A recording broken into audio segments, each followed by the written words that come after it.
beautiful sunny morning. We'll come straight in to our live coverage as the first ball has been bowled. And it is Mars who have won the toss and decided they'll bowl first.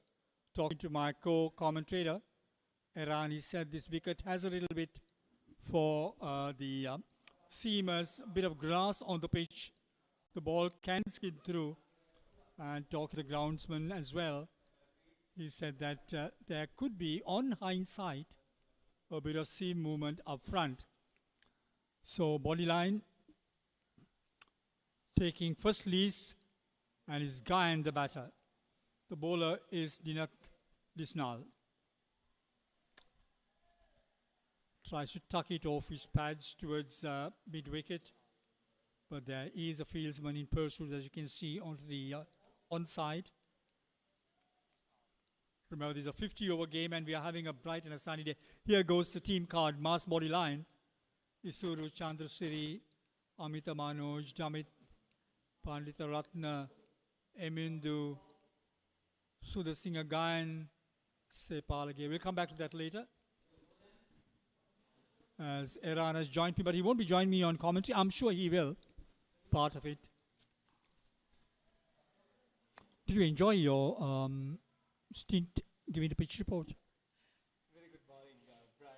Absolutely. Yeah, it was kind of a new experience, but yeah, it went on well. So looking at the pitch, I mean, it's very much understandable that it's a green surface, which will definitely support the bowlers a lot during the first hour or so, I guess. We'll come back to that and more as we wait for Gayan settling in.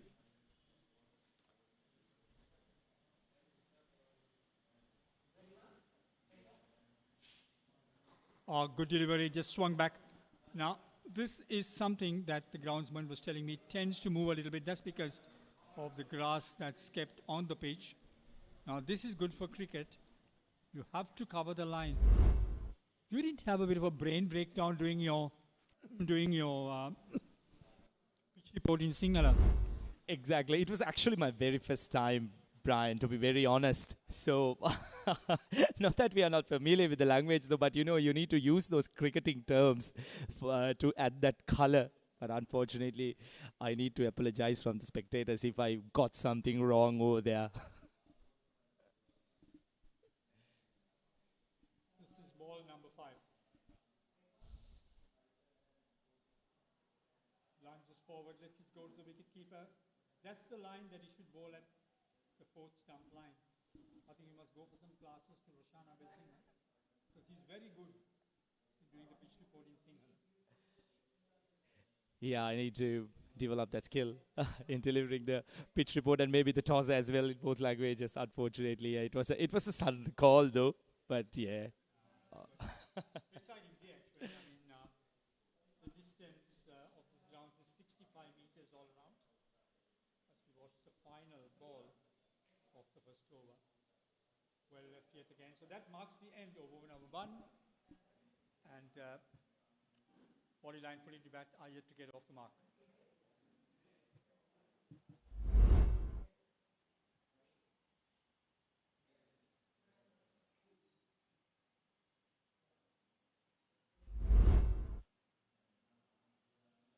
Right, we'll give you how the commentaries will go. We do the first 5 overs together. Then overs number 5 to 10. It's Iran, very good commentator in my books. And then he takes a breather. I'll take you from over number 15 to 20. Nothing, that's 10 to 15, my apologies. And then, we'll do some intermediate talking together. That will keep us going. So the first 5 overs, I dare say, listen to some international cricket talk as well. This is Lahiru Silva. What do you think, 5 for 14? That's great figures, and 34 matches under his belt. Looks experienced campaigner. And just a little bit of add-on about that first over, Brian. Dinat was bowling that same length. He consistently hit that length just outside the off stump, asking the batter that question, come forward and drive me if possible. He looked very disciplined to me. Absolutely. You couldn't have said it better, Iran. just thought that those were very, very useful thoughts. But here is some spin, lying to Silva.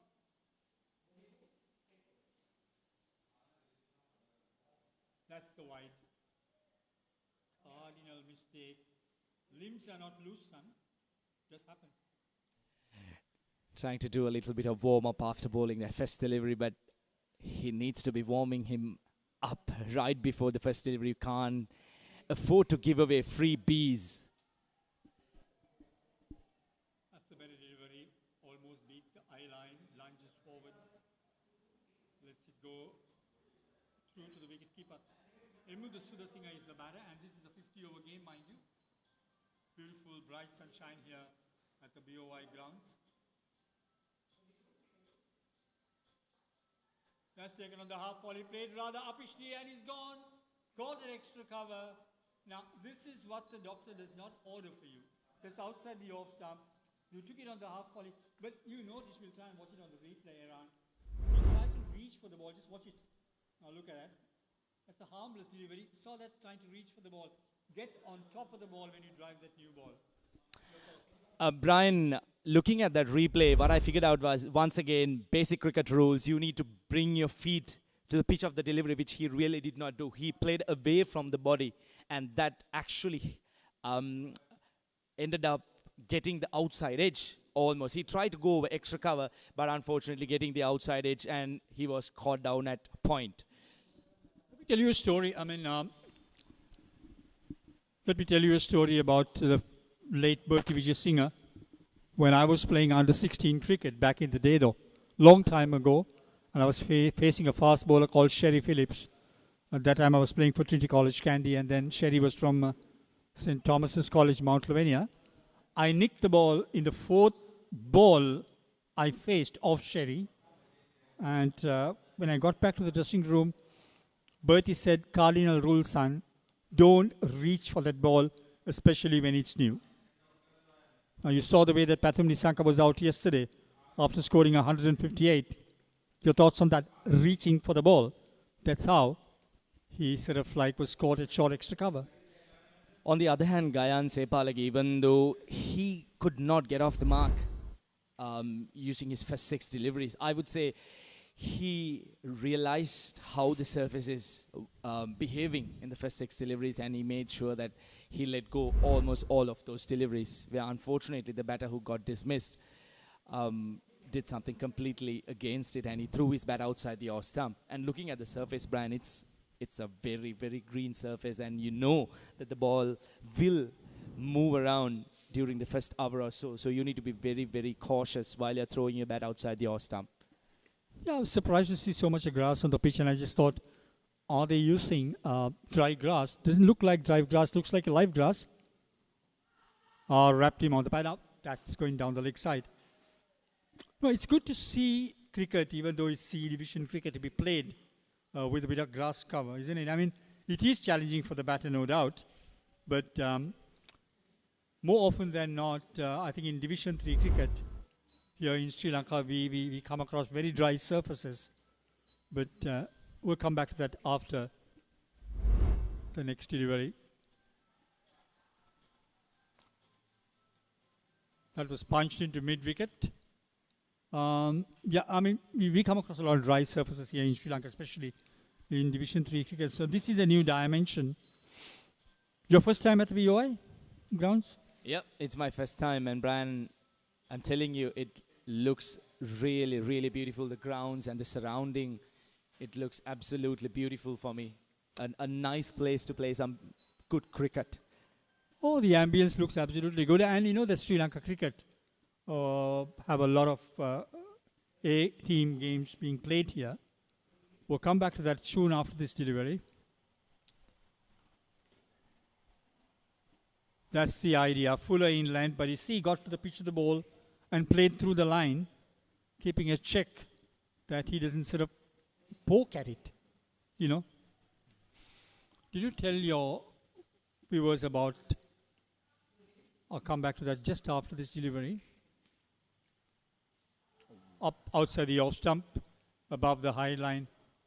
Just before we go in for the break, did you tell them about poking on this pitch? Yeah, absolutely. I was very specific that the batter shouldn't be throwing their bat, especially during the first 45 to 1 hours of game, because they need to understand how the surface behaves during that period of time.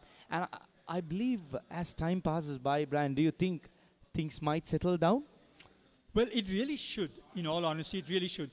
But the only problem is, I mean, we are not playing professional cricket here. So I don't know how the players will take the pressure just in case they lose 2 or 3 wickets in the power play overs. I mean, I would think about, let's say, 2 more wickets in the power play overs. And let's say 1 wicket between the power play and the 15th over. Then it could all tumble down, because I sometimes wonder whether the players will know the fact that once the ball gets softer, it will be easier to bat on this track.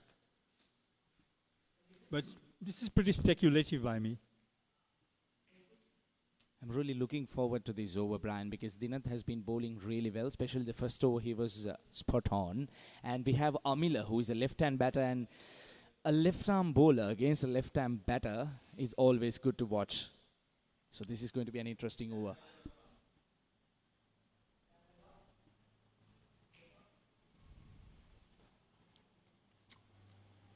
Good length delivery, but then tucked away to mid-wicket. Good running between the wickets. Yeah, he looks... I mean, when did you notice Dinath?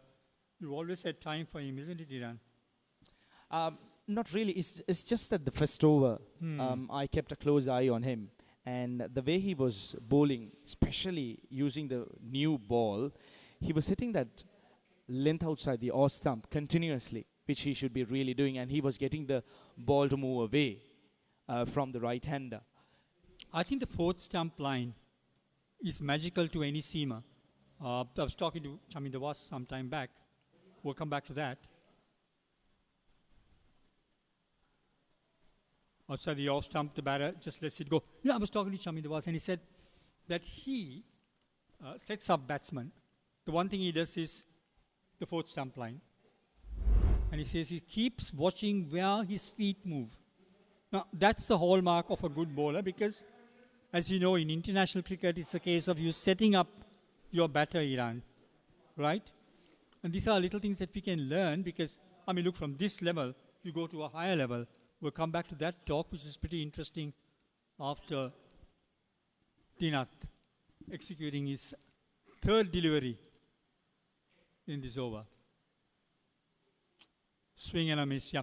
Yeah, so he said it's a case of setting up a batter. And then you bring in the in-dipper by basically bowling slightly closer to the off stump and get the batter, struggling. And he was telling me,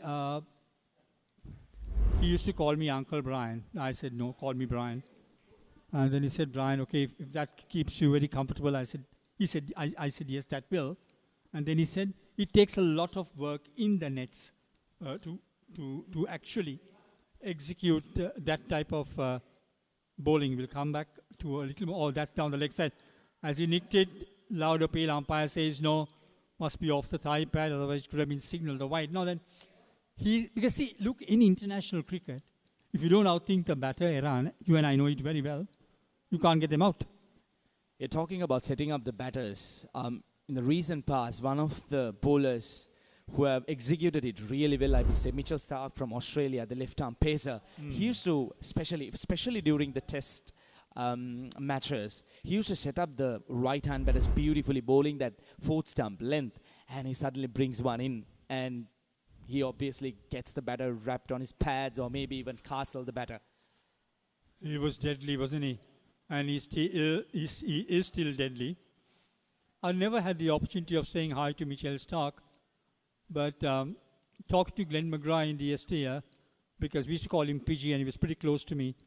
And he always said that in Australia, the main ingredients is set the batter up. You're not going to get them out otherwise, And that's been the spread, I reckon, throughout Australia, where you find so many fantastic fast bowlers.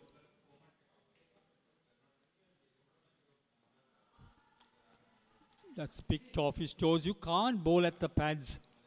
That's a cardinal error, right? So the end of over number 3.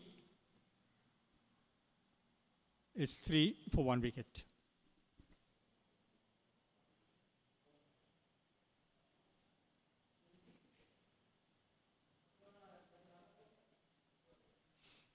Welcome back. You're watching a wonderful game of cricket here at the BOI cricket grounds where my friend Iran and I are with you in commentary.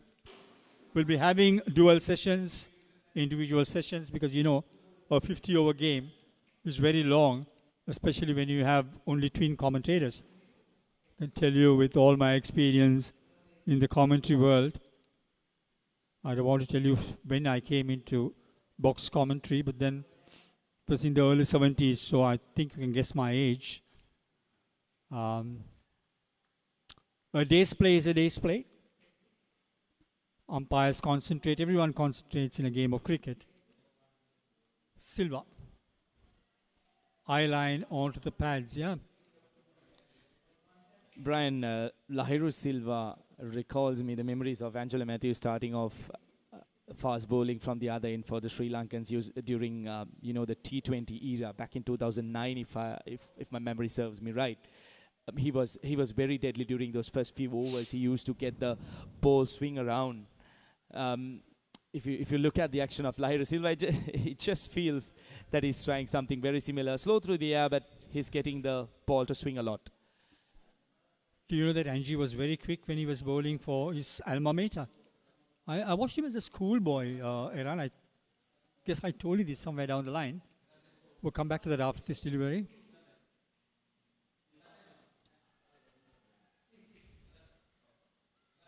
And I still remember he was pretty quick, pretty nippy.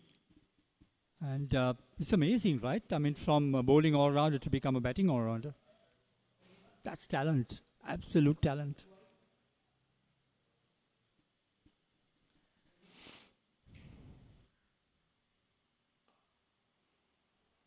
Clever bowling. In fact, look, they're keeping it simple, aren't they? They're not getting the batsmen to open their shoulders. And, well, for your sake and my sake, in all honesty, could this be a low-scoring affair? Because we are into over number 4. It's only 3 runs on the board. We'll come back to that. Yep, after this delivery. Let's see what Iran has got to say. Brian, talking about a low-scoring game, I need to pull up Ricky here, a good friend. So I was having a chat with him, I think, a couple of days back, and he was telling me, Iran, look, it's a C division game, so there is a high possibility that things might end up much sooner. There was a game that happened a few days back where things were done by lunch. So, talk about it. Now you need to throw yourself around, isn't it? I mean, couple of runs. Very valuable. 5 runs for the loss of 1 wicket. We'll come back to that misfield as well after the break.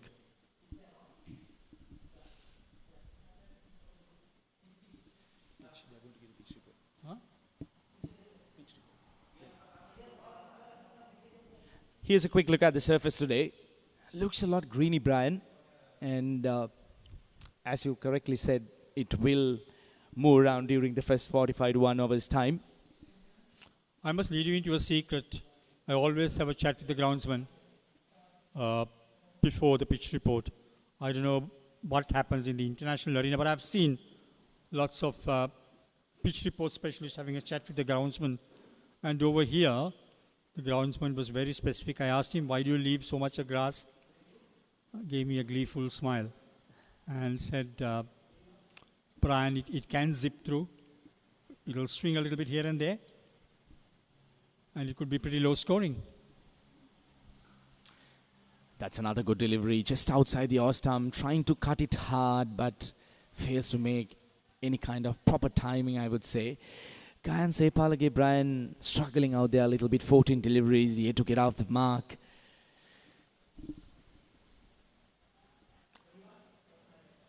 I'm not trying to say run scoring is easy, but I think they are doing the wise thing. Don't throw your wicket. Let's see if they can make some runs after the ball gets slightly softer. There's not much of lateral movement, as you can see. It's coming straight through. Swing and a miss. Yeah, it's coming straight through. There's not much of a movement as such. But like we feel, get to the pitch of the ball, watch it closer to the bat. Now look at that. Wild swing at that. I mean, horizontal bat position, very, very tricky indeed. Because your chance of edging it, especially from a ball that's being angled towards you,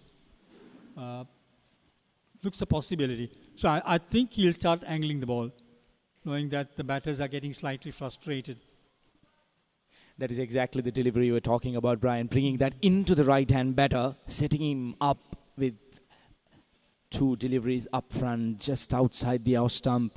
And the third one coming right into the batter, gets that inside edge. Lucky to survive. Kayan Sepalage yet to get out of the mark. 16 dot deliveries, Brian. That's quite a lot, isn't it, in the first 5 overs, yeah? I mean, 16, that means you're more than 50% of the balls that you faced, yeah? Let's see. Come on, Tinat. You need to nip that in. That's driven very firmly, but then there is cover. Very good fielding indeed. Now, this is what I like to see. I mean, it is not only me, I mean, as an individual, but then like, it's pleasing to the eye when the fielders back up the bowlers around. Because if you are bowling, you'll know misfields can frustrate the bowler and have an effect on the next ball he's going to deliver.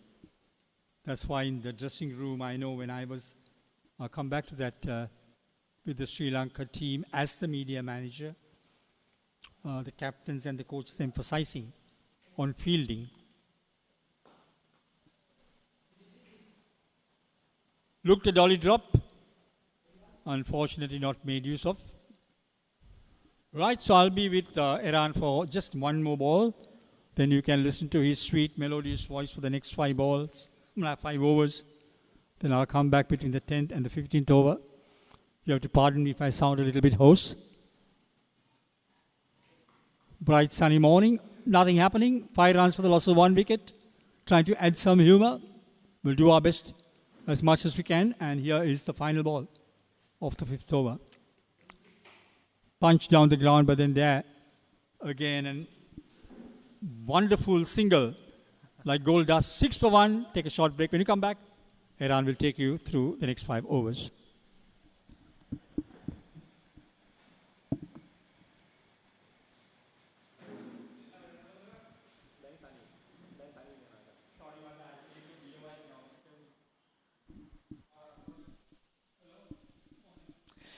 Right, then 5 overs done here at the BOI cricket grounds in Katunayaka. 6 runs just for the loss of 1 wicket. Nothing happening during the first 5 overs. The bowling has been very disciplined, I would say. The bowlers have made sure that they stick to that great line and length. Lahiru Silva, the successful bowler, couple of overs bowled up front.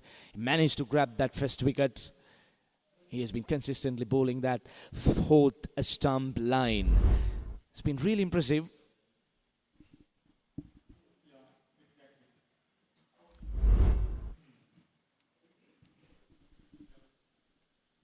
Looking at the ground conditions, looks a beautiful atmosphere here at the Katunayaka BOI cricket grounds. It is the first time that I'm here out at the BOI cricket grounds in Katunayaka. I should say it's a picturesque place to be here. Beautiful surrounding. The ground looks fabulous, especially being a Saturday morning. It's a great day to watch some good cricket.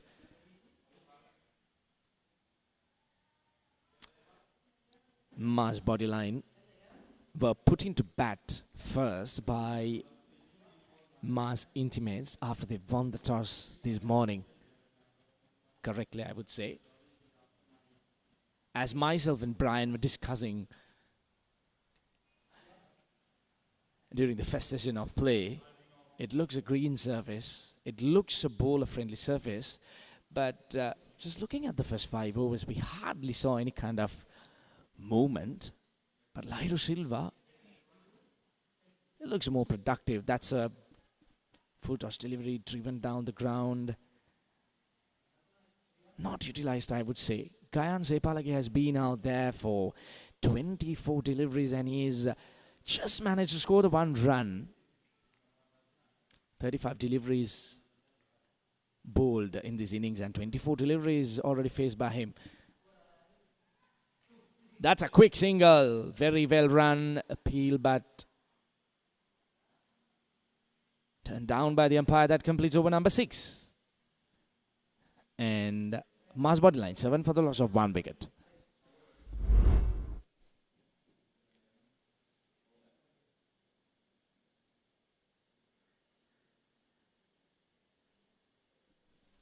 That was a very good throw by the field at point. Close call, good running between the wickets.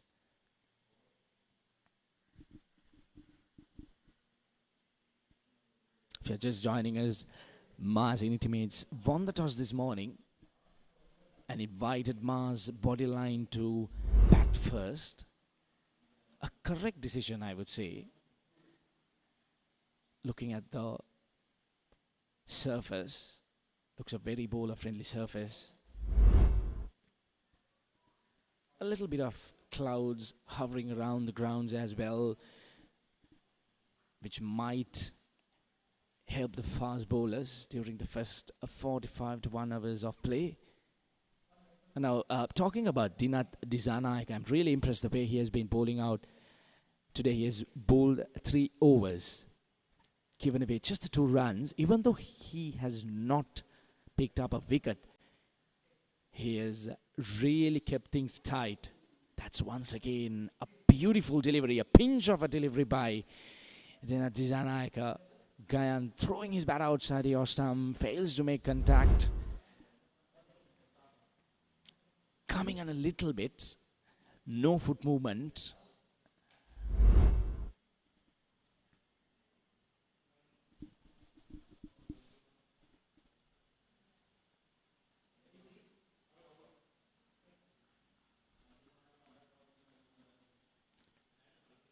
Gayan been out there for 26 deliveries. He really can't afford to throw his wicket away now. He needs to be out there. He needs to go on and make that big score for his team. That's down the leg side. Not a good delivery. You can't afford to give away freebies. Dinath has been very, very disciplined since the start of play, but unfortunately this time getting his line a little bit wavered down the leg side, trying to get it into the right hand batter.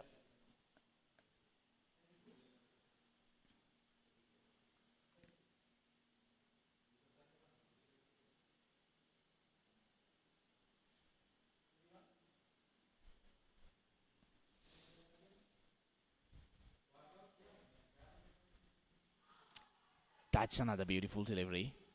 I mean, that is exactly the delivery Dinath Disanayak has been trying to bowl, but unfortunately there again, he did not get his line right.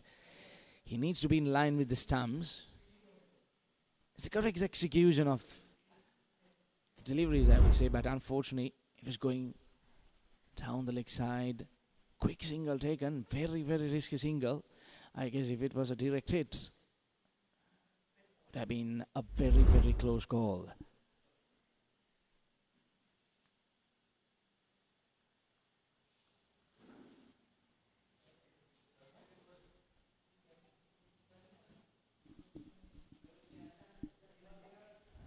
Miller hasn't had strike for a very long time.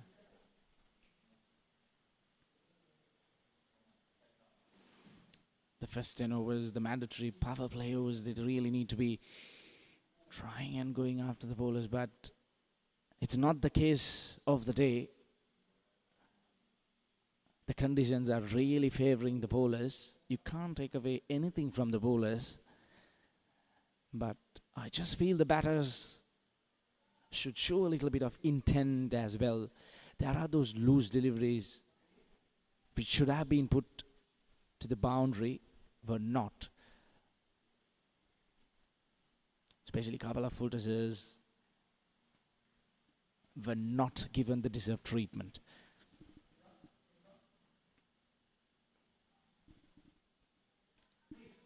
Good bit of fielding at point.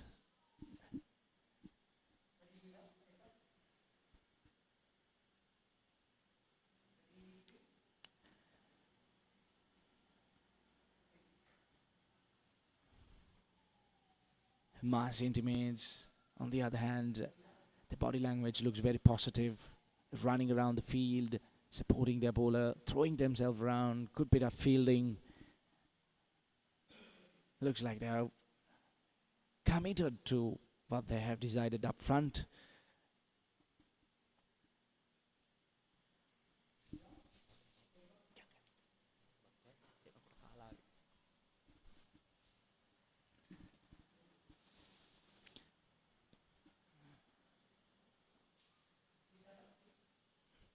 Talking about the weather conditions here in Katunayaka, the last couple of days we did have a bit of rain around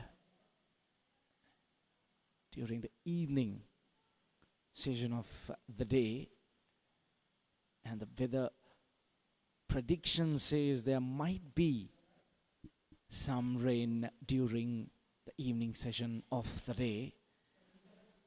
But right now things are looking very bright and sunny as it completes over number 7. Mars Bodyline, 11 for the loss of 1 wicket.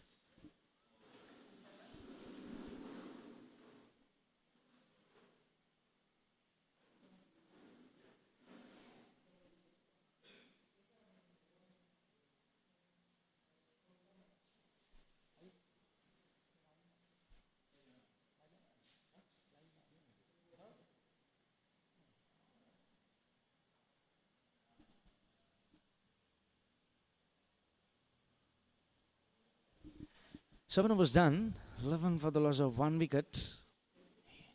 Here's that picturesque view of the BOI cricket grounds here in Katunayaka.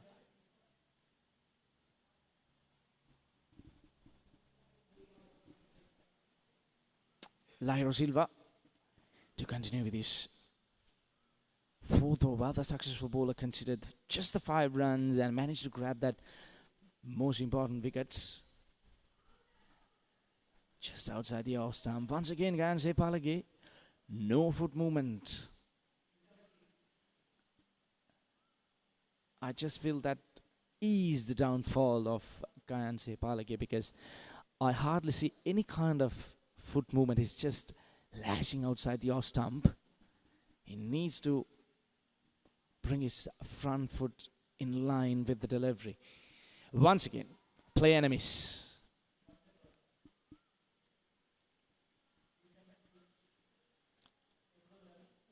Lairo Silva has been very impressive since his very first delivery. He's just hitting that length outside the off stump, and look at the movement.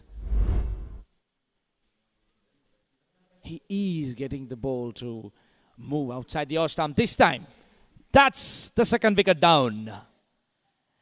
He was inviting the batter to drive outside the off stump, and Lairo Silva has his last laugh as Sportylk's hard stay, I would say, out there comes to an end as he makes that long walk back, heads down, back to the pavilion. Mars Bodyline in deep trouble, 11 for the loss of 2 wickets.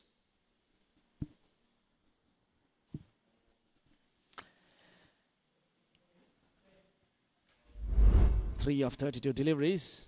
He should take away this score of his mind once again. I would say it's a replay of the very first wicket, trashing outside the off stump, getting that leading outside edge, and flies down to point. Easy catch. Lairo Silva deserves that wicket. He was consistently hitting that length outside the off stump, expecting and inviting the batter to throw his bat out of the off stump, and as he was expecting, and Sportylk throwing his bat outside the off stump, gets that outside edge, and Lahiru Silva has his last laugh. We have the new batter, Ravindra Chanaka, top score of 88 runs under his name. Looks a promising batter, but he has to do a little bit of rebuilding into these innings because Mars Bodyline, they haven't been able to capitalize. That's a beautiful shot through the covers. First boundary of the day. Lovely shot. Full outside the off stump, and the very first delivery I was just talking about, Ravindra looks a promising player, and look at that, bringing his front foot to the pitch of the delivery and driving beautifully all the way to the cover boundaries for the first boundary.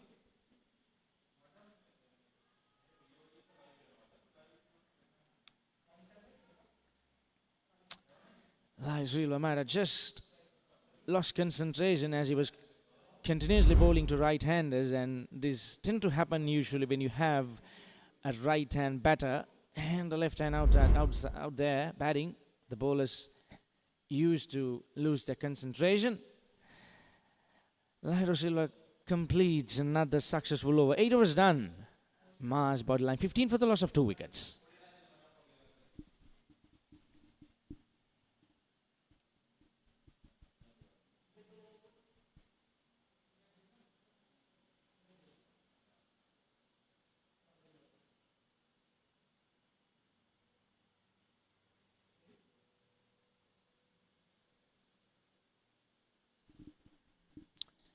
Eight overs done. Mars Bodyline 15 for the loss of 2 wickets. Mars intimates winning the toss this morning, inviting Mars Bodyline to bat first. Here's a quick look at those 2 wickets. I would say both wickets were very, very, very similar dismissals. Trying to drive outside the off stump. No foot movement. We have a change in bowling. We have Ruvin Senaviratna.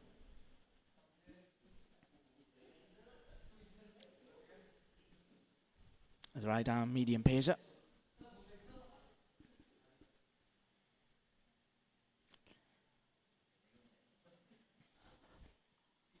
Now these 2 batters, they have to be out there. They really need to try and rebuild these innings. In fact, we have the introduction of spin. It's going to be very interesting. I'm just wondering if it is the right call by the captain, because both the fast bowlers from their respective ends were executing the plans very correctly. Wherein it was really bowling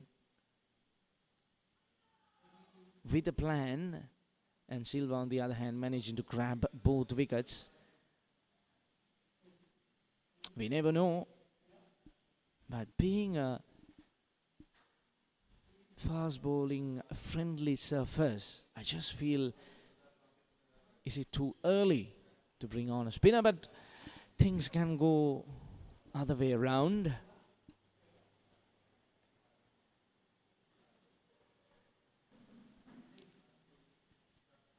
No, that's not the delivery you should be bowling. You need to be bowling in line with the stumps. You need to attack the stump. As a spinner, you really, really need to bowl in line with the stumps. You can't afford to bowl outside the off stump, because you can be cut and driven outside the off stump. Oh, that is unexpected. That had a huge bit of turn and bounce. I just doubt whether it did hit one of those cracks. Good take by the wicket keeper. Beauty. That went straight on. Missed the batter, missed the wicket keeper, missed the stumps. Couple of runs added to the total. As a batter out there, this is what will put you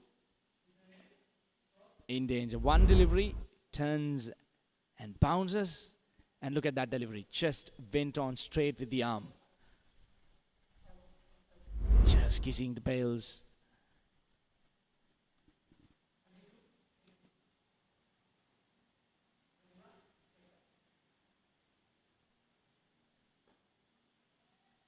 Very well bowled again. Decent over by Ravin Seneviratne. A maiden first over. 9 overs gone. Mars BODYLINE 17 for the loss of 2 wickets.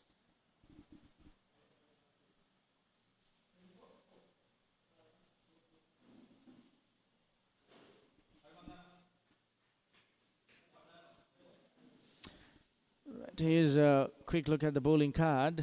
Tina Dijanaika, 4 overs, 20 dots, just the 5 runs considered. And Lahiru Silva, 4 overs, 20 dots, 9 runs, and managed to grab the 2 wickets to fall for the day. Both those bowlers were really impressive. Lahiru Silva continues, the successful bowler. Once again, a very, very, very good delivery in line with the stumps, bringing it into the left-hander. He has maintained a very decent line and length, Lahiru Silva. And he has been paid off for that as well. Managing to grab those 2 important wickets up front.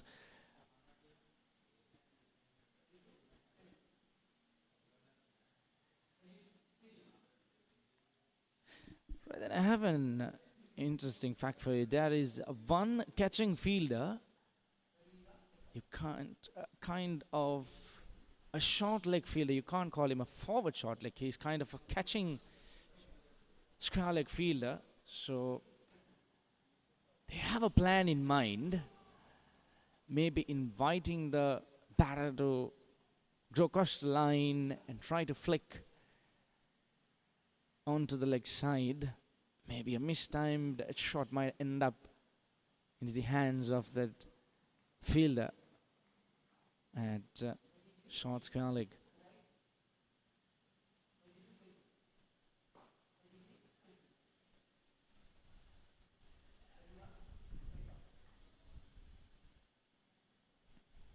This has been a great performance by the Mars Intimates, winning the toss, deciding to bowl first, and they have really stick to their basics. It's that's what I can tell. That has been poor fielding, but we have protection down at long on. That should have been fielded by Lahiru Silva on his own bowling. You can't afford to give away easy runs. You have added pressure and you need to continue. You really need to continue. You can't give away easy runs.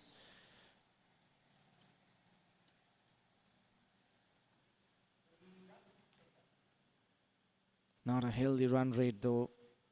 Just the 1.8 runs per over. We are almost into the completion of the power play overs.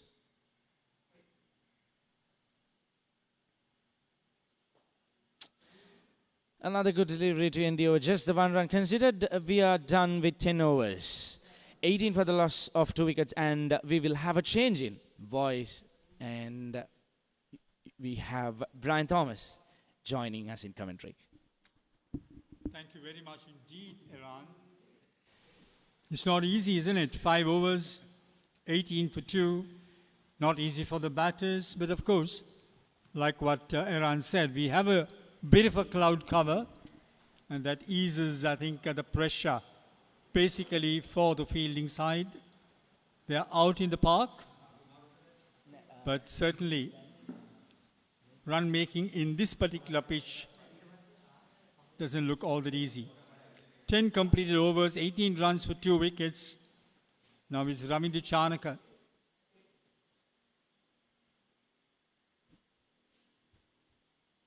On strike to Ravin Seneviratne.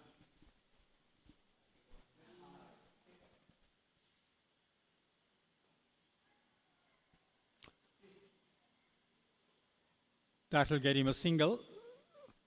Right arm off spinner, nice little loop. But credit to the batter, he got to the pitch of the ball, worked his way through to short extra cover. And the total is ambling along to 19 for 2. I'm sorry to say ambling along because 10 overs have been bowled. And it's been pretty Herculean so far for the batters to score on this pitch.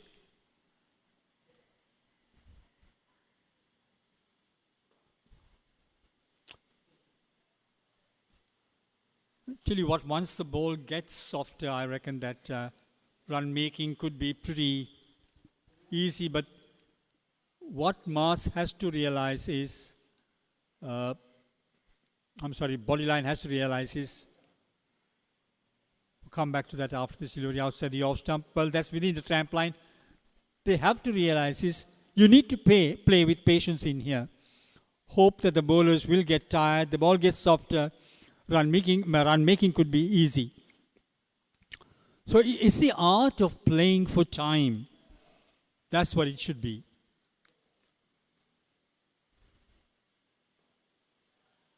Well, that's into the pads, tucked away to mid-wicket. Got to keep it outside the off stump because when you bowl to the pads on a pitch like this, it's almost a freebie. We've hardly seen any boundaries being scored so far. And run making has been, so far in the 11 overs we are seeing, been pretty Herculean.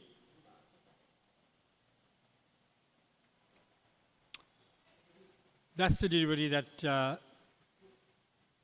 right arm offie has, I reckon, as his surprise delivery, the arm delivery that he bowls it rather quicker and in line with the stumps. So you've got to be very careful not to play for the turn. Anyway, Ruin runs in. Good delivery. That's a very good delivery. In line with the stumps. All that the batter can do is lunge forward and offer a straight bat. So marks the end of over number 11. Bodyline are 20 for 2 wickets after being invited to bat.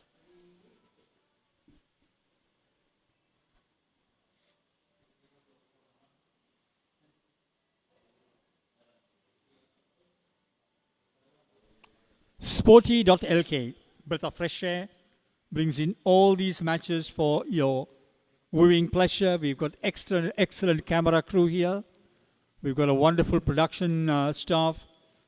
And it also gives me immense pleasure that I've got my friend Eran with me in the comm box, who will join you later. But it's over number 11 here at the BOI grounds. And it's Lakmal Silva. He's been successful. He's taken 2 wickets. He opened the bowling today, though. And let's see, he's being brought in from the media box end to Amila Manoj, who's batting on 6. Beautiful delivery, in line with the stumps. That's what the doctor ordered for. Just keep it in line with the stumps.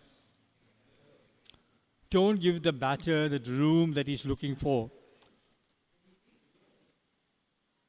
And if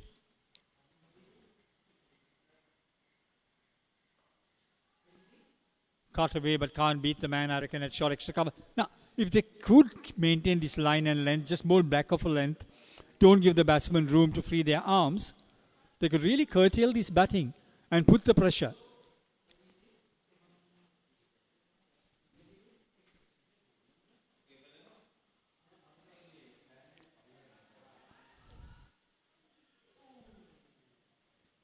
Now, that is not good fielding. You cannot afford to leak singles here because, like what Eran and I have been telling you from morning, his run making has been difficult on this surface here at the BOI. Now just watch, that's a bit haphazard. Should have had a direct hit. I dare say leaking a run here at this venue on this surface is gold dust for the batting team.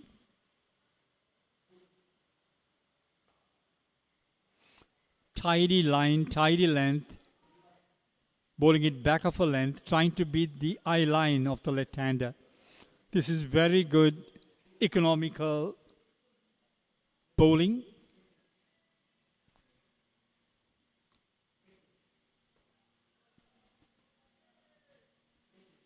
That's what I mean, those dot deliveries. I mean, look, this is very good bowling, that's for sure. Keeping it nice and simple, bowling above the eye line of the batter, getting him on the front foot. Let's see what he does this delivery. Whether I've said it too early. Take another half volley, driven very firmly. That's going to get him a single. The fielding being done just inside the long off fence. So 22 for 2 at the end of 12.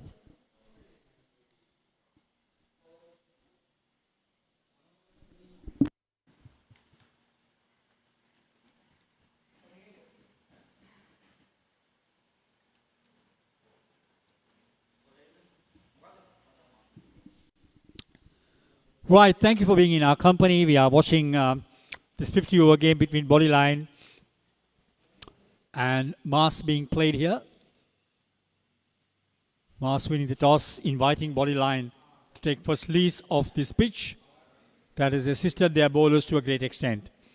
12 overs have gone by, 22 runs on the board, and it's Ruin Seneviratna back into the attack.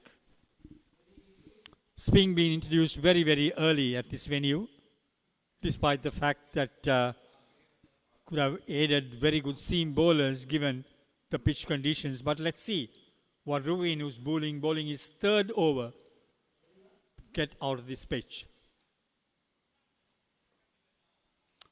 Round the stumps on a length, keeping it nice and simple, drawing the batter on the front foot. There we go. Dot deliveries galore.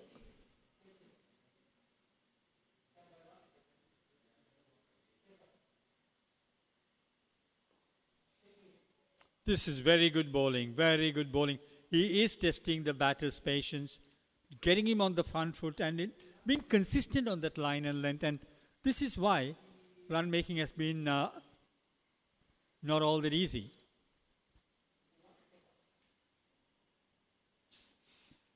Quicker with the arm, bit of variation being introduced. Now this is good bowling. I like the off spin that I'm seeing here at this venue. Coming round to the batter, that's taken on the half volley, that's driven very firmly, but then lack of timing, playing it straight to the fieldsman at mid-off. The overs are ticking by pretty quickly. 12.4.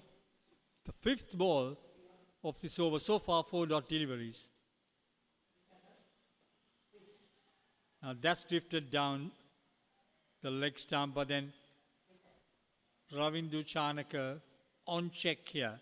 Can't open his shoulders. He's got to, play the bowling by his merits. It's very difficult to maneuver this type of bowling, because it's on a length, bowling wicket to wicket.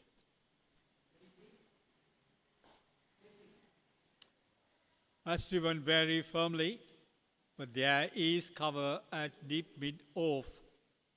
One more run to the total, 23 for the loss of 2 wickets at the end of 13.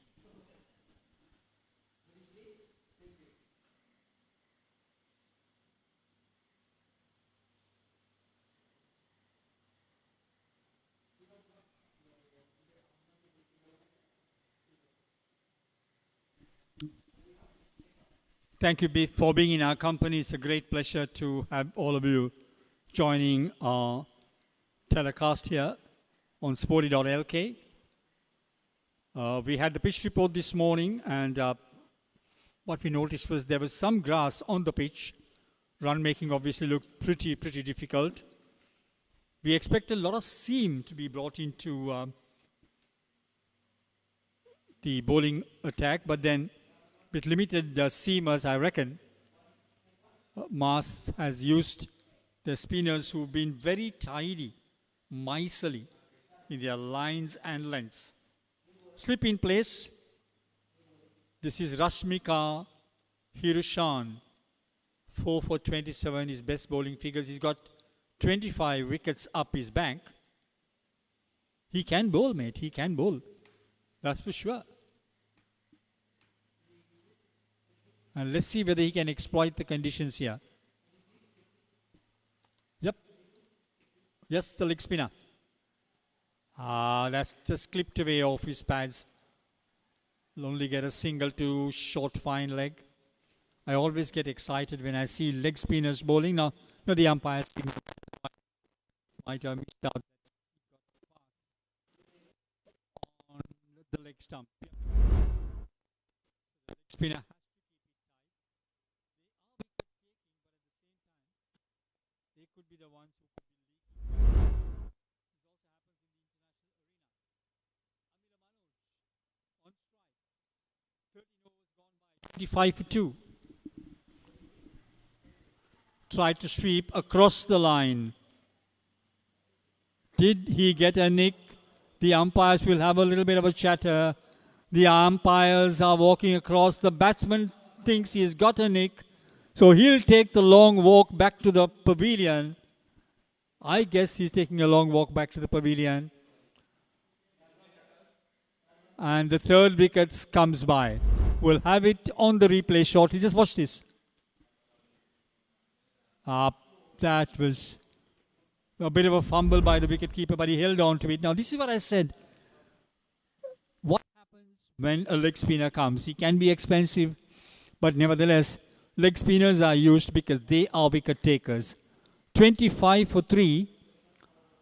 Ravindra Chanaka has to go back after scoring 8 runs. Poor execution. I just thought that the leg spinner just being introduced. You could have sort of watched him a little bit closer. But that's how the game goes. Try to improvise towards a deep fine leg. Ultimately nicked it. Now the batter who's coming in is Wishma Naranjana. 428 runs, 77 being his best score, 19.45. Not a very good batting average, batting at number 5. Nevertheless, he's got a job to do here. That's for sure. You need to try and hold the innings together. Because this innings is going nowhere. And if Rashmika could get one more wicket in this over, tell you what, Mars is in business. And so far they've justified that they want to bowl first because they've kept a tidy line and length. They bowl to their field. Life very, very simple. They have not tried any experiments. They have been sort of like very disciplined as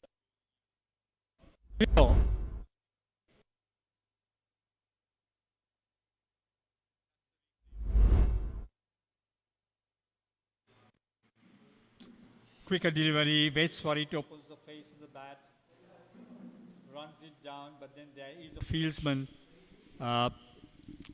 at first slip.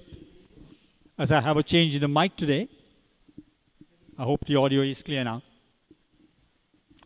Outside the off stump and signaled a wide. So now look, when you're tightening the batters from scoring freely, the last thing you want is to lose focus and bowl wides.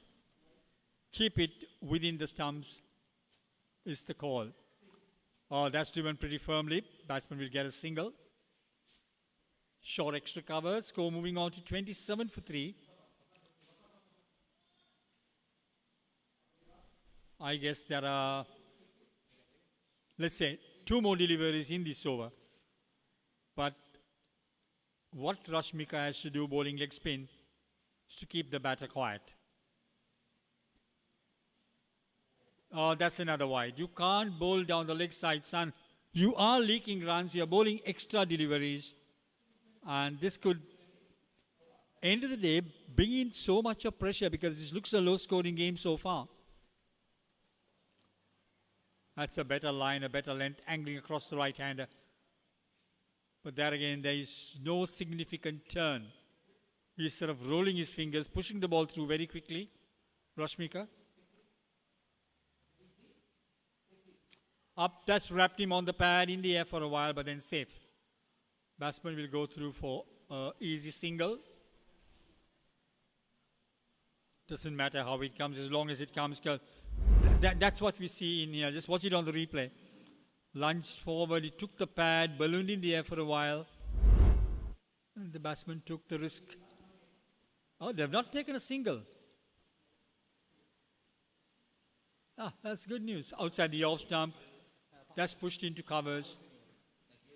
And the batsmen have gone through for an well-deserved single, I dare say. It's 29 runs for the loss of 3 wickets. We're into over number 15.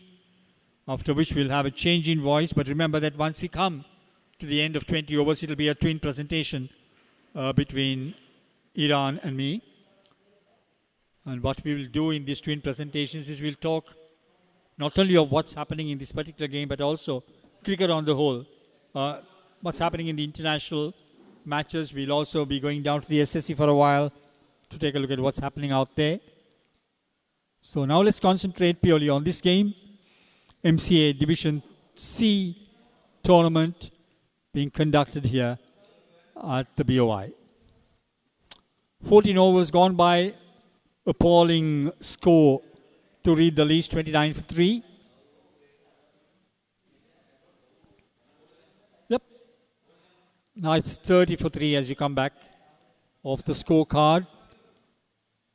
I guess the batting looks a little bit easier now, because the looks of it, the last stroke that Ravindra Chanaka played off Ruvin Seneviratne, got on the front foot, full face of the bat, played it through the line.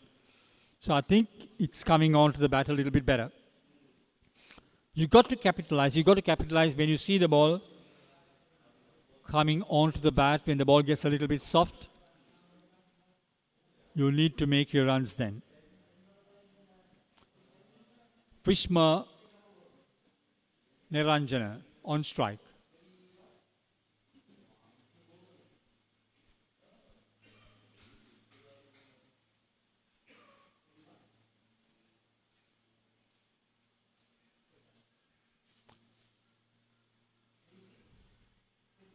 Flighted, driven, short extra cover in pursuit. Batsman will go through for an easy single. 30 runs for the loss, 31 for the loss of 3 wickets. We are into over number 15.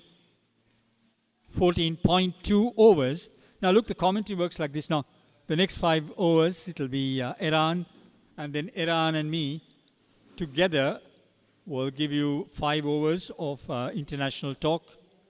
What's happening around the world while the pitches go on. That's to keep you entertained about what's happening over here at BOI and also the cricketing world. Loud appeal, but then there again, just worked off his pads. 33 runs for 3 wickets. Over number 15 in progress. 32 for 3, my apologies. Let's see. Right arm, over the stumps. Quicker, but drifting down the leg side. You're not going to get anything, any response for that appeal. Going down the leg side. I mean, he's bowling it a little too straight and spinning it into the right hand. As you can see, there you go. Spinning it into the right hand, and it's just drifting down the leg side. Got to keep it slightly outside the off stump and then spin it in. Ruvin Seneviratne. Good delivery. Beautiful loop. 32 for 3, 14.5 overs. The next 5 overs, as we have a change in the voice from Iran, remember, over number 20 to 25 will be a mixed bag. 2 voices in pursuit, up, good delivery. In line with the stump. So that does mark the end of over number 15. We take a break, have a change of voices. Iran will be with you for the next 5 overs. Look forward to your company at the end of the 20th over for a touch of international cricket as well.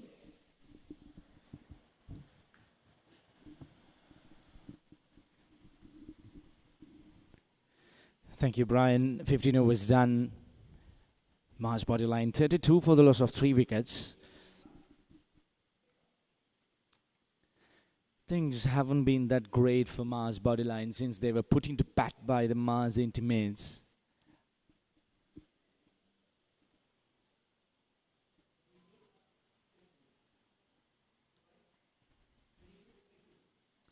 It has been a tough day for the batters out there.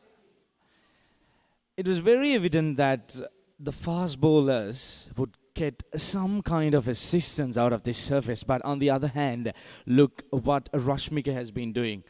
He's just into his second over. He has managed to grab a wicket already up front in his very first over. Looks a very, very promising bowler.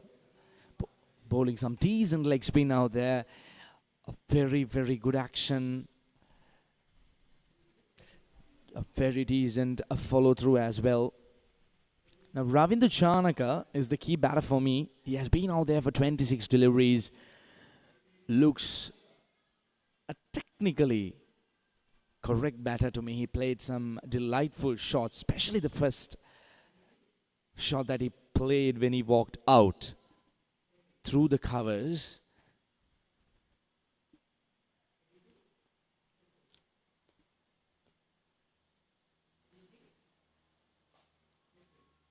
Very well bowled by Rashmika. He's hitting that sweet spot, not giving anything to the batter away.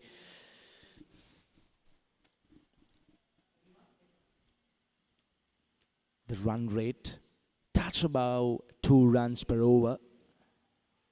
This time another quick single taken. I just reckon the fielders needs to be a little bit more aggressive. They need to walk into the ball rather than wait until the ball comes up to them.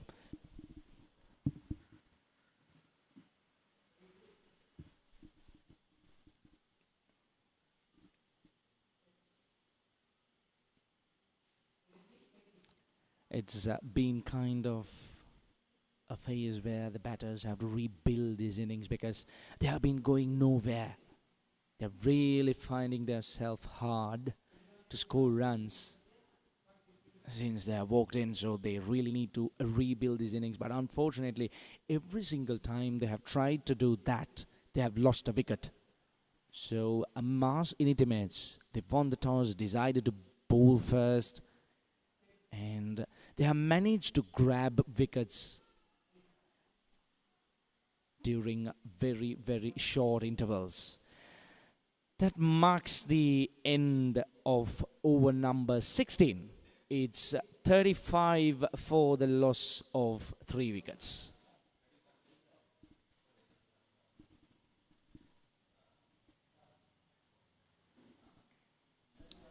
Here's a quick look at the batting card.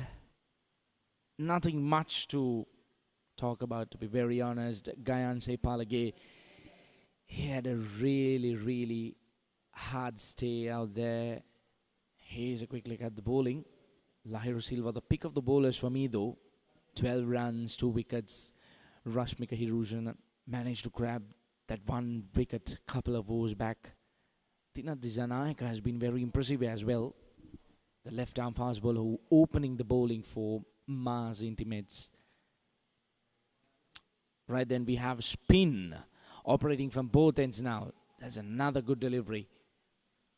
Mars Intimates, they have been very disciplined in their bowling. Yes, we did have a couple of wides being sprayed down the leg side, but apart from that, they have been very, very disciplined. Especially the 2 spinners, they're really focusing on their line and length.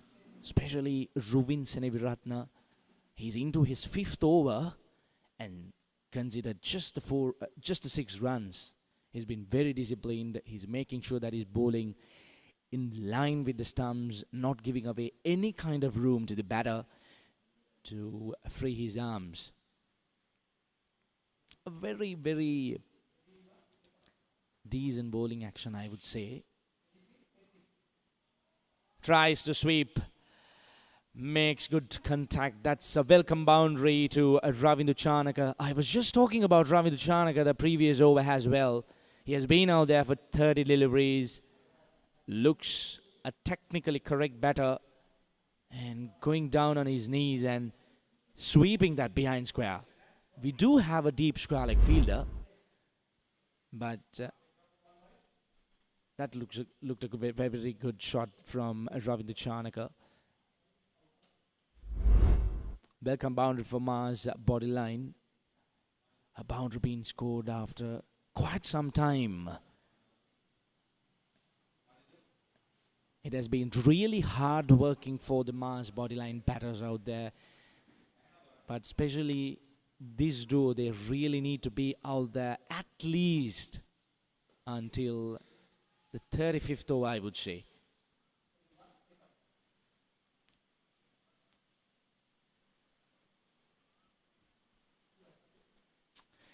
Right now, we do have a little bit of clouds gathering over the ground here at the BODYLINE cricket grounds in Karnataka. Looks a great day for cricket though, but if you're just wondering, the weather report says we do have some kind of prediction. There might be showers during the latter part of the day, but right now, things are looking very nice and beautiful. That's beautiful. That's an inside edge that just might run down to the boundary. In fact, just stopped inside the boundary. Couple of runs added to the total. So Ravin Seneviratne has been bowling a delivery here and there, which has been going straight in. That completes over number 17. It's 41 for the loss of 3 wickets, as the players will be taking a quick water break.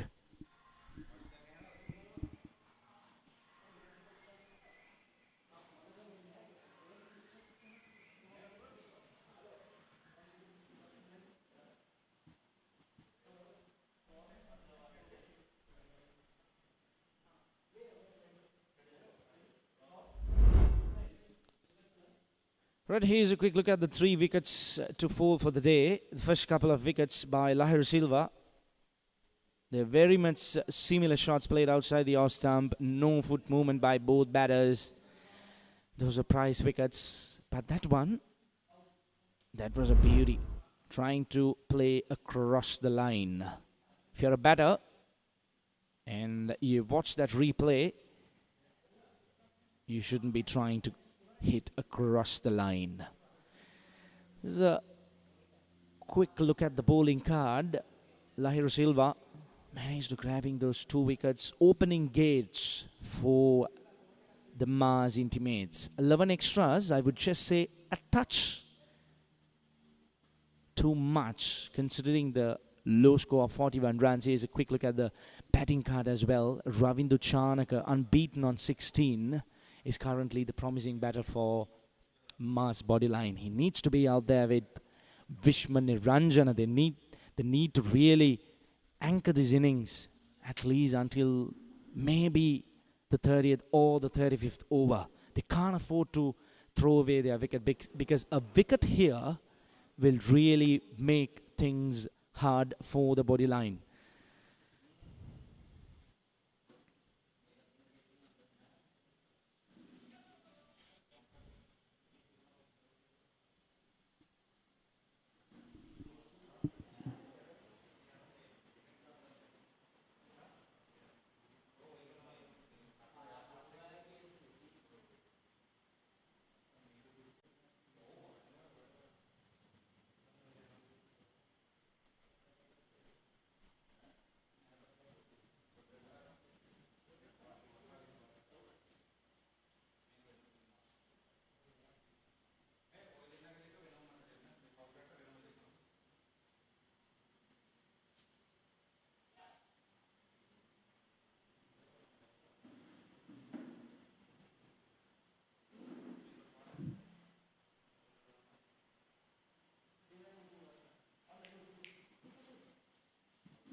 You can see an aircraft flying far away from the grounds. Beautiful scenes and the Karnataka BODYLINE cricket grounds. We do have the Bandaranaike International Airport, which is located just close by to these beautiful grounds here at the BOI Katunayaka. Right then, the players are back after the water break. Play is about to resume. 41 for the loss of 3 wickets. If you're just tuning in, we are coming to you live from the BOI cricket grounds here in Katunayaka. A beautiful place to be on a Saturday morning. Mars intimates winning the toss, deciding to bowl first. The right call on a green surface. 17 overs done, 41 for 3. The scorecard should definitely reflect that decision made by the bowling team. You can catch us live on YouTube, tuning into Sporty.lk. Multiple matches happening around Colombo today.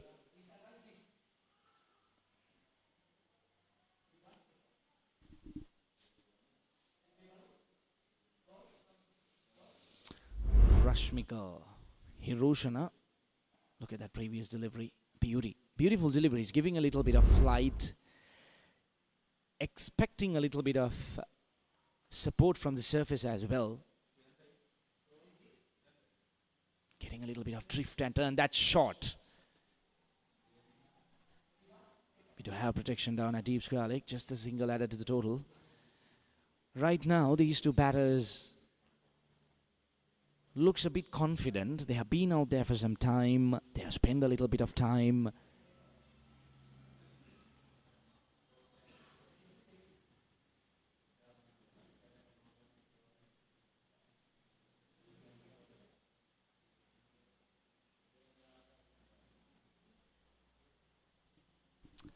Not a healthy run rate though, but right now that shouldn't be the concern for Mars Bodyline. They really need to rebuild this innings. That's a pinch of a delivery. Loud appeal. Umpire says not out. I would love to see a replay of that previous delivery just to figure out if that went straight on with maybe the wrong one from Rashmika Hiroshana. Just slided on, skidded on through.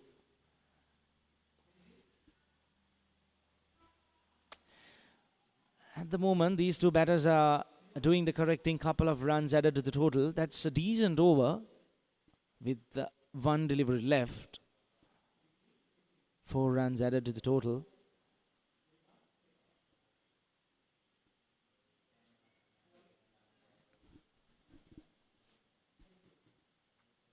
Final delivery of the...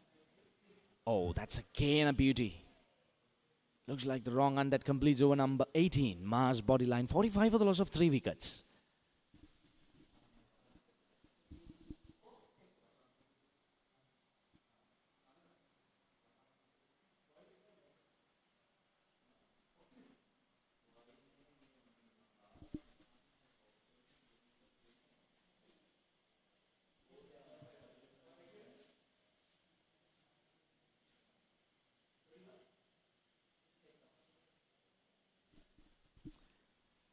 Here's a quick look at the sky around the ground. Looks a bit gloomy at the moment. We do have some dark clouds hovering around. Maybe a bit of concern if you're a cricket fan, but we can tell you at the moment we do not have any kind of threat.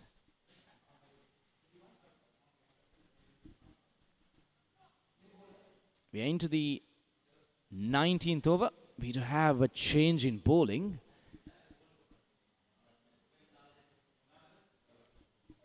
From the scoreboard end.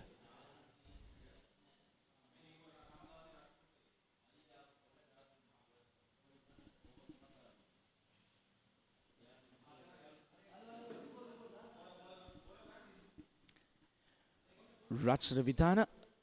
34 matches, well, impressive bowling figures though. 68 wickets and 5 wickets for 7 runs. Really impressive.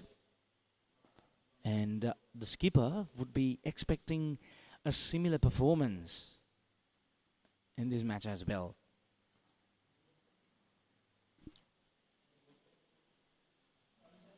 Another leg spinner. Well, very rarely we do see a couple of leg spinners in a single game. Yes, in a T20 game, we could expect a couple of leg spinners operating, but we rarely do see a couple of leg spinners operating from either ends in an ODI game. But looking at his skills and his experience, I guess he might be a good addition to this team. Good line and length to start off with.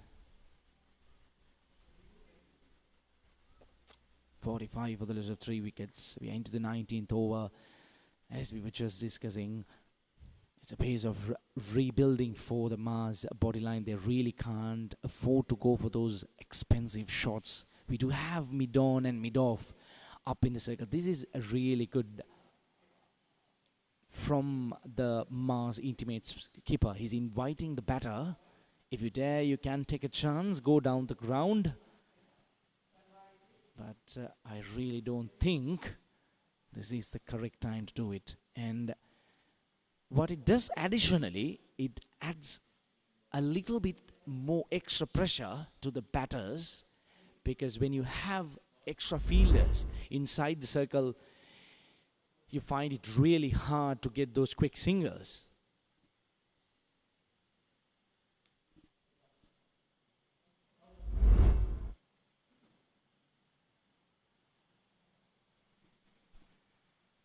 Right now we do have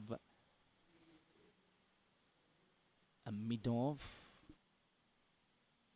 in fact a mid-on, a short mid-wicket, and we do have a short fine leg, a catching extra cover.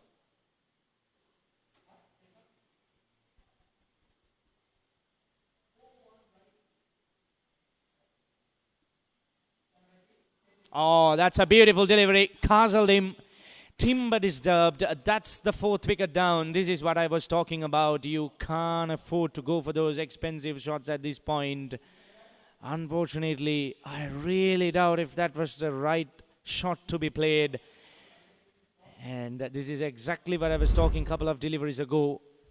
There, if you could go down the ground, that is exactly what Ravindra Chanaka was trying to do. But unfortunately, he's been castled. Mars Bodyline into deep trouble as Ravindra Chanaka walks back for 18 of 37 deliveries, and Ratsara has managed to grab his very first wicket in his very first over.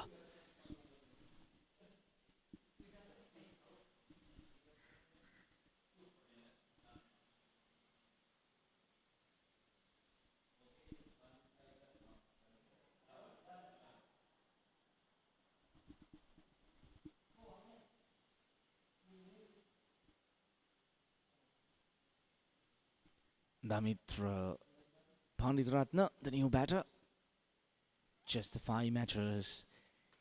He needs to work a little bit more harder than his stats, because his team currently is in deep trouble.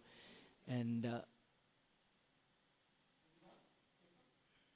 just taking a look at that previous shot again, myself and Brian, we were having a chat while we were traveling to Katunayaka this morning. A batter can lose concentration in a very, very short time. So Ravindra Chanaka, he was batting out there very, very nicely. He was concentrating, he was rotating strike, he hardly tried any kind of fancy shots. But when he saw that delivery pitched up and given it a little bit more air, he tried to go down the ground. That one moment he lost concentration, unfortunately had to lose his wicket. That completes over number 19. Mars Bodyline, 46 for the loss of 4 wickets. Here's a quick look at the batting card. The only promising batter, Ravindra Chanaka, who was just dismissed for 18 runs of 37 deliveries, 2 boundaries. It has been a very, very tough day for the Mars Bodyline batters out there. They have been really going nowhere. 19 overs done, 46 runs for the loss of 4 wickets. Once again, these two batters have to focus on rebuilding. But the previous partnership, it was working out handy while they were rotating the strike, getting those quick singles, getting that odd boundary off the loose deliveries. But that one moment where Ravindra Chanaka lost concentration, you have a slip and a catching extra cover. This is going to be really interesting. Beats the outside edge once again. A couple of times in this over for now. Vishman Niranjan, he has been bowling really, really well. He's into his 4th over, given away 13 runs. He's bowling it up there, giving it a bit of air. Look at that delivery once again, beautifully bowled. Nothing offered, really nothing offered for the batter.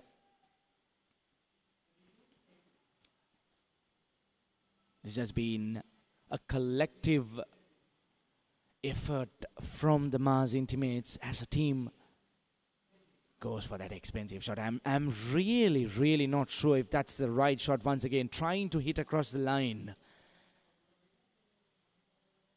I'm surprised the batter tried to play a cross-batted shot once again when his team has lost 4 wickets for 46 runs.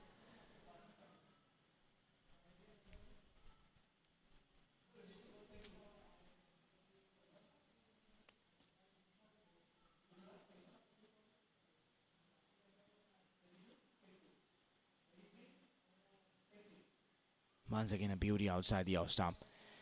As it completes over number 20. Mars Bodyline 46 for the loss of 4 wickets. And we will have Brian Thomas joining the comm-box with me. Brian, what do you think about the game right now? Around 46 to 4, you don't need a rocket science to tell you that batting has become difficult. Now then, let's do...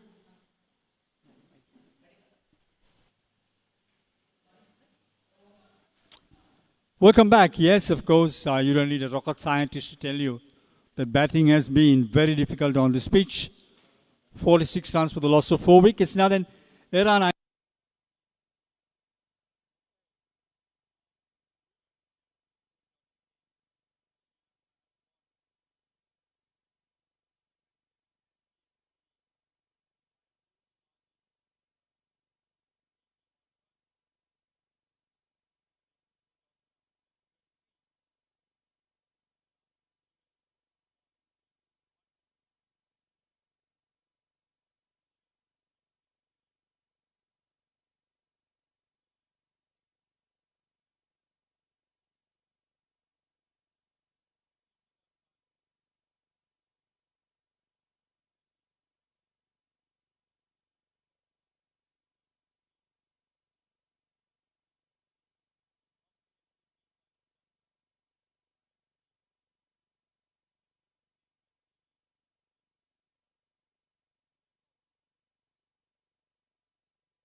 hard at the Sri Lankan team.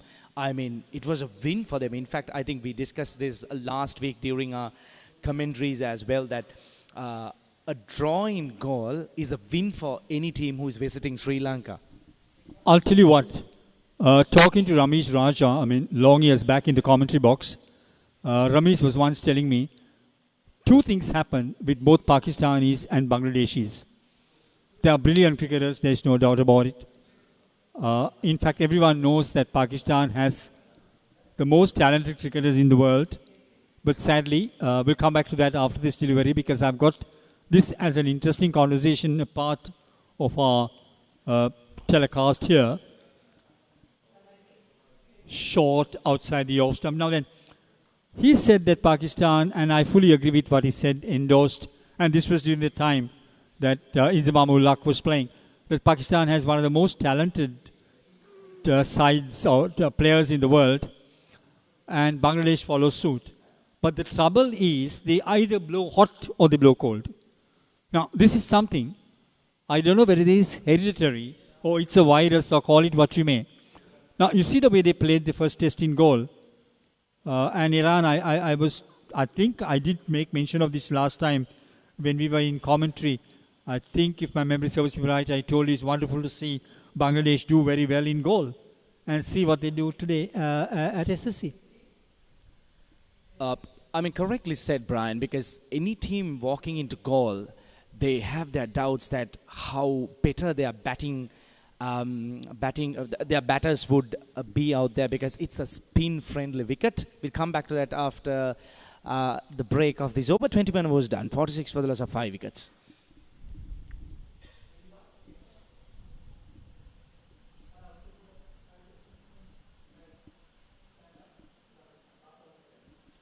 Welcome back. We are having a wonderful look at the game between Bodyline and Mars here. The C Division game being played at the BOI grounds is 46 for 5 wickets. Mars putting Bodyline into bat. And in all honesty, in cricketing terminology, I have nothing much to write home about, honestly. But then we have an interesting conversation in these 5 overs where we visit international cricket. Because here at Sporty.lk, it's all cricket, be it domestic. We'll come back to that after this first delivery that we are watching. Good length on the back foot. I still would recommend that he lunges forward, isn't it? I mean, Iran playing on the back foot against a leggy on this track. The only thing is tricky. In fact, it is like I have seen multiple times Vanindu Hazaranga benefiting out of this fact, where a batter rocks onto the back foot, and when you get the wrong one, you'll be psyched in your pads and you get a clean LBW. So it's very dangerous. You become unsighted. You came out with something very, very interesting, and I'm sorry we had to interrupt because of the over. We'll come back to the after this delivery. Brilliantly bowled. I like this kid. I mean, look, he's a leg spinner. I'm not trying to be very biased here, but leg spinners, I don't know, Iran, how you look at it, they are wicket takers, isn't it?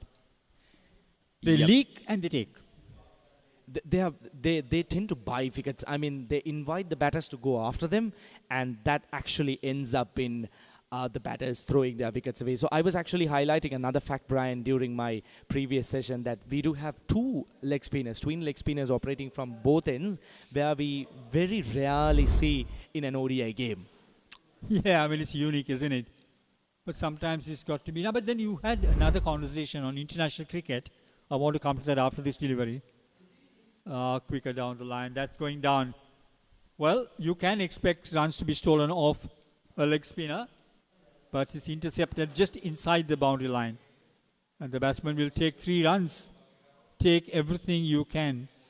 Yeah, I think we spoke about the spin penalty wickets in goal and how important it is for visiting teams not to let Sri Lanka win in goal. That itself is a victory. Is that you are trying to imply? Comparing to the game number 1 and number 2, as you correctly said, like Bangladesh, they either go high, and especially Pakistan as well, or either they go low. So looking at the first game's performance of Bangladesh, I personally did really expect Bangladesh to come hard, at least a little bit more stronger in the second game against Sri Lanka, but unfortunately it turned out to be in a different result that ended up.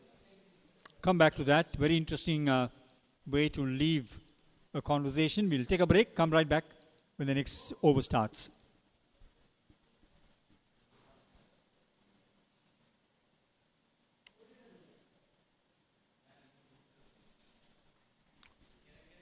Welcome back. Blow hot, blow cold. That's what our conversation is all about. And if you're just joining us here on Sport.lk, my name is Brian Thomas, and with me is my good friend Eran. Pretty new to the com box, but I tell you what, I feel he's been in the box for a long time. He's been so good. So welcome back, Eran. Yeah, we were talking about a very interesting subject. Blow hot, blow cold. Come back to that after this delivery. Quicker down the line, but then, of course, bowling it down the leg stump. 50 comes up, yeah. From my viewpoint, I think where Bangladesh got into in the second test is their dismal performance with the bat after winning the toss and electing to bat first. Come back to that after this. See, I reckon, on hindsight, they would have got their top order batters. I mean, mind you, they had two good centurions in Shanto and Mushfiqur Rahim, who should have batted with more responsibility. And Sri Lankan, okay, what Sri Lanka did was to bring in the two new bowlers.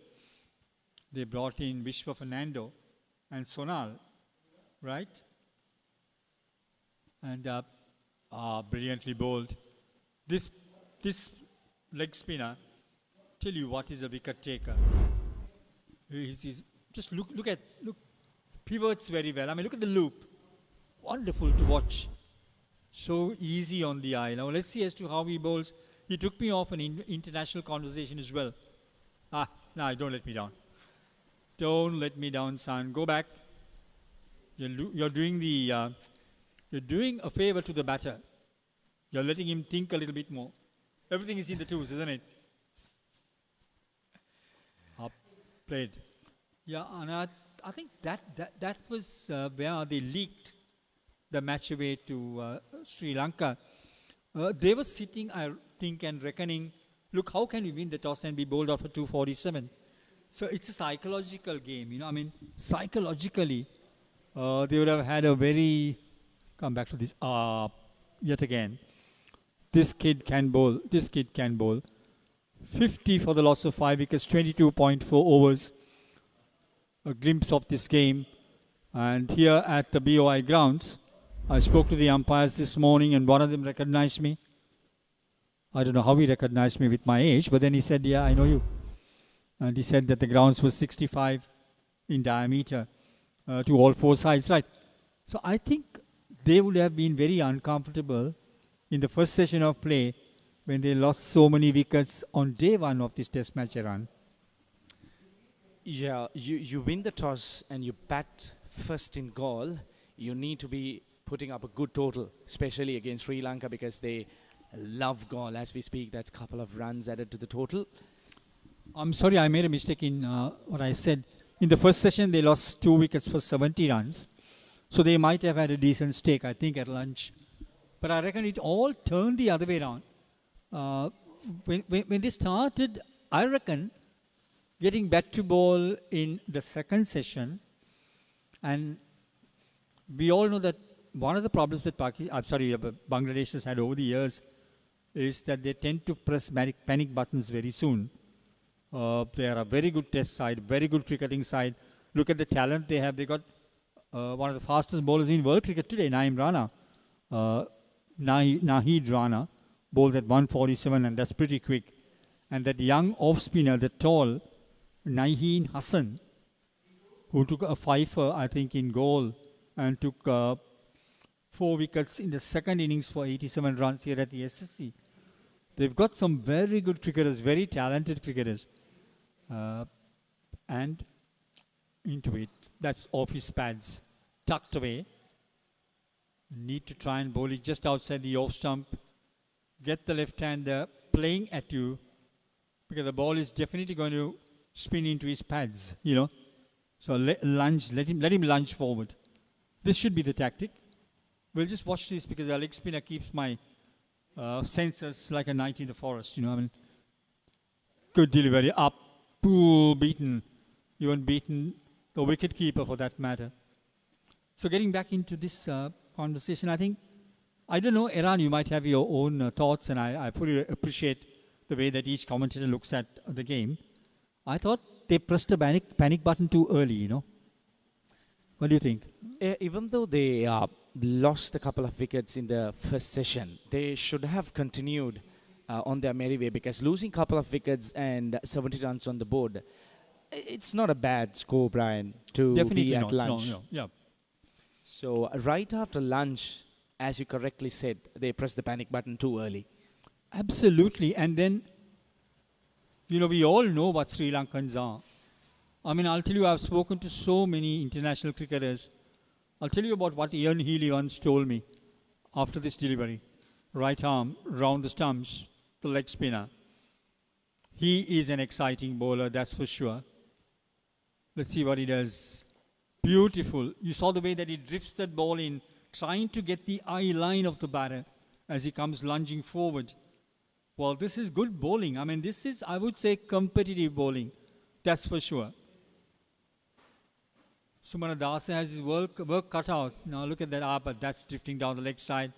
Get him a couple of runs here.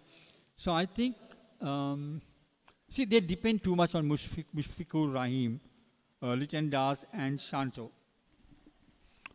So what Ian Healy once told me was like, some of the problems that teams that come to Sri Lanka, they come with this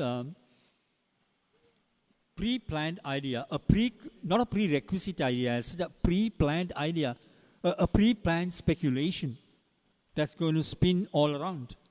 It's going to spin all around. So psychologically, you come with that mindset, and then you tend to panic. He said, now in Australia, we have found out how to play in Sri Lanka is like keep their spinners out of our conversation.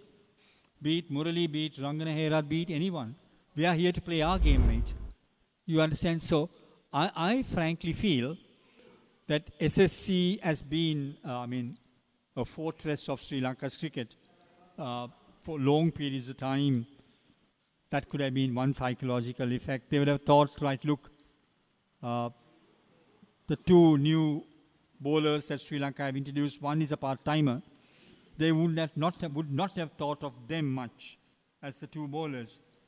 But I think on hindsight, looking at the pitch, I didn't like the body language of Shanto when he won the toss and wanted to bat first. I mean, you know, in my mindset, I thought he would have preferred Sri Lanka winning the toss and taking a decision, you know. I don't know, this is my thinking.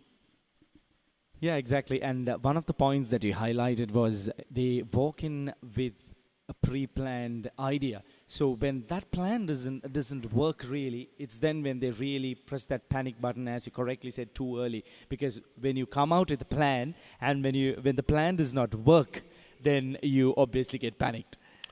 But they are a very experienced team, that I can tell you. In Zimbabwe, they won the test match in 3 days. And I'm a little bit surprised. I'll come back to that after this delivery. Wrapped him on the pad. Yes, he's been given. Now look, that's the cardinal error. You go across the line of the leg spinner.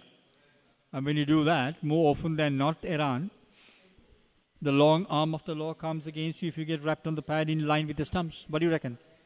Brian, we were discussing this matter during the last over. You shouldn't be going on to the back foot for a leg spinner because you will be cramped in front of the stumps, which exactly happened right now. The sixth wicket down for Mars Bodyline. Vishma makes that long walk back for 11 runs. Brian, do you sense us leaving early today as well? I'd love to. To my heart, I must be true. I've always been true to my heart. And sometimes my producer said, come on, Brian, we're talking to the public, aren't you? I said, no, but then I don't tell a lie here. I'm just... Well, sometimes, well, you do. Look, there are times I want the game to be dragged. Look, every time I have commentated, especially when Australia play against Sri Lanka, I just wanted the game to be dragged because of the type of players that we had to commentate. I would say not against, that's the wrong thing to say. Commentate about. Just imagine you're sitting in the box and you're having a Ricky Ponting at the wickets. Or you're having a Kumar Sangakkara at the wickets. I wouldn't want to hand my mic over to my next commentator. I would say, no, look, I'm going to do another 5 overs. It's happened to me before. I once remember what Premasara Apasinghe told me. Brian Thomas, to get 1 extra over from you is not easy, right? Because you work like a merchant, you work like, you value your voice, you feel every word you utter you should be paid for. But it's funny, no, when Sangakkara is batting, you wouldn't mind. You wouldn't mind doing 2-3 overs, and we have noticed that. That's how it works.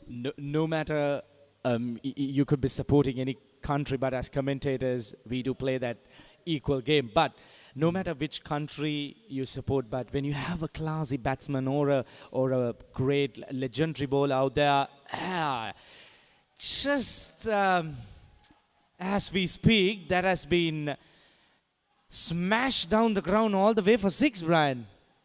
Did he hear you or did he hear me? Did the Sangakkara talk? Did it have a psychological effect?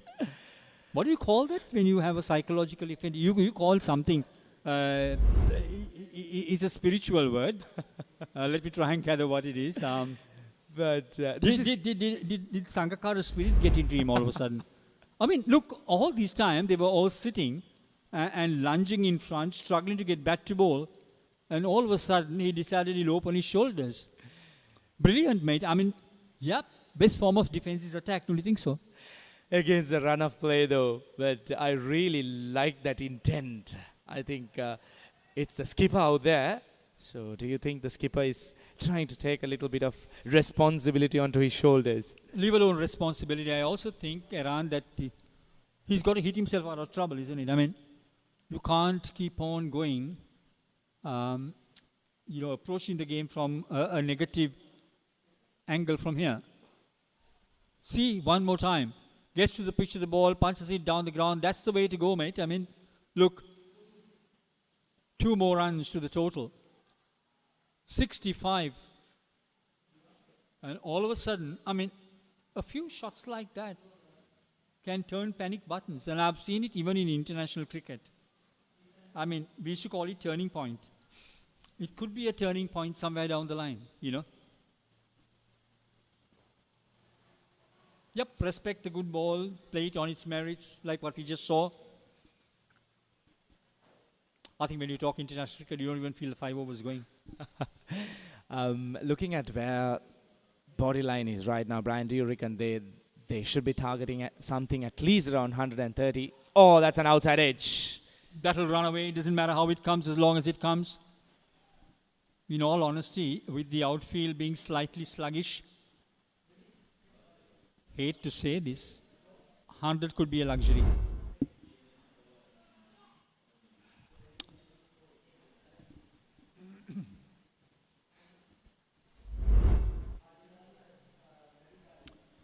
"25 overs have gone by. We are looking for the batting card now, and it's 67 for the loss of 6 wickets. Here is the batting card.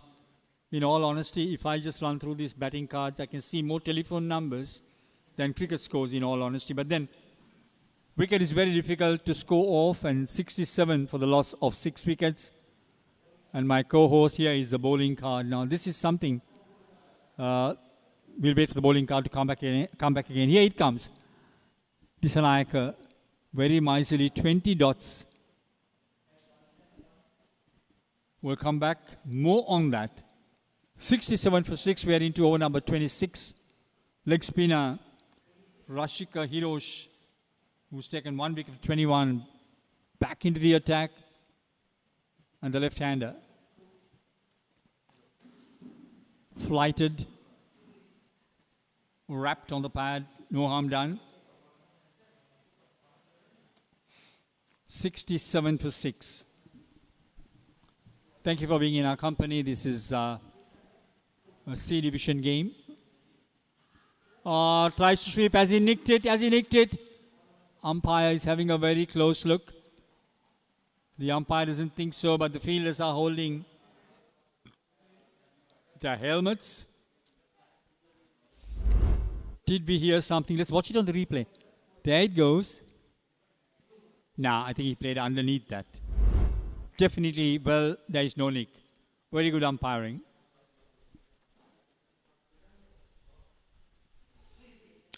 Quicker, bowled it quicker, takes the outside edge and trickles away to deep back of the point.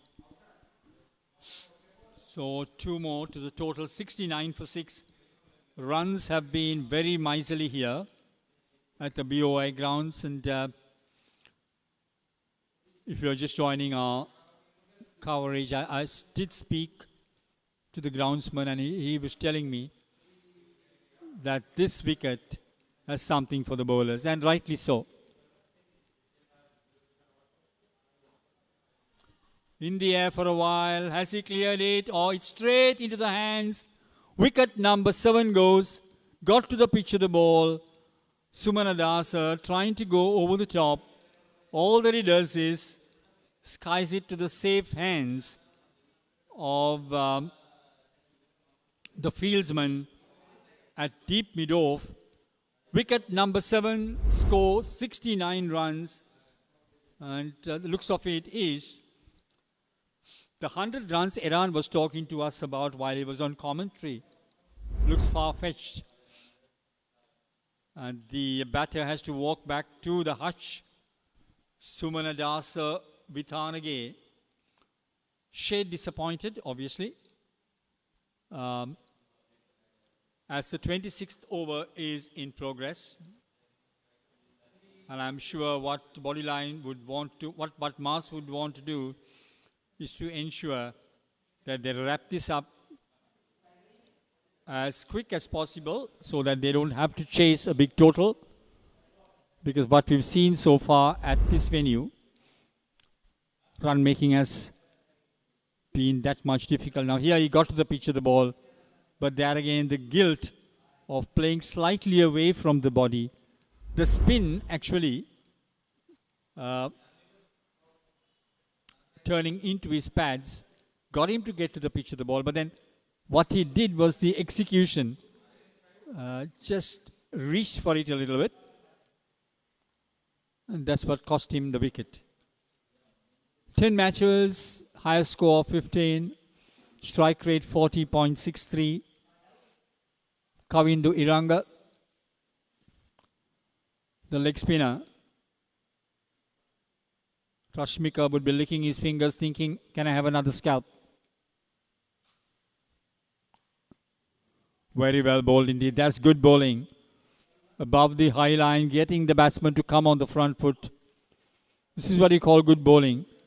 Kavindu is up against it. Use your feet.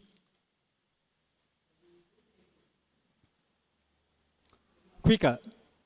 Excellent variation, but then that gets him off the mark as well.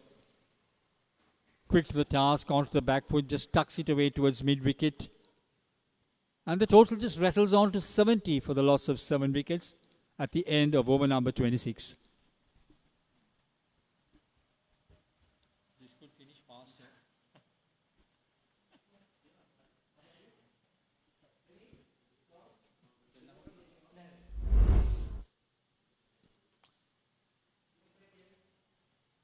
Beautiful, beautiful bit of play that we've seen. Looking at the wickets so far.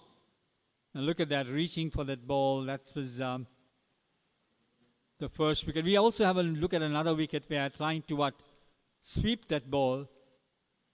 And here again, yep, caught a slip. And that's plumb. Tell you what, you cannot go on the back foot and expect to survive. And the last dismissal, of course, trying to go over the top. 70 for 7. Ratnasari. Driven firmly, but coming middle off the bat. So this batter gives us early indication that he's prepared to use his feet. We are into over number 27 here.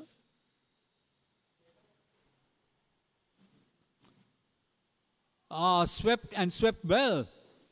But then there is a fieldsman at deep square, cutting off the possible boundary. just inside the boundary ropes. I mean, I think for the first time I saw a bit of aggression, an orthodox sweep. Let's see what Isuru Chandrasiri can do. Got 10 runs off 5 balls. He thumped that beautiful 6. Will he go over? Will he go after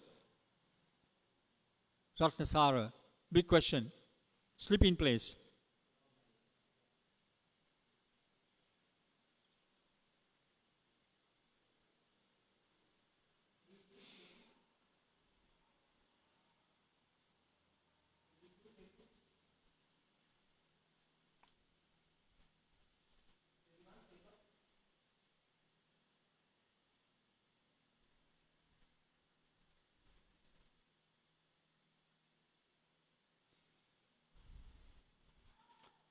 Quicker delivery. Gets him onto the back foot. I think he is doing the right thing because Chandrasiri seems to be pretty strong when the ball is pitched up to him. We saw him executing that wonderful 6, got it on the half volley, played through the line. He can hit the ball. And I think they're just trying to get him on the back foot in here. Ball it slightly quicker up. That's a good delivery. Spun in again. Little bit of turn. Obviously spun away from the left-hander being a leg spin. If he has the googly, just what he's got to do is to bowl the wrong hand. In the air, let's wait for where it is landing. And we don't feel, I mean, see what happens is catchers win matches. And that's an example of how to let your bowler down. Easy in the eye, the ball in the air for a while. The skies look pretty clear, and that should have been taken. Now these type of drop catches, we'll watch it again. Now you see it's a very good delivery indeed. Now that should have been taken. You can't afford to, look at that, look at that. Sadly, drop chance. Beautifully bowled, spun away from the right-hander. This is good bowling, 72 for 7 at the end of 27.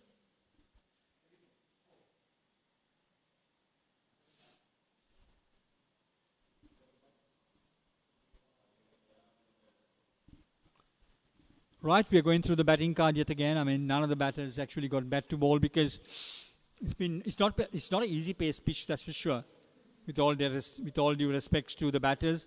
But Chandrasiri so far at the wickets, the left-hander has been outstanding. Had a life thanks to indisciplined catching. He's got to take advantage of the given life, of the given opportunity. And what Bodyline is doing is playing it very smart. They're keeping the 2 leg spinners in operation, knowing very well they could buy another wicket. And that's what they look for.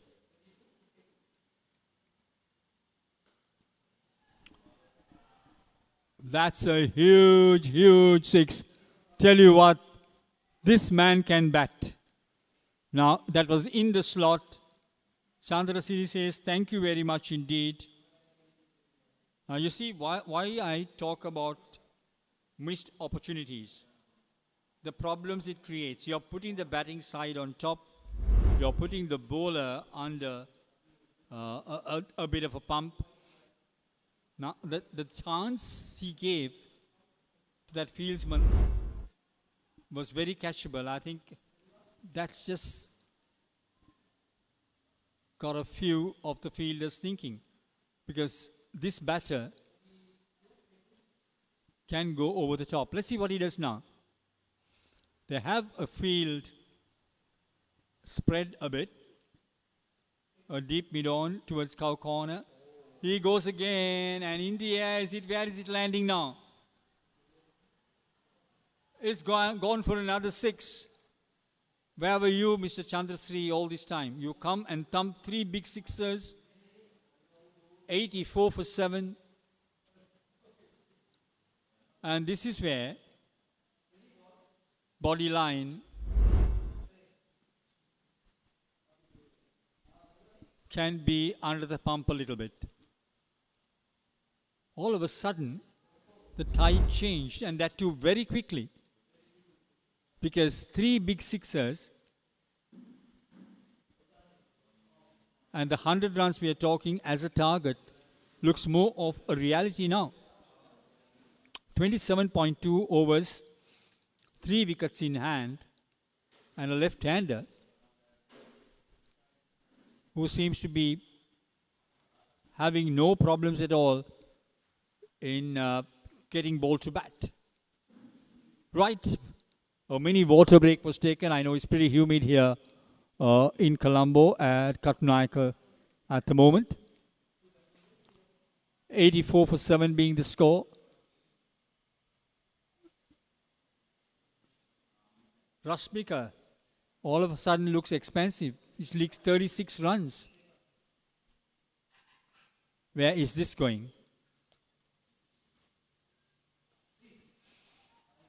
In the air again, and he's gone down to the boundary for 4 runs. This is very good batting. This is very good batting. Isura all of a sudden has made up his mind. I've had enough. I need to go after the bowling, and that's what he's done. Just watch this.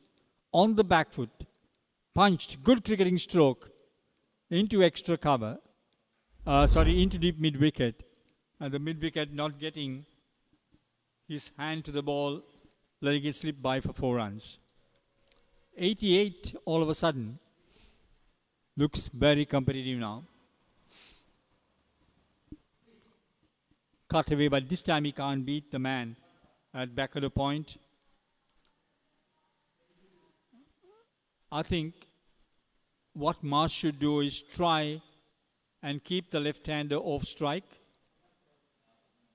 Thank you for being in our company. 88 for the loss of 7 wickets here in this C Division game between Bodyline versus Mars. And for those cricket lovers, Sri Lanka have won the second test by an innings and 81 runs at the SSC a short while ago. That's the international news I have for you. But over here, excellent batsmanship. Yet again on the back foot, chopping it very firmly. And 4 more runs. All of a sudden, this game is taking a turn on its head. 92 for 7. And Chandrasiri has made 31 runs in no time. And I'm wondering as to why he didn't bat up the order. This is very good cricket. 27.5 overs, 92 for 7. Chandrasiri, 31 in 13 deliveries. Tries to back cut that. Well, no harm done. Marks the end of the over. 28 gone, 92 for 7.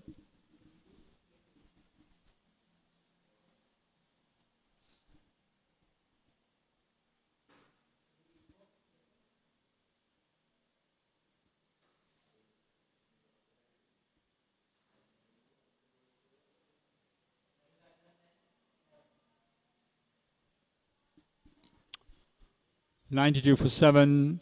All of a sudden, there's been a spark in the batting here. Isuru Chandrasiri, 31 of 14 deliveries. Watch it on the screens. He stumped 3 big sixers, 2 boundaries, and suddenly told the fielding side, I'm here to play and not to just take part. I'm here to compete, not to just take part. He showed it with his bat. Absolutely fantastic. Right, breaking news was Najmal Hussain Shanto announces resignation from Test captaincy. Now, I can't understand as to why he wants to resign. We'll have a chat on our global chat time, which is coming up after the 25th over. But over here at the moment, after the 35th over. Brilliant. On the back foot. These two, that's Kavindu Eranga And Isuru Chandrasiri seemed to be pretty comfortable against his bowling. Ratnasiri flighted outside the off stump. Umpire, the wicketkeeper making an ash of it, going down to the third man fence, just being pulled inside the boundary line. So here, look, Mars winning the toss and electing to bowl first are leaking runs. And runs like this could be very important. And contributions like this could win the opposition the game. 94 for 7.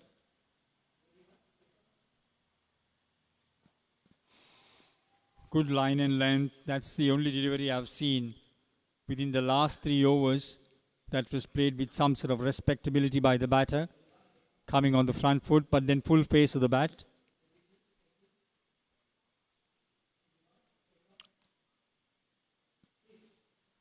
That should be signaled wide or what? Let's wait for the umpire's signal. Now he's okay with it. I thought for a moment that he just got past the tramp line, but now he's okay with it. Last ball of the 28th over, or 29th. Quicker, wrapped on the pad. Now then, umpire feels that was not going to hit the wicket.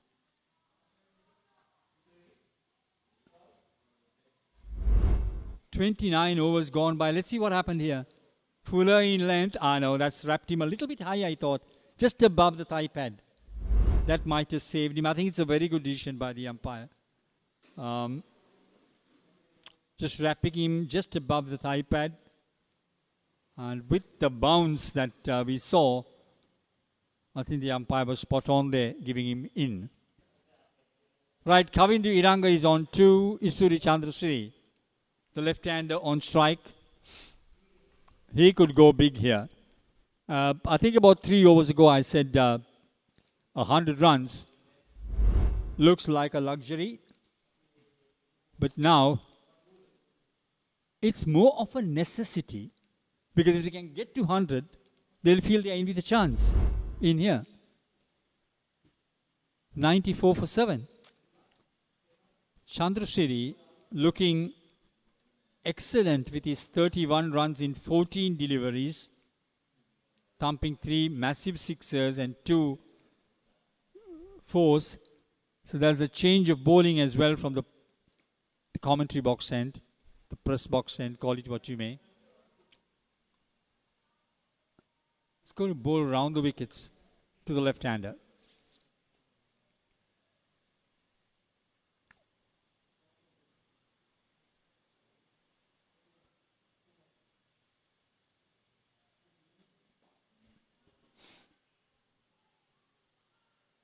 Yep, he makes batting look very easy.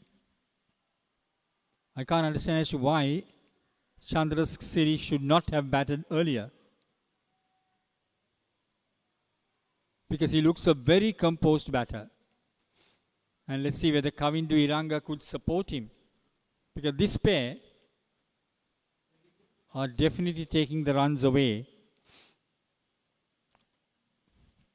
from Mars, who won the toss this morning and decided to bowl first. And I guess batting in the afternoon would be a little bit easier.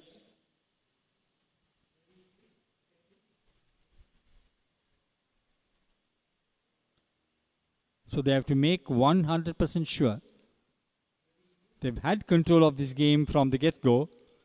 But now, in the last 3 to 4 overs, things have changed quite a bit.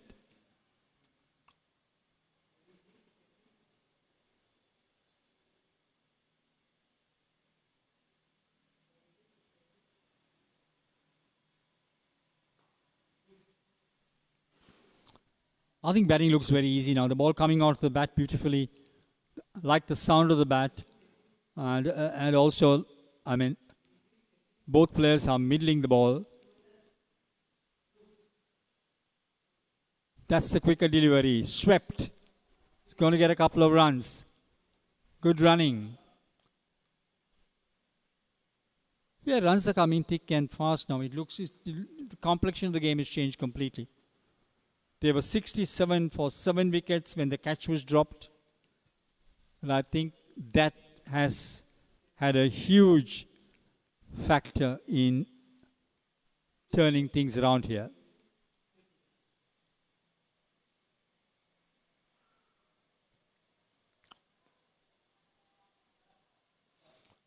Not beaten in flight, but trying to get off the back foot and then punching it down the ground. Got to have 2 dot deliveries. Kavindu, 4 runs in 14 overs. Look at that forward defensive. Bat and pad together, not reaching for the ball, just getting on top of the delivery. Playing it with a straight bat. He can bat. And I think both these batters have done a sterling job.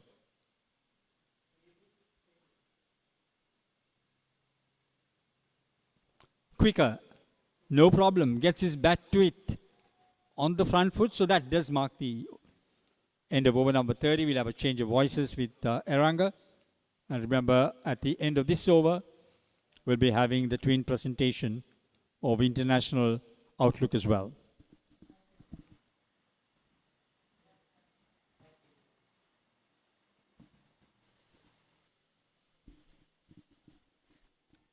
Right, then 30 overs done. 97 for the loss of 7 wickets. The last 5 overs, it has been very interesting since Isuru Chandrasiri walked out. He's been taking on the bowlers.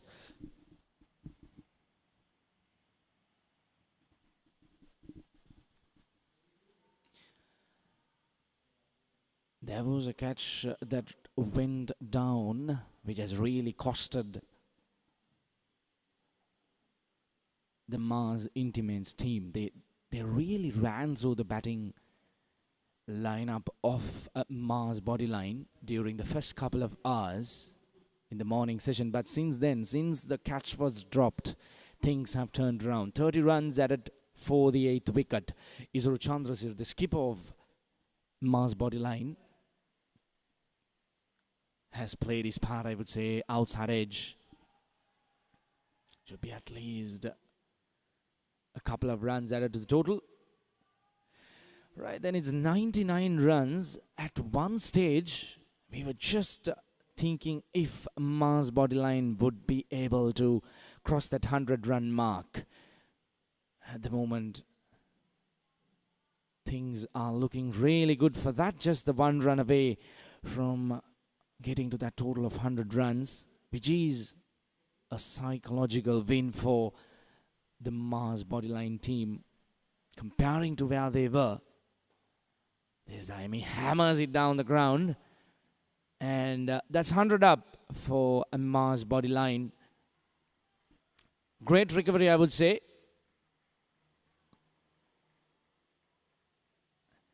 Brian was just discussing a few hours back that attacking would be the best defense if things aren't working for you. So in Isuru Chandrasiri's case over here, the very first ball he faced, he hammered it down the ground for a 6. That's how he started his innings. And since then, he has really taken all the bowlers to the cleaners, and things have really worked out for him.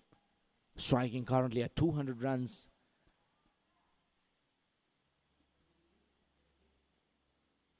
As the strike rate, 100 for 7. Oh, this is really not good fielding from the mid-on fielder. I'm not sure who that is. He really never attacked the bowler. It was a very good call from Isuru Chandrasiri. He did realize that the mid-on fielder was not really attempting to attack the ball, and that was a quick run. I'm just feeling if the Mars Intimates players are losing the grip a little bit. They can't afford to do this. They can't afford to lose the grip. That was a wild hike. Fails to make contact. Looks like the wrong one from Vatsara, the successful bowler managing to grab 3 wickets. Now look at that replay. The mid-on player, he really never attacked the bowler. Once again, a quick single. This has been really good batting between these two batters, especially Kavindu Aranga supporting his senior batting partner, the skipper. That completes over number 31. Mars Bodyline third, 102 for the loss of 7 wickets.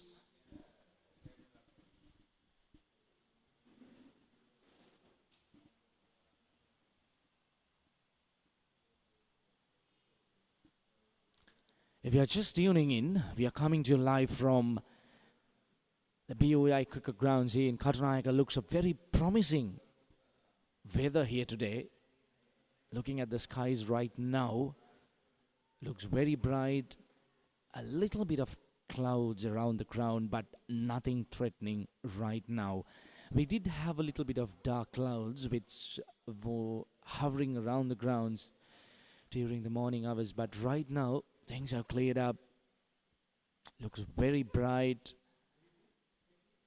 It's 12 in the afternoon. The players might be feeling the heat, but since we had rains last night, the weather, in fact the humidity, is a little bit less comparing to the usual weather around Colombo. Lots of cricket happening around Colombo in parallel grounds. Usually the weekends, we have a lot of cricket happening around Colombo. You can catch us live on Sporty.lk on the YouTube channel. And you could catch multiple other games happening around as well. Hats off to the production team putting their efforts to bring these pictures live for you.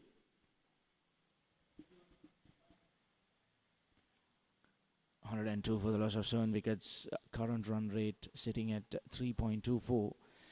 Things have changed during the last 45 minutes of play, I would say. Isuru Chandrasiri really taking it on after the bowlers.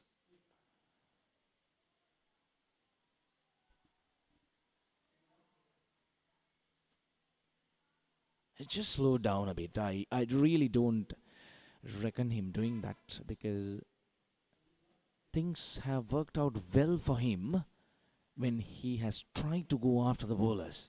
So I just feel he needs to go on his merry way. There's another quick single. Good rotation of strike.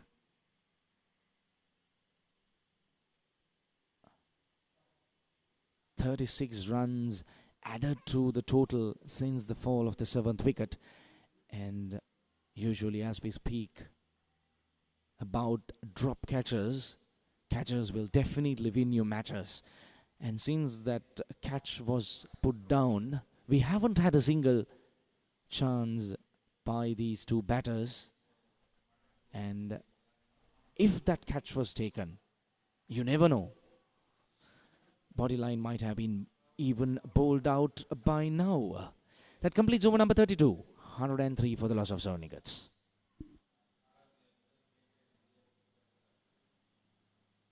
Here's a quick look at the batting card.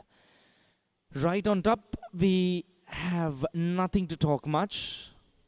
But right at the bottom, we have the skipper, Isuru Chandrasiri, showing his skills.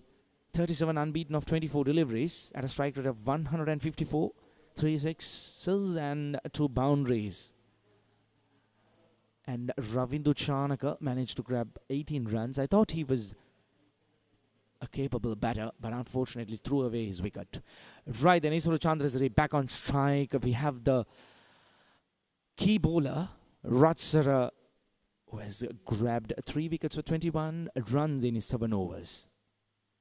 This is going to be an interesting contest. Let's see how it goes.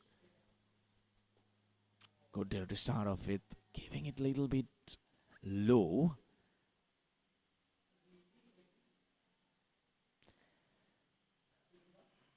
18 more overs to go.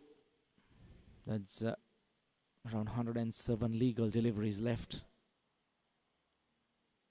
Once again, nicely played towards Sportylk. Another run added to the total. Things have settled down a little bit after that flourish of boundaries from the batter of Isuru Chandrasiri as he just walked in.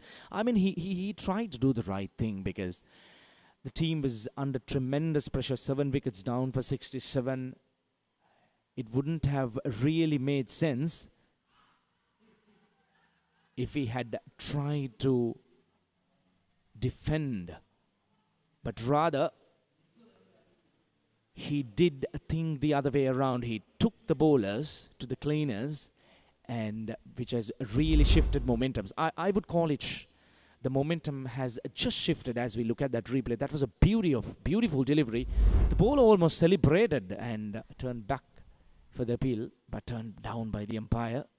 He's getting a lot of turn and bounce. He needs to bowl it a little bit more further.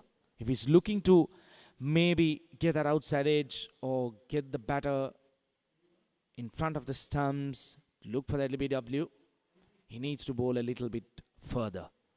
He needs to bring the batter to his front foot. Invite the batter to drive outside the off stump. That's the exact reason why do we have that short extra field as well. Waiting for that catch. Waiting for that missed shot outside the off stump, which might loop up in the air. And we do have a slip as well.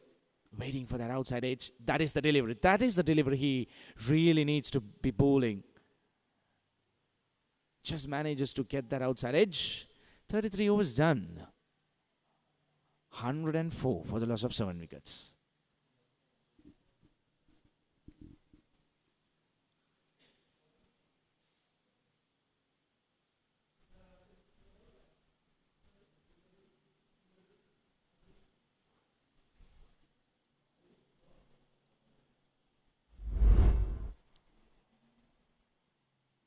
Here's a quick replay of that previous delivery. The bowler had celebrated already. He was amused, turning back. But the umpire thought the other way around.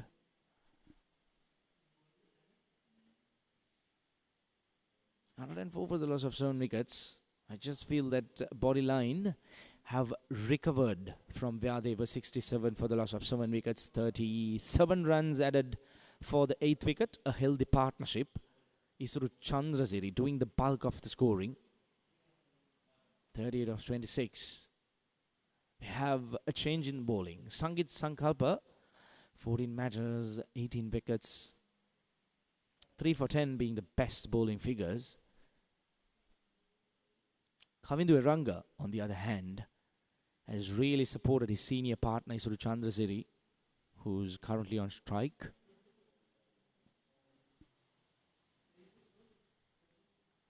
I just feel as the sun was out there during the first couple of hours in the morning session, where the things have settled down a little bit. And the very first delivery, he smashes it over mid-wicket for 6 runs. This was expected.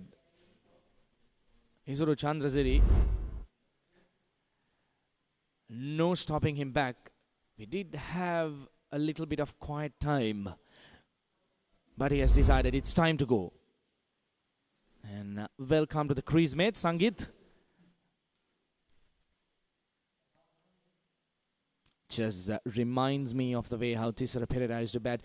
These tall left-hand batters, they give that vibe of slogging over mid-wicket. When you look at the stance, when you look at how they are approaching a ball, especially a spinner, and also the front foot a little bit opened up, waiting for that delivery, which is pitched up to be taken over Sportylk or deep mid-wicket, maybe even long on. You call that a V curve. Isuru Chandrasiri giving it another look at that leg side. In fact, that's a full toss. Fails to make proper contact. The interesting fact is Sangit is a left arm leg spinner. So we have the third leg spinner being introduced. Very interesting choice. Right, I would have loved to have Brian Thomas alongside me to talk about Nelson, which is on board currently. So this is something that the Englishman used to believe that's an unlucky number. Let's see how it plays around with the body line. 1-1-1 for the loss of 7 wickets.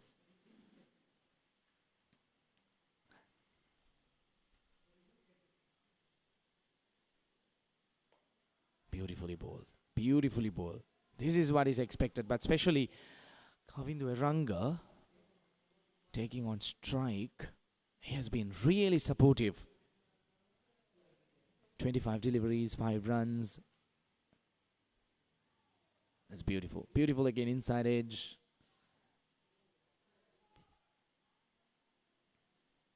One for the loss of 7 wickets.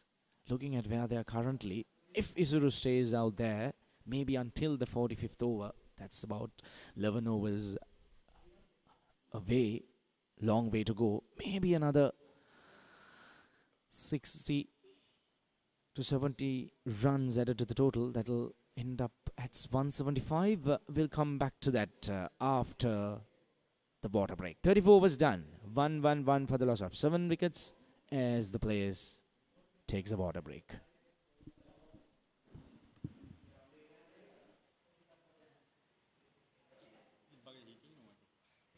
Here's a quick look at the batting card. Isuru Chandrasiri, the highlight of the batting card, 45 runs scored off 28 deliveries, leading his team as the captain.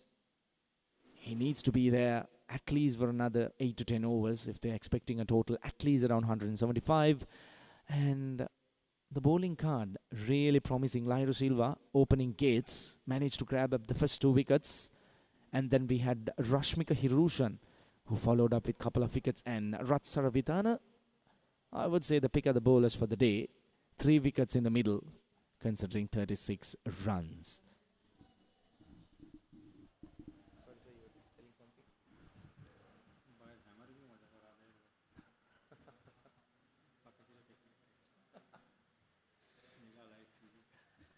They would have been bowled out. That was Isuru's catch, right? Yeah, I think Isuru's catch. I mean, like, I played this game, you know. Even now, I'll take a catch like that. I swear. It was a regulation catch.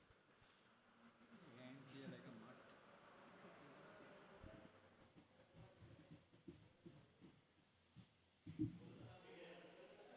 Whatever said and done, you can't beat the, I wouldn't say South African, frankly, the Aussie catching.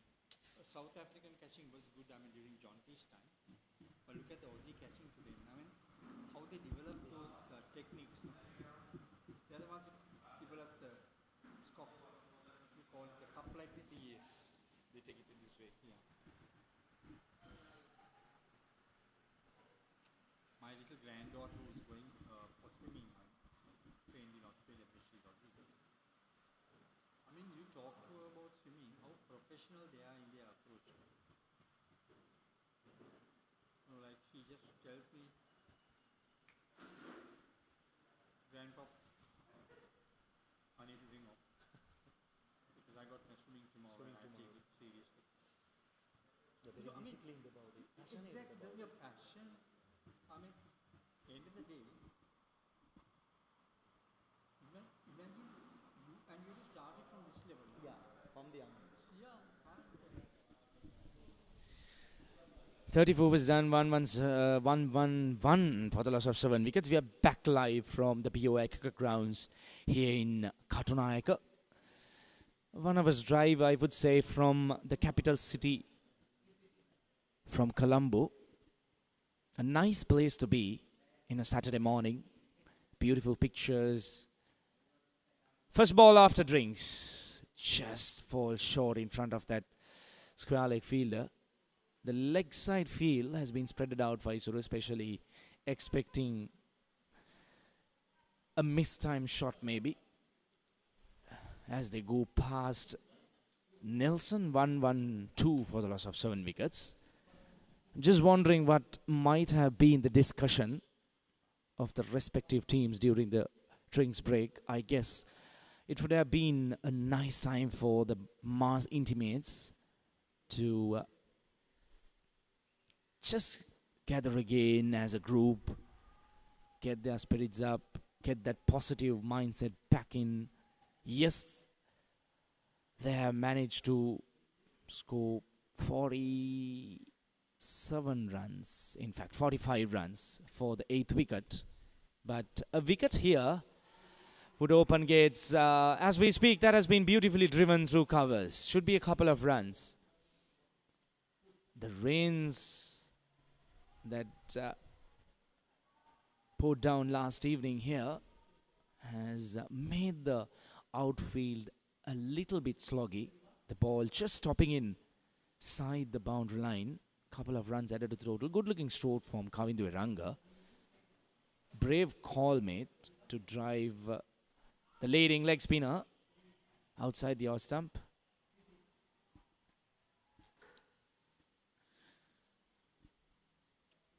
I was just talking, 1 wicket here would definitely open gates for Mars intimates. They really just need the 1 wicket.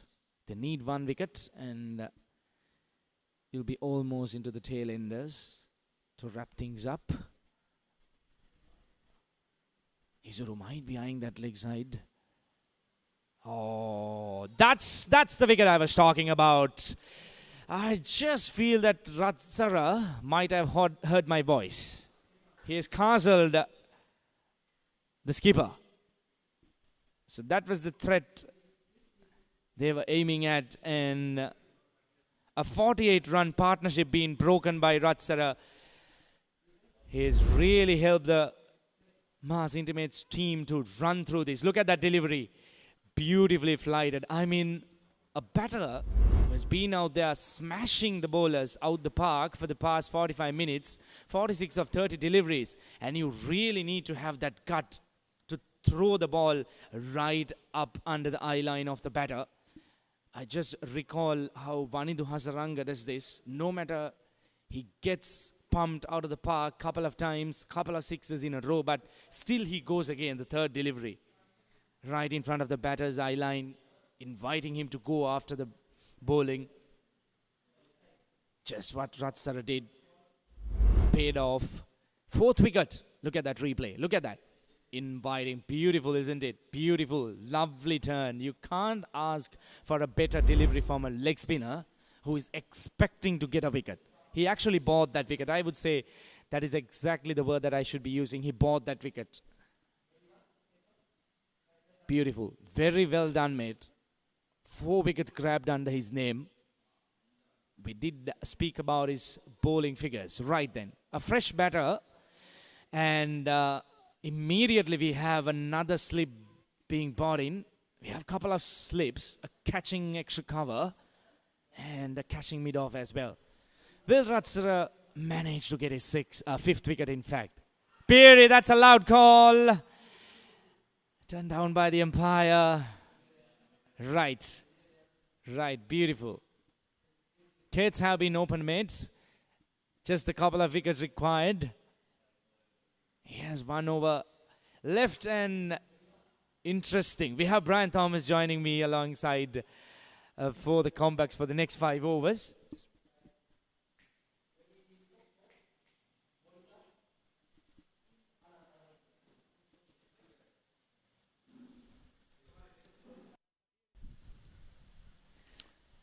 Brian, welcome. Thank you very much indeed. Just before I went on break, you gave me the news about Shanto, the Bangladeshi captain, resigning from Test captaincy. What do you think the reason is? Brian, I was actually shocked to look at that news because that was not recorded. I'm really surprised because we were discussing about drawing the game at Galle. That alone is a win for a team visiting Sri Lanka. So they did really well. And can one game actually get into the nerves of a captain to resign from captaincy? I frankly feel, look, oh, that's very, very close, but then umpire doesn't think otherwise he's going down the leg side. Anyway, see, he got 200s in the test in goal, um, which was very good. He looked very chirpy when he came to Colombo. I've not met him, frankly. But I reckon that he might be under the pump because they have lost this test match basically 6.25 sessions. You understand? Because I remember when we were going down for, when you were going down for the pitch report, I had a call. I called Roshan Abessinger, our match commentator, and I said, Roshan, how long do you think you'll be in the comm box? He said, Brian, another 1 more hour. Driven firmly. I said, Roshan, why are you being so biased, Roshan, here? I said, you can't say that because Lytton Das is at the wickets. He's a good batter alongside with Naeem Hassan. So if they can bat till lunch, they can avoid the innings defeat. He said, Brian, it doesn't look like it. The body language of the team doesn't look right. You know, and I think he was spot on. I reckon combination of both. It could be pressure from the management. And I don't, I'll be very frank with you, sometimes, especially in the sub-continent, I'll come back to that because that's an interesting thing I want to tell our listeners as well after the break.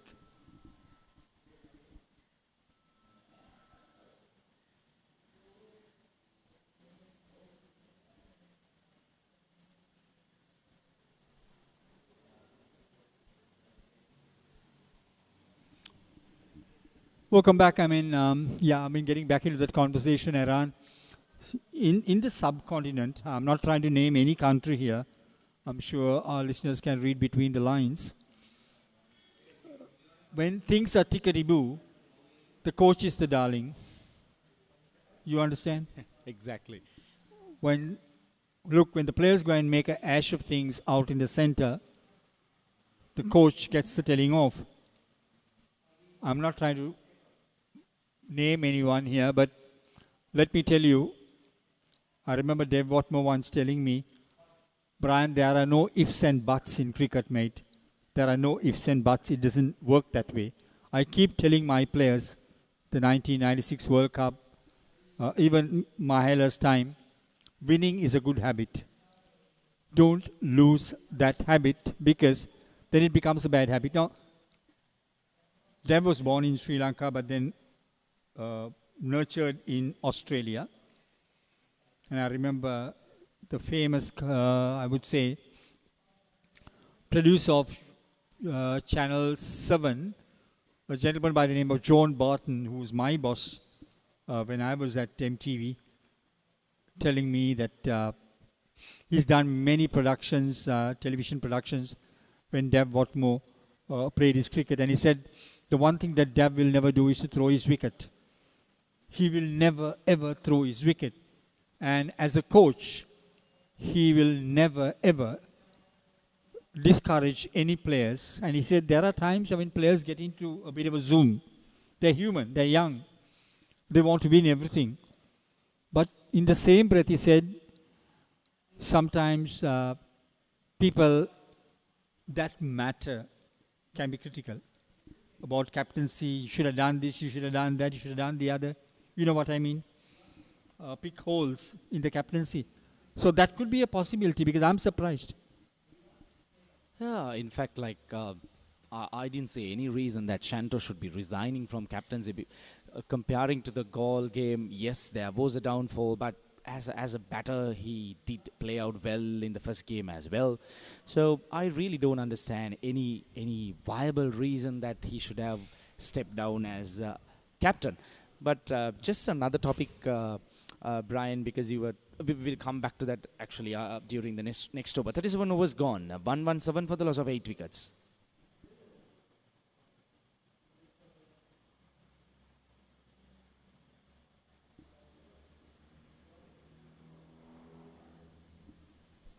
Right then, coming back to the topic that we were discussing, since you brought in that topic of not throwing away the wicket, I remember once Sanat Jayasuriya during an interview, he was talking about Arjuna Rantunga's captaincy, and he once told that when he was out batting, he slashed at a delivery and he had given a catch, but luckily the field had dropped the ball.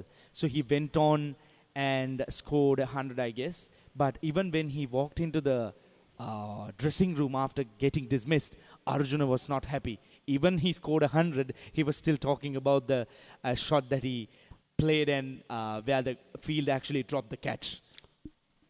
I am associated with Arjuna as a media personality, and oh, there goes another wicket, is it? There we go. So 9 wickets for 117. Fuller in line, no? Fuller in length, trying to work it on the onside. Well, cardinal error. Play the bowling to the merits. Yeah, I mean, I'm talking to Arjuna. And Arjuna was telling me, I mean, look, Brian, we all make mistakes as a batter. I mean, you could get a very, very, I would say, a ball up front that's unplayable. I mean, Ricky Ponting has told me the same thing. Mark Waugh told me the same thing in my interviews. Even Jack Carlis said, I mean, like, you can get that unplayable delivery. Right now, if you go right back and think of who was that English batter who was comprehensively bowled by Shane Warne round his legs. I can't remember his, I mean, pardon my memory.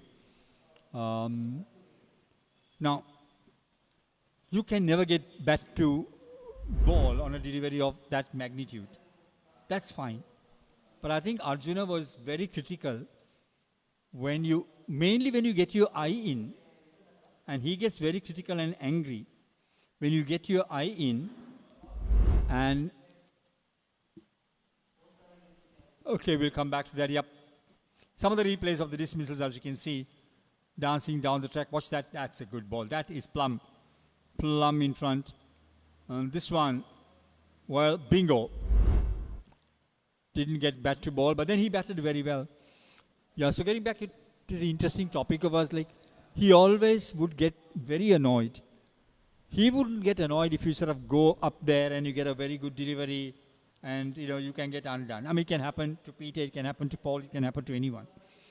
But why he used to get very cross is, once you get your eye in, you must understand that the team has a different game plan.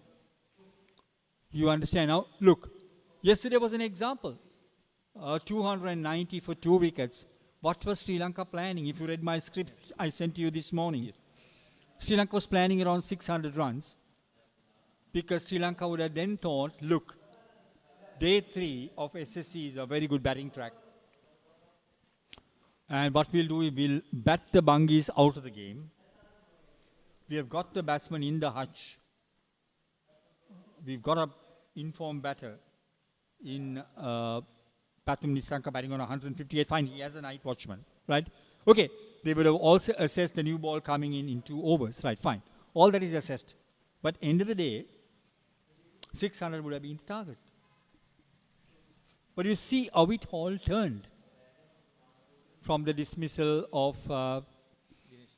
not Dinesh Chandimal, I would say, okay, Dinesh Chandimal's dismissal, I don't want to talk about it because I was criticized saying, Brian, look, you have nothing else to do. You're a nosy Parker. When the batters get 100, you'll put them up the gum tree. Otherwise, you think that they should be sitting in the branch. Okay, fine. Take it. As a journalist, as a commentator, I'm proud that when people criticize like that, because then I feel I'm doing my job. But over here, now if Arjuna was the captain, mark my word and see, he would have told Pathum Nissanka, even though he scored that 158 runs, look, I'm not very happy with what you did. Because you know why? The team became dependent of him to anchor that particular innings towards 600. You have a night watchman with a new ball coming in, he could go any moment. And Pathum was out of the new ball to a spinner, trying to reach for the ball. You understand now? I hope you do understand, get the picture. Where it annoys him. And he's not the only one, mate, in this. most captains in the world have that. Dev Watmore used to say, Brian, I mean, I would get very annoyed. And he once said, I didn't even talk to Russell Arnold when he got himself out. And this was in Kandy. And I remember I sat with Arnie for a cup of coffee, I think somewhere down the line. And Arnie just, in no uncertain terms, told me in Sinhalese, I want to avoid the coach. Happens. But that's all part and parcel of the game, isn't it? Yeah, looking at the cricket that was played, I would say, 15 to 20 years back, it's completely different to the cricket that's played right now. As we speak, that has been swept, and swept beautifully down to the fine leg boundary for 4 runs. That's welcome runs to Kavindu Eranga and Mars Bodyline. So, Brian, just pointing out the fact that the batters losing concentration. Do you think that the introduction of the T20 format and these T10 formats have played a critical part in batters losing concentration or losing patience in their game? To a great extent. Look at the way that Dinesh Chandimal was out. What was the stroke he played? Did he play a proper test stroke? He played a reverse sweep, right? Okay. I'll tell you what. You brought up that subject. And I promise you, if it was Arjuna, he wouldn't have walked into the dressing room. Because you're heading towards the close of play, Eranga, and then you play a reverse sweep. Your 100 is staring at you. And the way he was batting, oh, that's gone, is it? No. No. I just thought he got an edge to it on that occasion, but it's certainly not an edge. I mean, I was watching the game and I just thought to myself, unless the Bangladeshis are careful, they are going to let Chandimal score 200 runs on this pitch, So just imagine what my mindset was. So you can just imagine what the mindset of the dressing room would have been. You get what I'm trying to get through to you. So out for 93, playing absolutely a cow shot, and that too a one-day shot. A T20 shot. I can assure you, Ranatunga, who is not a great admirer, is it 4 runs? Yeah, it is. 6. I sometimes wonder where these batters were. Honestly. I mean, Iranga, where were this batter? Where was this Kavindu Iranga? Look at that. Look at that. Now, it's a proper cricket shot. I'll tell you what, Kusal Mendis would be proud of that, because that's where he targets the cow corner. Why does he bat so late? Is it another tactic that I think what we see in schools rugby, use your bench strength late sometimes when players are tired? I don't know. All part and parcel of the humor. But 129 for 9 after being 67 for 6. 67 for 7, right? 67 for 7. And that vital catch that was dropped. I know you felt that I was annoyed. I'm not taking it away from you. You might have felt annoyed. Yeah. But both of us were annoyed for what? For reasons, well, if you can read between the lines, that's okay. Now you see that drop catch, what a difference it made. Look at the partnership that was built after that. So this is why a captain like Arjuna would have been annoyed with Chandimal, playing that stroke. Winning the test match, of course, I mean, is one thing. But when they go back to the drawing board in international cricket, these are areas that the captain and the coach will discuss. Because you can get away, I suppose, in one game. But imagine if you are playing against a competitive side like Australia, England, South Africa or India, or even New Zealand. What will they do? You make a mistake, you give them a gateway. It's like letting your camel into the tent. Simple as that,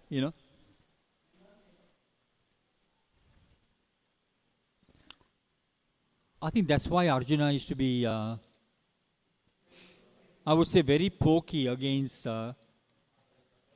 dismissals. He feels or felt the batsman threw it away, Yeah, this is something that the current days batters, they really need to focus on staying on. They can't afford to throw away their wickets once they are settled in, because that can really impact the team's game plan. You might be on a personal note, you might have achieved the milestone, you might have scored a good number of runs, but from the point of view, from the team's point of view, in fact, you haven't completed the job.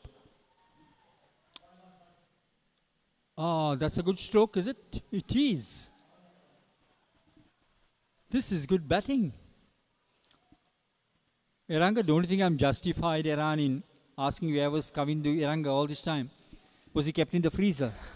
So the point with Kavindu Iranga, I would say, Brian, he was there out with Izuru Chandrasiri. When his keeper was batting, he was really supporting the skipper. He has been out there for 47 deliveries, and I just feel it's something very similar to the topic that we were discussing. He has got his eye in right now. He can see the ball well. He understands how the surface is working. So now he is utilizing the fact that he has been out there for such a long time.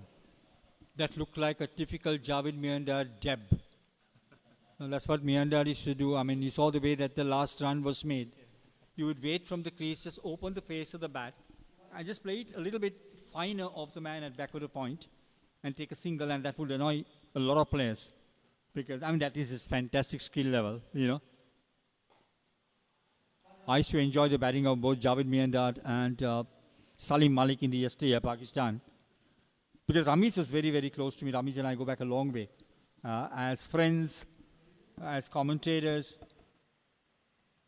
and both with same eating habits. You know, so like we should be very, very, I would say we had a lot to share in common, alongside, of course, Roshan Abe Singh. And he was always telling me, people don't realize the contribution both Salim Malik and Javed Miandar as a pair made for Pakistan during Imran Khan's time, mind you. And that's why they were such a dangerous cricket playing nation. I always have this soft corner for Pakistan because, like, look, they have produced, I think, some of the best fast bowlers in the world. Wasim Akram, Waqar Yunus, what more do you want? Imran Khan, Sarfraz Nawaz, you name it. Shoaib Akhtar. And look at their batters they have produced. And I'm very lucky I had the opportunity of saying hi to most of the batters whom I used to admire. I mean, from Salim Malik to Javed Bhai, you know, Inzi, so many of them. And when they are cricket in the test arena, is under a bit of a quest right now. It gets their supporters scratching their head. Because they were one of the most dangerous teams in world cricket. Mind you, they were the 1992 World Cup champions. Remember, under under Imran Khan. Even Imran Khan set high standards, I reckon, in how players perform. And that's what Arjuna did, you know. He did set high standards. I'm really, you're not even commenting. I think you're just tongue-tied, whatever. But then I'm surprised that Nigel Shanto retired here in Sri Lanka after losing the test inside 3.5 days. News. 135 for 9, 40.3 overs gone by. And Lahiru Silva will have to scalp Kavindu Iranga, who's batting on 23 very quickly. If not, it'll be Bodyline batting the 50 overs. And if they get to a total of around 150, 160 on this pitch, it could be very competitive.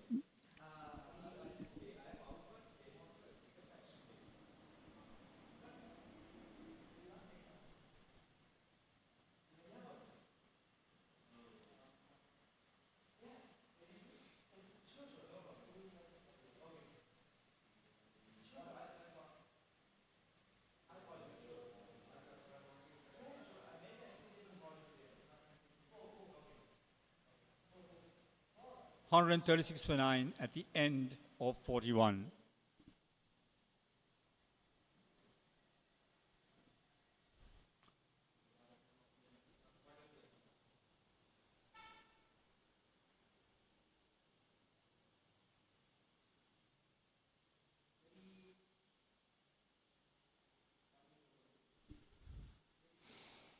Welcome back. It's Kavindu Iranga and Chandrasiri who have made a world of difference from 67 for the loss of 7 wickets when Bodyline looked done and dusted. They've come out with a sterling performance, a wonderful partnership, and they've taken, I think Bodyline have almost got themselves to a winning target here. Down the leg side, you can't bowl there. You get punched down, and look at that fielding. Appalling, isn't it? 4 more runs, 140 for 9. And I think Mars, after winning the toss and deciding to bowl first, looks as though they have thrown it away. From being in a commanding position at 67 for 6, they just gone and leaked runs unnecessarily.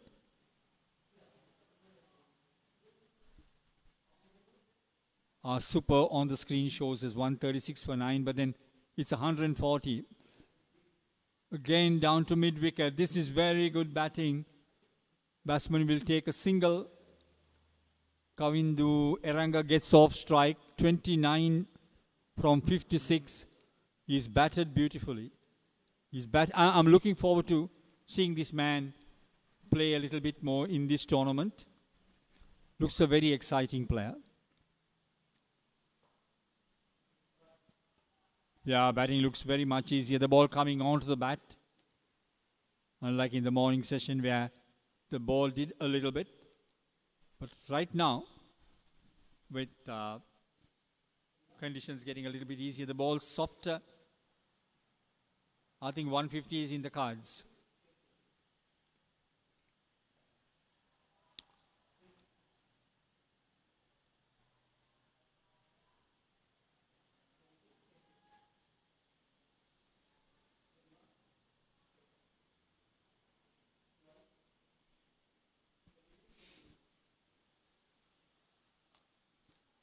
Nice drift, but then he's not turning the ball, so the batter has no problem in lunging forward, just opening the face of the bat, running it down for a single. 143 for 9 at the end of 42.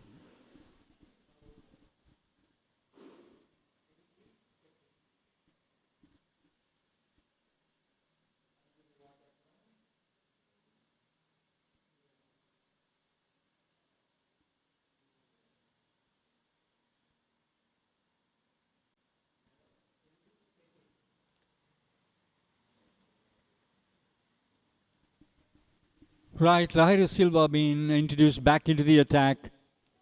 They've got a huge task to get Kavindu Iranga out. He's batting on 30, batting beautifully. In line with the stumps, wicket to wicket, but then watch Kavindu Iranga covering the line and the length, just playing it straight down the ground. No run, of course.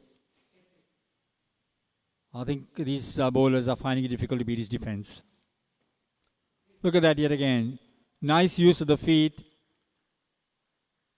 Takes a single easily, goes on to 31. This has been a very good innings by this young right-hander. Excellent. Right, it's a left-hander on strike now.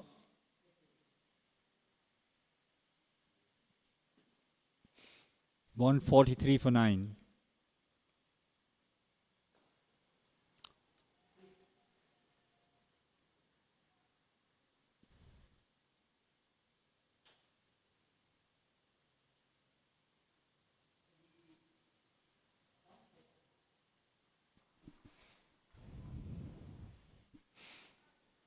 Iranga on 31.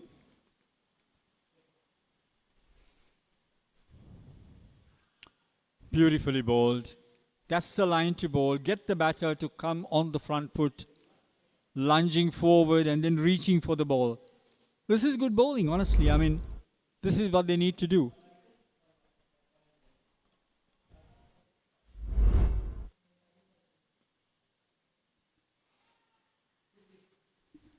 Yep, it's coming onto the bat beautifully. I mean, the wicket is eased, the ball is softer. And I think all credit must go to Bodyline. I mean, they were in a hopeless situation at one stage of the game. But now, look at that. It's coming on nicely, so he just lunges forward, opens the face of the bat. And the total remains on 145 for 9.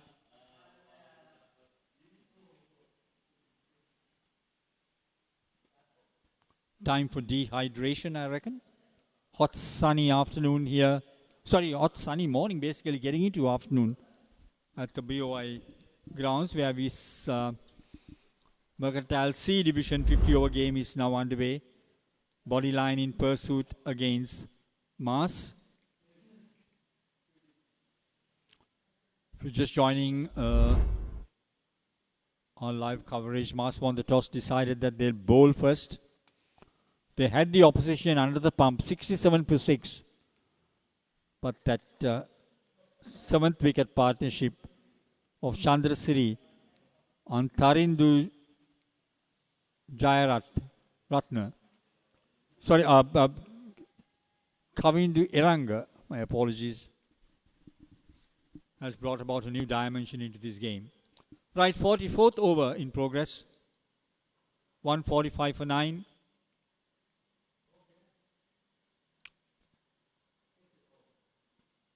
Jayaratna, left-hander. Can't bowl onto his pads because he's going to milk you. He is going to milk you. Ruvin Seneviratna. He's been wicketless for 7 overs. Been economical. But he should not feed the batter onto the pads, especially at this stage of the game. We are into over number 44. The batters will not open their shoulders. They'll just take it to about the 48th over. And then you can sort of see some punch down the grounds.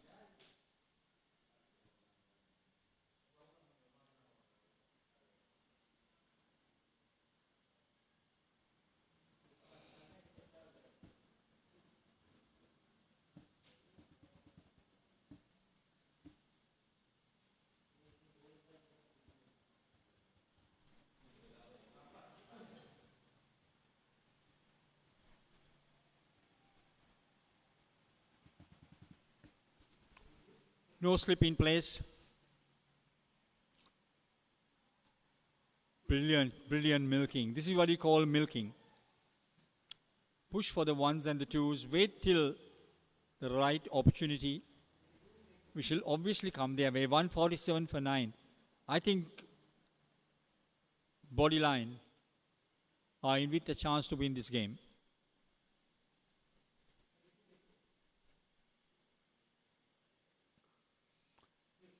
Good batting.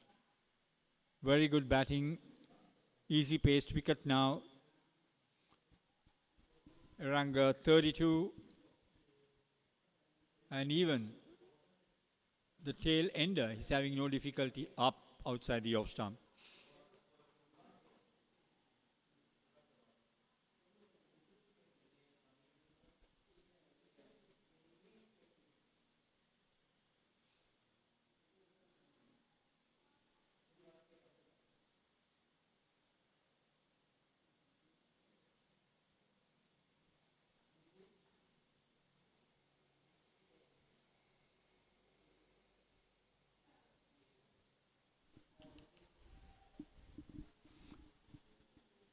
Bowling the 4th stump line. Wise thing to do, but get the batter to play at it. Otherwise, you're not going to get him out. You've got a slip fielder. Try to bowl stump to stump.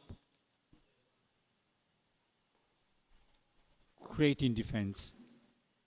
So, the end of the 44th over. 147 for the loss of 9 wickets here at the BOI grounds, which is absolutely picturesque. Take a break, come back, we'll talk a little bit more about these grounds.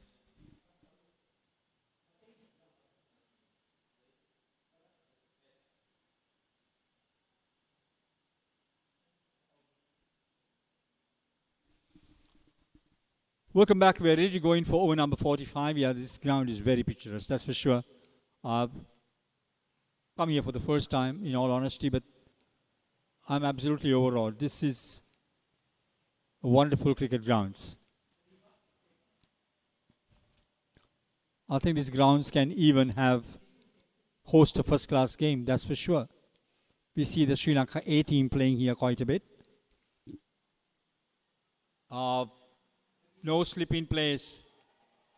And of course, a little bit of a muddle in the middle. Batter just lunges forward, opens the face, no slip in place, rightly so. Take advantage of the field position. When you don't have a slip in place, that's not at all a risky stroke. Eranga on 34.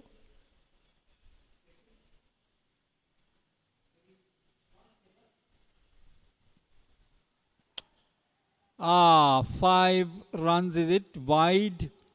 No, it's intercepted just inside the boundary line.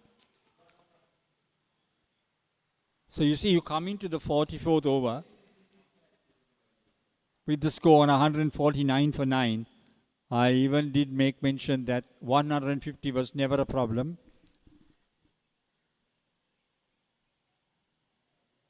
And Kavindu Eranga has showed everyone how to bat on this track.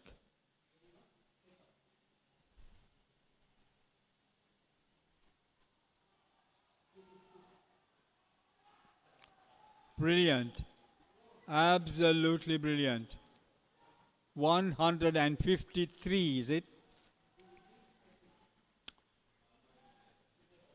And Eranga,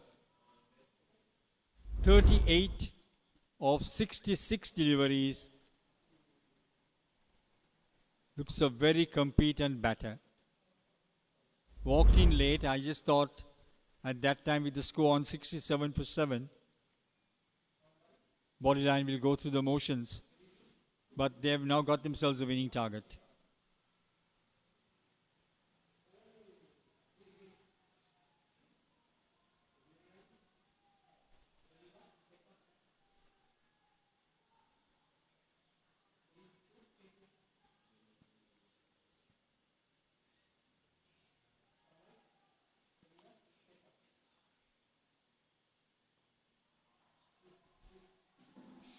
This is a nice defense he has. Is this forward defensive, getting out of the front foot?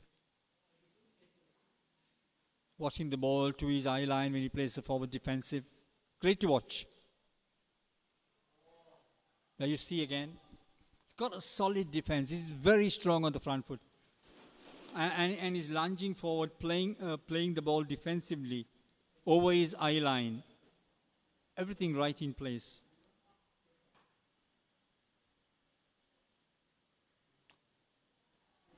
There we go. Straight down the leg side, and that is just intercepted inside the boundary line.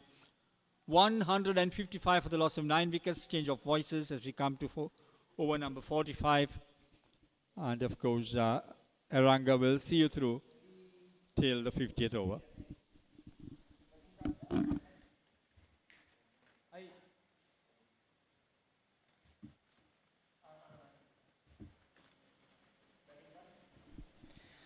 Right, then here's a quick look at the batting card. Right at the end, we have Isuru Chandrasiri and Tharindu. In fact, Kavindu Eranga, who is currently unbeaten on 40. The two batters with the highest scores for Mars Bodyline. 157 for the loss of 9 wickets. And here is a quick look at the bowling card. Ratsara Vithana, the star performer for Mars Intimates, grabbing 4 wickets.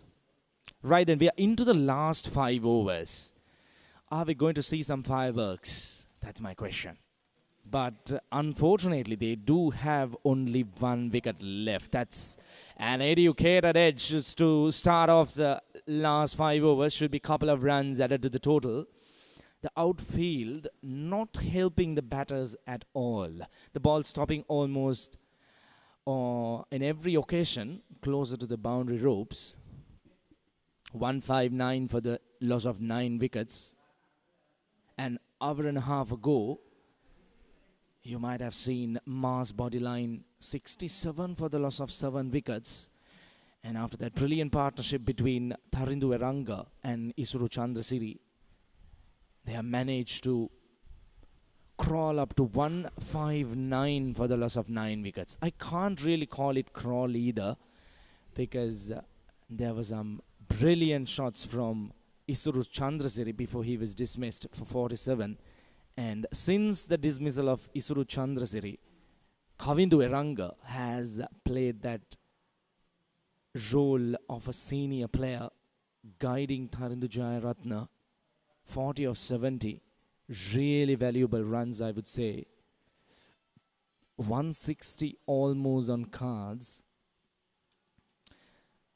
27 legal deliveries left. 30 runs from here. They'll get up to 190. But anything above 175, I would definitely feel they would fancy their chances, because comparing to where they were, they would take this with both hands.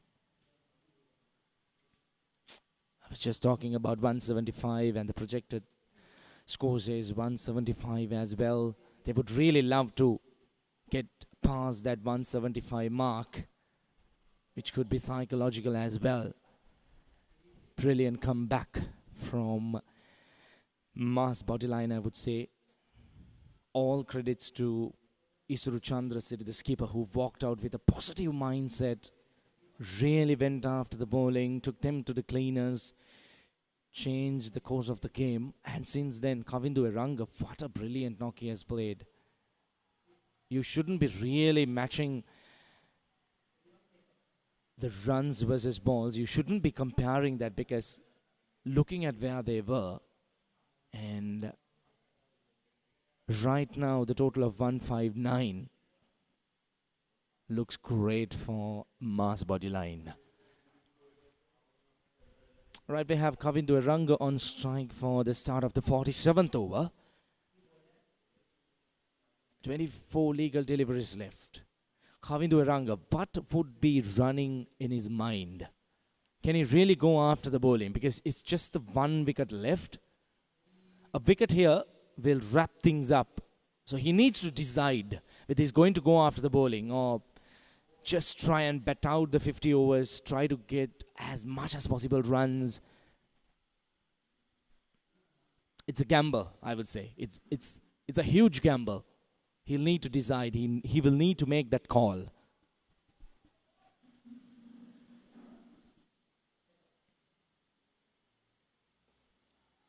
Oh, that's a valiant effort. Satsara, I guess. Was it a drop chance? I think it is. Or was it a bump ball? Let's see. Here's a replay. In fact, it was a drop chance.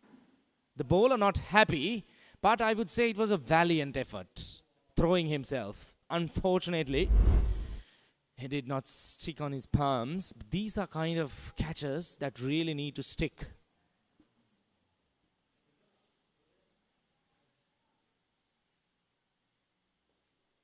Lahiru Silva not really happy about that drop catch. That was the second drop chance, but look, what could a drop chance do when it comes to cricket? Oh, that's a huge shot, but we have the long on fielder settling in. Oh, that's gone all the way. Valiant effort once again. But goes begging. That's a lovely shot. Tharindu Jayaratne, well, he decides that it's time for him to taste the delivery. Oh, in fact, oh my goodness. He has in fact grabbed the ball one-handed, but just couldn't manage to throw it in on time. Brilliant effort, valiant effort from the fielder long on. Unfortunately for him, he just couldn't keep himself within the playing area.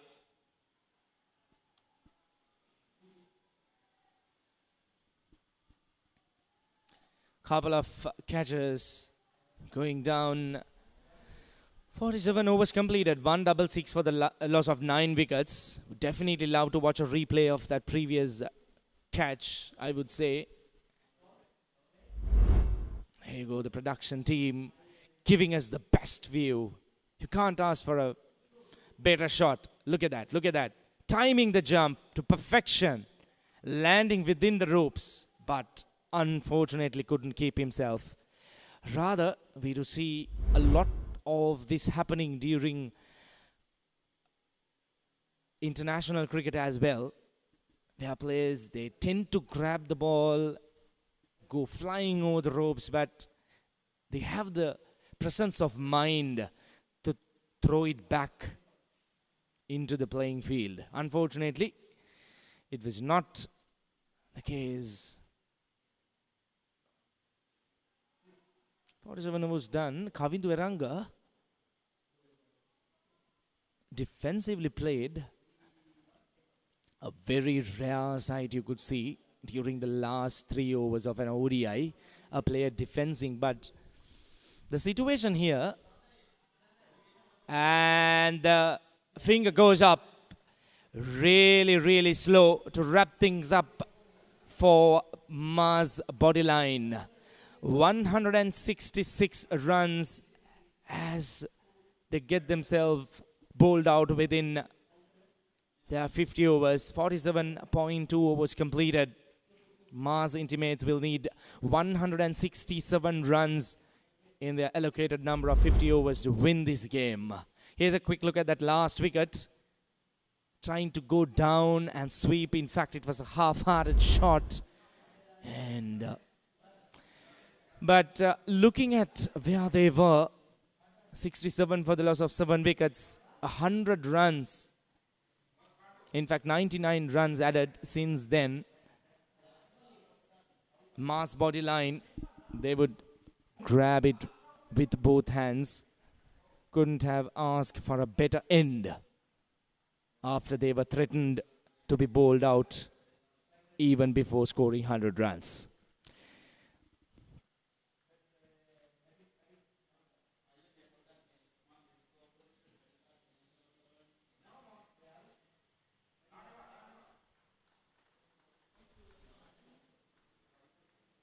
As the players walk there, make their way back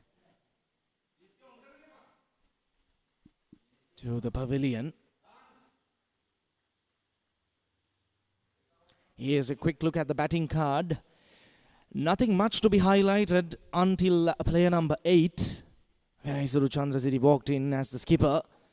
With all due responsibilities, managed to grab 46 runs of 30 deliveries. He really changed the tempo of the game with a strike rate of 153. And Kavindu Eranga managed to score 41 runs of 74 runs. In fact, 74 deliveries with a beautiful 6 and 4 boundaries. 23 extras helping them to end up at 166 for the loss of 10 wickets.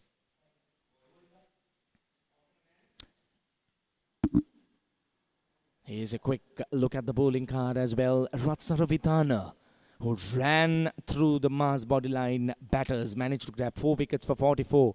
The highlight of the day. In fact, 27 runs. Rashmika and Lahiru Silva grabbing 2 wickets each. And here's a quick look at the highlights of a day's play, where Silva managed to open the gates for the Intimates, grabbing the 2 wickets up front, similar dismissals, playing away from the body, and that beautiful shot to start off for a boundary from the left-hand batter. And since then, until the 7th wicket, it was just a nightmare for Mars Bodyline. That was a clean bowled, and that was not a shot that was required when your team was 4 wickets down. And that's when Isuru walked in. That's how he greeted the bowlers. It was all a package of highlights where he kept on smashing the bowlers one after the other out the park. Some solid cricketing shots. I really don't want to call them sweeps or slog shots. They were proper cricketing shots. Beautifully cleared, easily cleared the boundary many times. Look at that shot. over mid-wicket, all the way she went out of the ground. Even the short deliveries were given the required treatment. It was always a pleasure to watch him bat with those long handles as he kept on going on his merry way. Very, very well supported by Kavindu Aranga as well, before his timber got disturbed by a beautiful delivery from Satsara, where he invited Isuru to go after him, and Satsara had his last laugh. But what a shot that was. Kavindu played some beautiful, delightful shots towards the end of the innings, helping Mars Bodyline to post a total of 166. I would say it's a decent total. I can't say it's a very good total, but comparing to where they were, it's a very decent total, and they really have something to bowl when their bowlers come out on field. That was the last wicket where Kavindu Aranga was given LBW. And that's the summary from the grounds, the players, including us. We're going for a short break. We'll be back with the run chase. Stay tuned with us.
Beautiful sunny afternoon here at the BOI grounds at Katunayaka.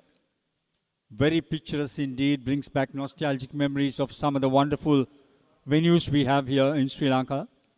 And you can see on your screens the target being 167 in 300 balls.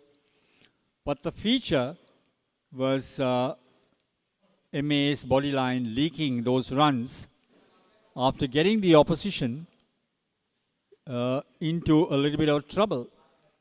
They had them on 67 for 7.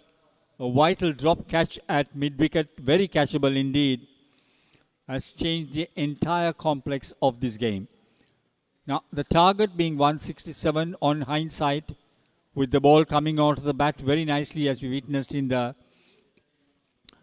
lower part of the innings. I think this target could be gettable. Nevertheless, cricket has its glorious uncertainties. And 47.2 overs, they were bowled out for 166. I think they'll take it because if you watched them bat this morning, we anticipated this match to be over sooner rather than later. 67 for 7, but then we got a game in hand, that's for sure. Right, we're all set to go. No slip in place. They've got a deep gully. I mean, today they call that position as a fly slip. And a man at back of the point. Are they starting with medium pace? They are. So Mas in pursuit of 167 as a target. Men on the onside, you've got a mid-on, a mid-wicket and a short fine leg.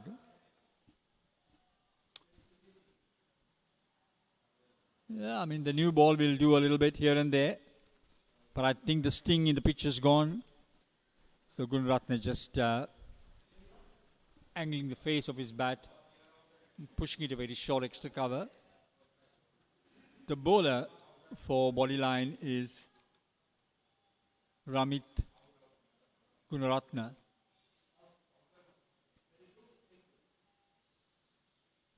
Sorry, the batter, Ramit Gunaratne. Similar stroke. Ravindru Channa is the bowler. Gentle right arm, medium pace, keeping the ball in line with the stumps. We do have a bit of a cloud cover, cool day here at, as you see, a beautiful aircraft flying over. Brings nostalgic memories to me as well. Come back to that later on, our little chat with Iran. That sort of nipped into him, but he did well. Gunaratne to sort of get bat on ball and just tucks it away to mid-wicket. A shade movement off the pitch, nothing in the air. So I think when the ball hits the deck with the seam on, it just nipped back a little bit. He's got to get this ball moving if he wants to be among the wickets. Ravindu drifting down the leg side. That'll be a wide. Umpires absolutely no problem at all in signalling the wide. Mas actually lost the grip of this game. Lack of concentration. And now they've got themselves into a situation where they've got to really put bat on ball.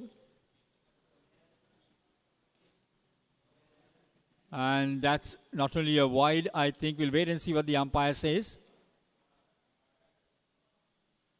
There we go. You can't defend a total of 167 and start bowling wides. It's conceded 3 runs in this over. And out of the 3 legal deliveries, he has strayed twice. So which means he has already bowled 5 balls. Look at his Ravindu Chanaka is no mug with the ball. 3 wickets for 20 being his best bowling figures, but he's got to do it better. Keep it outside the off stump, make the batsman play at it. That's the art.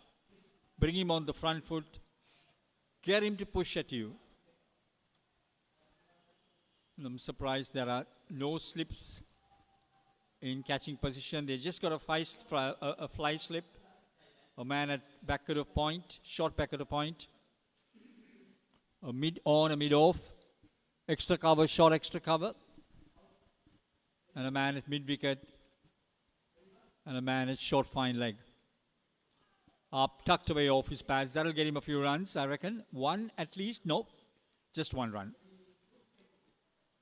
Yep, all that Bodyline has to now do though is to make sure that they just bowl the line and the lengths and get about the target, because it is important that you don't take any risks. Just play through the line, because the target is not Herculean. It's coming into the right hander, just lunges forward there. Gunaratne. Mas winning the toss and electing to bowl first. After being in a commanding position, I've let the game slip a little bit. End of 1 over, 4 runs for no loss.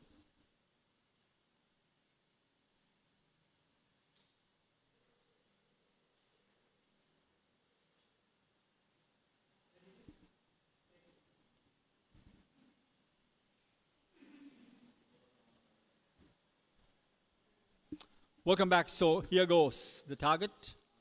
4 runs on the board. The first over done and dusted. Over number 2 coming up on a sunny afternoon now here at Katunayaka. I saw a little bit of cloud cover and the gentle breeze. That's very, very comforting to the players as well. Here is Kavindu.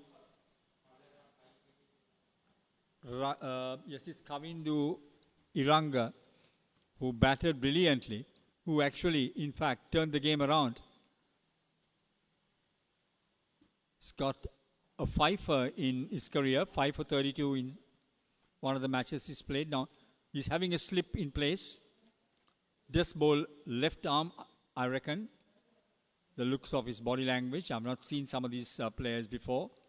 But let's see how he gets about it here.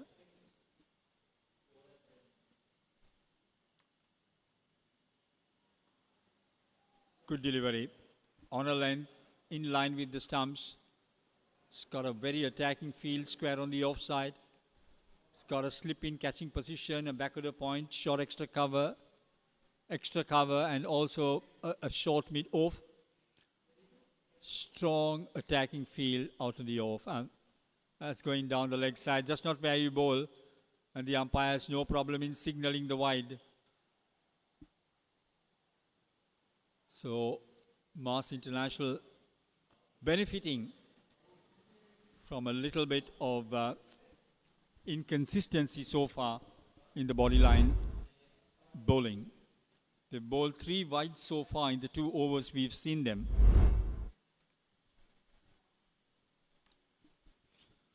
We noticed that the light roller was used during the mid-break.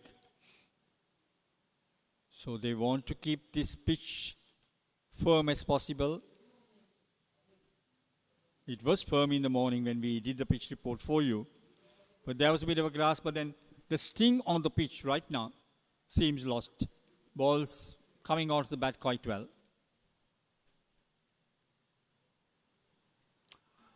Wrapped him on the pad, good delivery above the eye line, curving it into the right-hander. Let's watch it on the replay now. That is a very good delivery. That's what you got to do. Get the batter on the front foot. Tell him, try to pick me. Driven back to the bowler. So another dot delivery. Over number 2 in progress.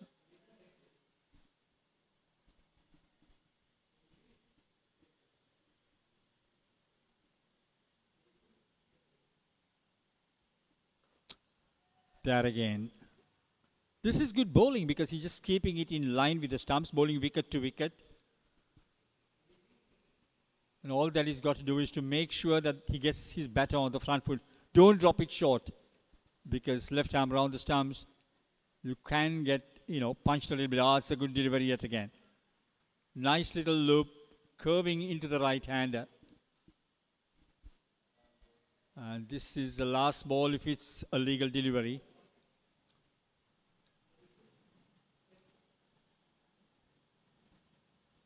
Very well bowled indeed. In line with the stumps, arm delivery, and that is the end of the over. Dot delivery as well, 6 without a wicket.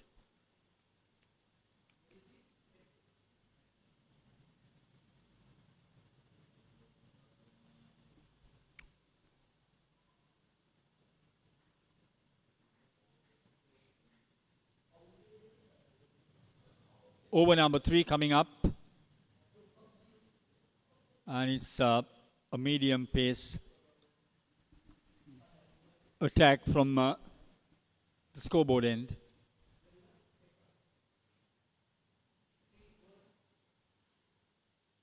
Vijay Sundara is on strike.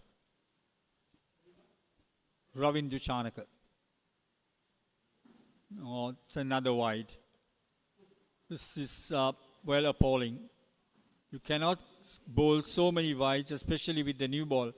I tell you, with my experience, start putting the batting team on top, because not only leaking the extra runs, the advantage of having the extra ball. Down the leg side, that should be a wide. That's no problem at all for the umpire. There we go.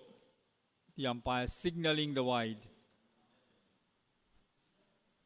Very erratic indeed in the very first over.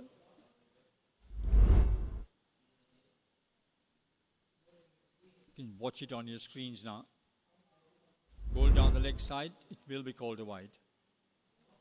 Right, Gunratna yet to open his account. 9 runs have come all through extras.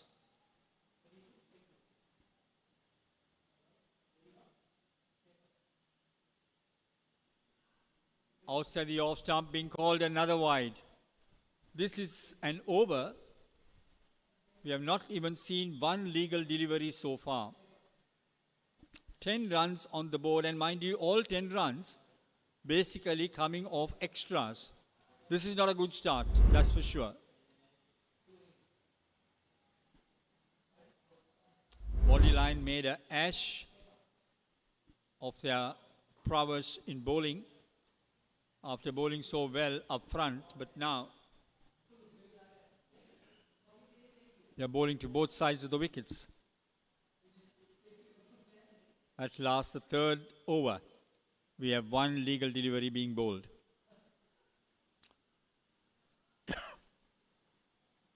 Kunratna on strike.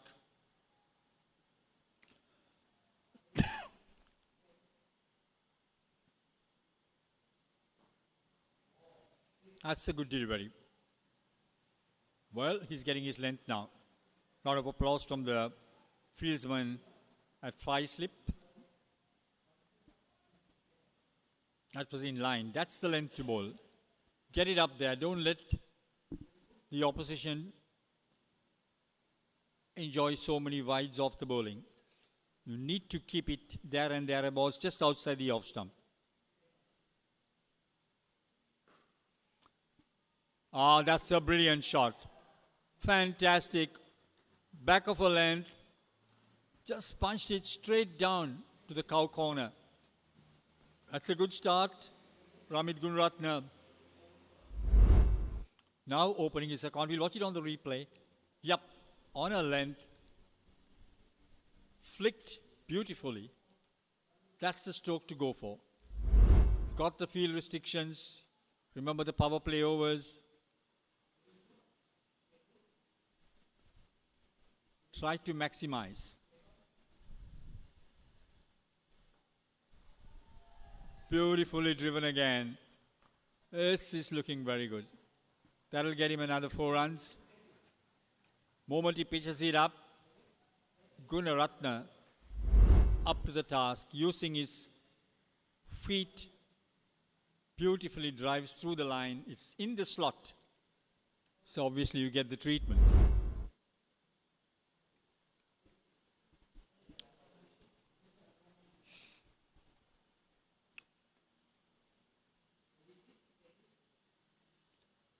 Now I've noticed that the wicket here at Katunayaka or the BOI grounds has eased a little bit. It did quite a bit in the morning, but now batting looks easy. Outside the off stump and being signalled wide again. This looks a very long over to my liking. 19 runs and only 8 runs coming off the bat. 11 runs have gone a begging because of indisciplined bowling.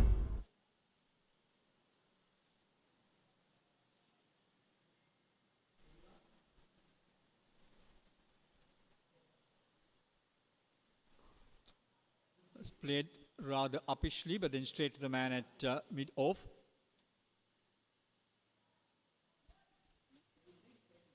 Udana Vijayasundara is at the non-striker stand, still to open his account.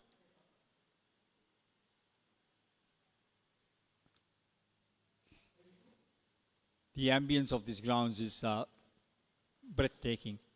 I suppose if you have not been here, just come over. Facilities are fantastic. Has taken on the half volley and driven very firmly, but there is cover. The batsman will go through for an easy single. The total trickles away to 20 without a wicket at the end of a long third over.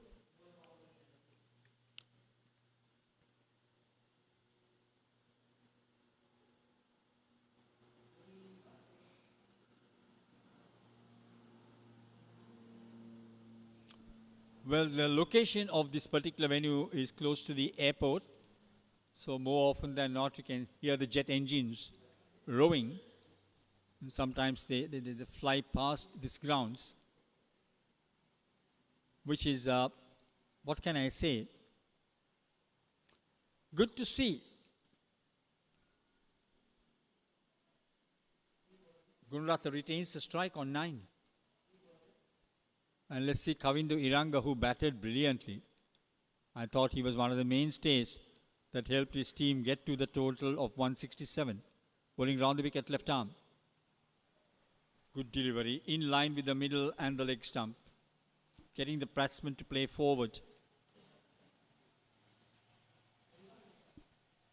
Slip in place, back of the point, extra cover, mid-off on the offside, flighted yet again. Good delivery. I mean, he's getting the batter to come on the front foot, and bowling those dots will do him a world of good. He's got to avoid bowling a wide. Don't give those extras, because you're not defending a huge total, but you are defending rather a pass score. That's on to his pads, just nudged away to mid-wicket. That will not fetch him a run.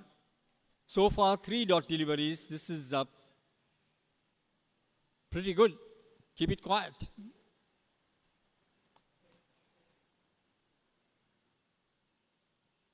Quicker. But very well played indeed. Ramit Gunaratne getting well behind that ball, playing it off the back foot.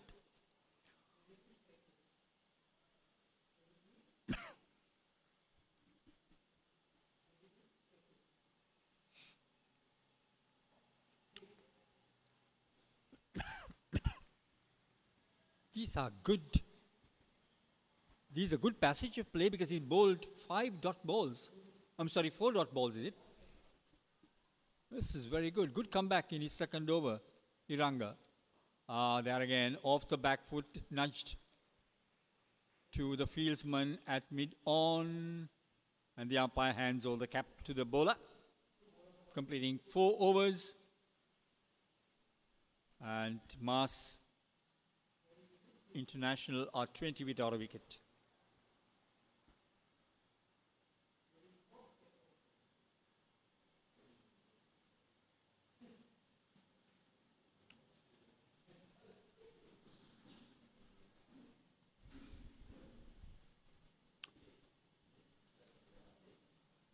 Right, coming up is over number 5, Ramit Gunratna on strike, 21. I'm sorry, Udana Vijay Sundara is on strike. He's still to open his account though. 20 without a wicket, the 5th over coming up. And there is a change in the bowling, and rightly so. They brought in Karindu Jayaratne. We're still in the power play overs, so the first 4 overs has conceded 5 runs. And the main contributor being the bowling side's bowlers giving away an excessive runs in wides. They have leaked 11 runs so far in wides.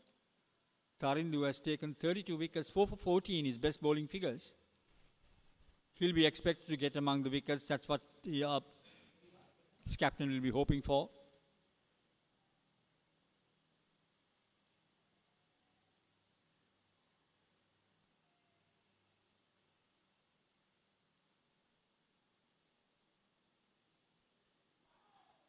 That's been dug into the right-hander's pads, who gets quickly onto the back foot. Try to bowl the angle, that's what they should do. Bowl the angle as a left armer to the right-hander. Get him to play on the front foot and hope that he'll nick it. He's got a slip in place for the seamer.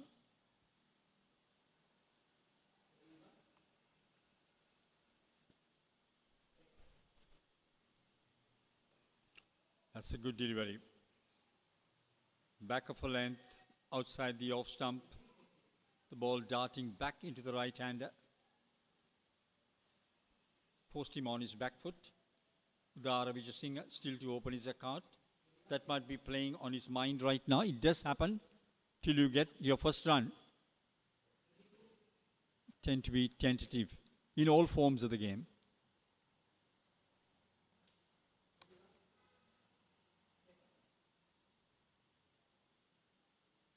That should be signaled a wide. Now these wides are going out of fashion here.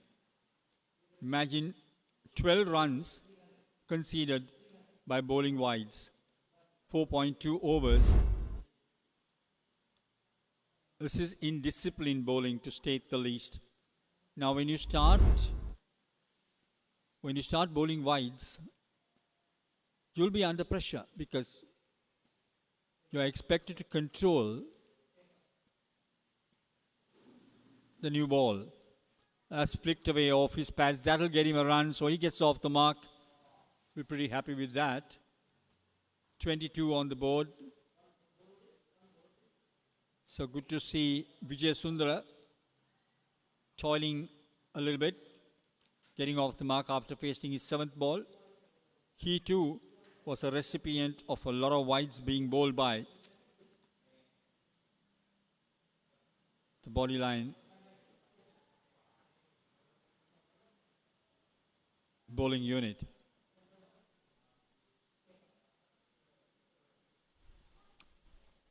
One more wide. Now this is becoming a game of wides, is it? 23 on the board. You not only bowl extra deliveries, the current run rate is 5.11. This is tricky. Look at that. Now, cannot pitch it there.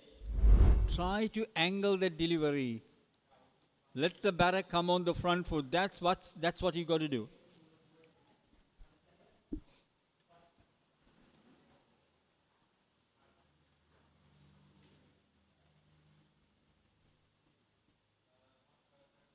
Inside edge.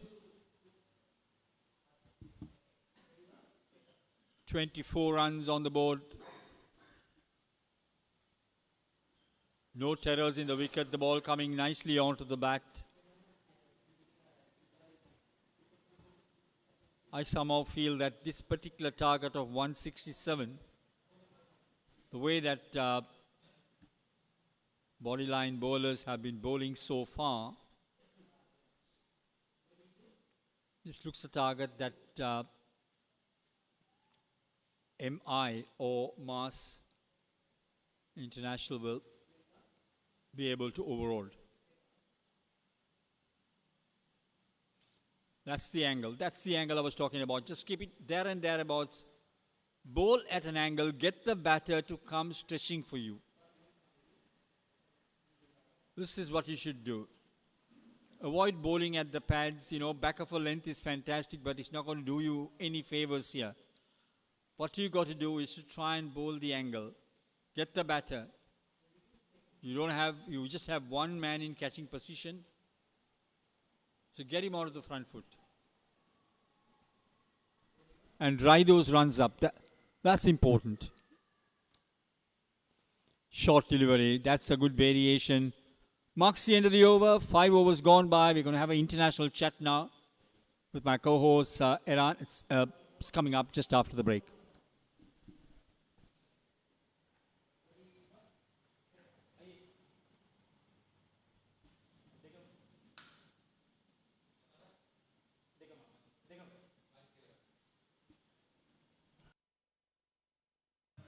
Welcome back. Yes, good to have you back again, Eran. Talking about this game, I'm very disappointed the way that the 5 overs I've seen so far. They've leaked something like 13 runs in wides. And look at the batters. They've only scored 11 runs off the bat, and 13 runs have been compliments of the bowling team. Yeah, good afternoon, Brian. Good to be back in the comm box. Yeah, looking at how the Mars Bodyline bowlers have been out there since the lunch break, looks like they're still have not come out of the lunch break. I reckon so. Now that's a good delivery. Trying to pull over the eye line of the batter. Got him on the front foot. Decent line, decent length, decent delivery. And I was very happy the way that this young Kavindu batted. Now that's driven firmly. Batsman will go through for one. Will they look for the second?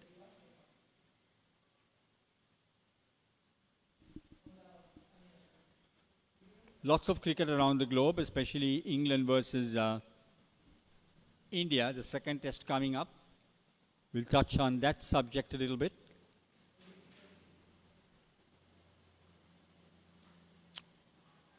That's down the leg side. Luckily, it did clip the pad and it trickled away to the man at forward short leg.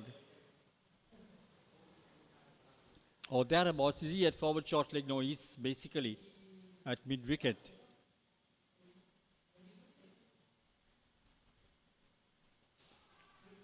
Well, clipped him on his pads, but I think he got back to it.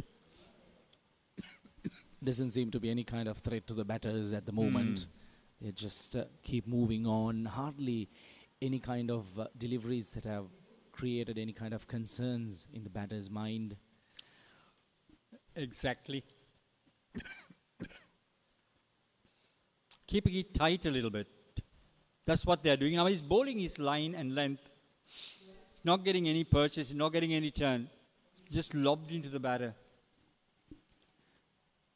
Beautifully bowled. Now that's a good delivery.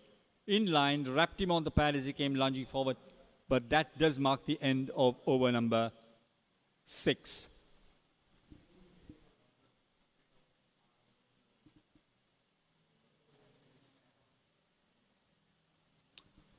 Welcome back. Right now, getting into the international arena. Right, we know that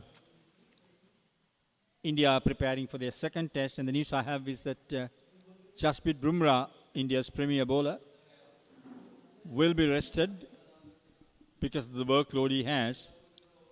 And mind you, he got 5 wickets in the first test, in the first innings. Rated as the best seam bowler in world cricket. India will be a little bit, I mean, you know, he's a bit of a mixed bag. I mean, the bowler needs rest. But you're going in for a test match at Birmingham without your premier seam bowler. What do you think, Aaron? Well, looking at his workload, as you correctly said, maybe he might be requiring a little bit of rest. He used to run through those injuries quite a lot during the past couple of years. So the Indian cricket management, they are very careful while handling Bumrah, especially talking about Bumrah. Brian, we spoke about this last week as well, that he's the highest wicket taker in the Asian countries to grab the most number of wickets in the SENA countries. Has he got a bat to it? We'll wait for the umpire. No, don't think he did.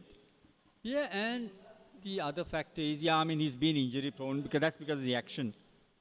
He's nursing I would say, he's nursing an injury. The lower half of his back after surgery. That's pushed away. No run. But his contribution, even if he goes wicketless, is something that India is going to miss.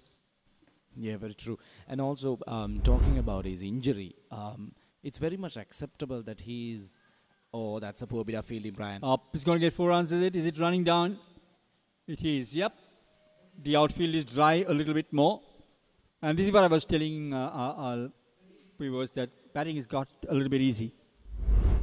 Yeah, coming back to that point about Bumrah's injury. So, looking at his action, obviously there is a lot of pressure going on to his left leg. Absolutely. The amount of pressure he releases while bowling the delivery would definitely hit back on his back. And that's what is creating a lot of trouble on him. I'm surprised, in all honesty. I mean, look, the amount of bowling he did during the IPL, before the test match started, actually, at Headingley in Manchester. I mean, that was a lot. I mean, a bowler of that class, caliber, magnitude. He's a real workhorse, isn't he? He is indeed. I mean, the problem is none of the teams, including the private franchises, would like to let their premier bowler rest at the bench and not play a game. So that's the problem he has, including the Indian team as well. We'll come back to that after this over. It's 7 overs done, 29 without loss.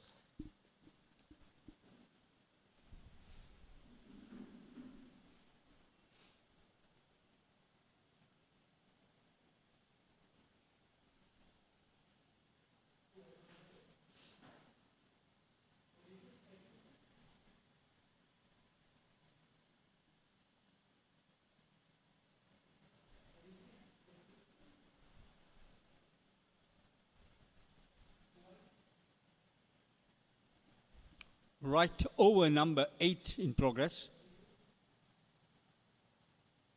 It's Kavindu Iranga. Left arm round. He's bowling a tidy line. And I mean, he's getting into the eye line of the batter. He's getting into play off the front foot. This is good cricket. Very good bowling as well. The only benefit that Mars intimates would have is that they know the target of 167 runs, which isn't a huge total. So they're just batting accordingly. They're not trying to play any kind of fancy shots and throw away their wickets. They're just making sure that they keep on scoring as much as possible and keep the scoreboard ticking. If I was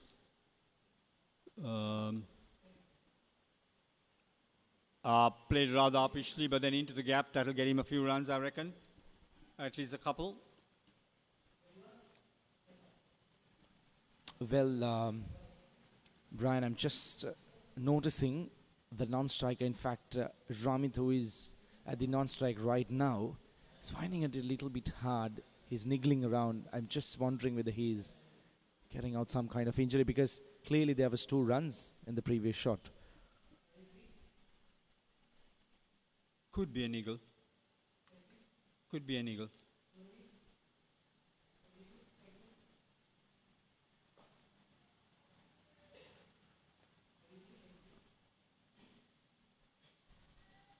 $137 more runs required to win this game. Current run rate 3.91, required run rate 3.25. They're well within the reach at this moment. Down the track he comes and smashes it. Beautiful, beautiful use of the feet. Opening his shoulders.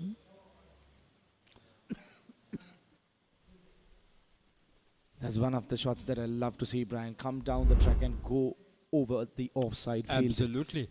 Absolutely. I mean, because you play inside out there, isn't it? I mean, fantastic. That's what the doctor ordered for. Break the shackles.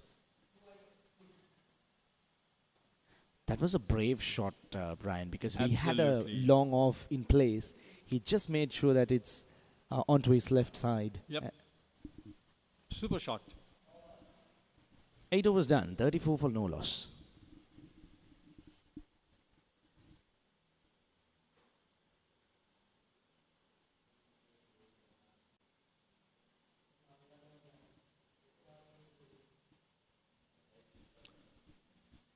Are we having a change in the bowling from the far end?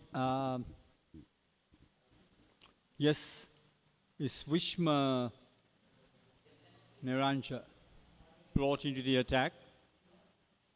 2 more overs for the conclusion of the power play. Udara Vijayasundara has been only ball watching. Look, he's told me we had to get off. Straight to the cow corner. Brian, he heard you and he tried to be fancy and he has been caught out. Absolutely. Now, those are the catches that's going to win you matches, mate. I mean, look, I'm being very critical here. We saw from 67 for 7 that vital catch that was dropped. And frankly, Mars have made themselves a challenging target from a target that they could have achieved without let or hindrance, you know. Yep, sad to see him go, but he's got to go. It's Hirushan now to bat at number 3. We are getting back into international cricket, and you know that India has a challenge. I mean, in the sense, I was talking to some of the Indian players. I mean, I'm talking about Anil Kumble and Mohammad Azharuddin. I mean, that crowd, and the amount of media pressure they get. You know, I mean, it's not easy. I think Sri Lankan cricketers are very lucky because they don't have that type of pressure that the Indian players get, you know, from the media. Absolutely. The number of players who are waiting to come into the team, the amount of talent that India carries, the amount of players that are waiting out to jump into the team, that actually adds lots of pressure to the management, isn't it, Brian? It does. I mean, it's not easy. I mean, the selector's job. I mean, I don't know Ajit. I mean, I know I've interviewed Ajit Agarkar. He's from Mumbai, a bit of a soft-spoken type of, you know, all smiles cricketer. But in recent times, I think I eyeballed him sitting at some match watching, and I noticed his body language. I mean, it's a huge pressure. I mean, they all get paid very well. I don't say no. I mean, they all get sterling salaries. But the worry is to get the correct 11 on the park, or to pick up, beautifully bowled. That's another wicket that goes begging. 2 wickets in this over. 2 for 36. Are we seeing a little bit of a turn in this game? That was not a shot that was required, Brian. Yes, the previous shot as well, he went down on his knees and swept it down for a couple of runs. Then the very next delivery, dancing down the track, and a smart piece of bowling, just bent on with the line. But wicketkeeper, all credits to him, grabbed it off and took the bails off as soon as possible in a flash. Great work behind the stumps. Yep, they're losing it pretty quickly here, I think. They lost it with their bowling and their fielding. Now, they start throwing it away. You got to get composed. You have to get composed. Remember, the target is not Herculean, you know. You're not chasing a 250 plus or whatever. I mean, look, you're talking about 167. Pace your innings if you have to. Pace your innings. A wicket just went by, and that was not a shot that was required. And also, Brian, coming back to our discussion, just talking about Anil Kumble, I can recall the legendary bowler. I think he's the only bowler in the world to grab 10 wickets in a test innings. Yep. We should call him Jumbo, because they call him Jumbo because the way he delivers. And I don't know, some of the Aussie players seem to think that one way of playing Kumble is to sort of like play him as a medium pacer. Because he's bowl it pretty quick. High arm action as well. The first time I saw him was in Sharjah. I think that was back in 1985 or 86. Time that Henry Blofeld was in the commentary box. And I'll come back to that interesting story after I see this delivery going down the leg side. Yet again, I mean, onto the leg stump. Try to keep it outside the off stump. Don't let the left-hander angle his bat. That's where left-handers love, because they can just sort of use their wrist and then start nudging you on the onside. Brilliant. Firmly driven.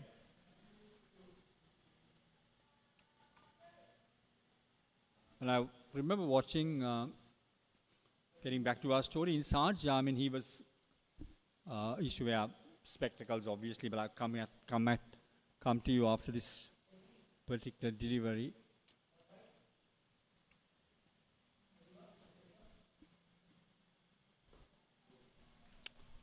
Dot delivery, end of 9 overs, 36 for 2.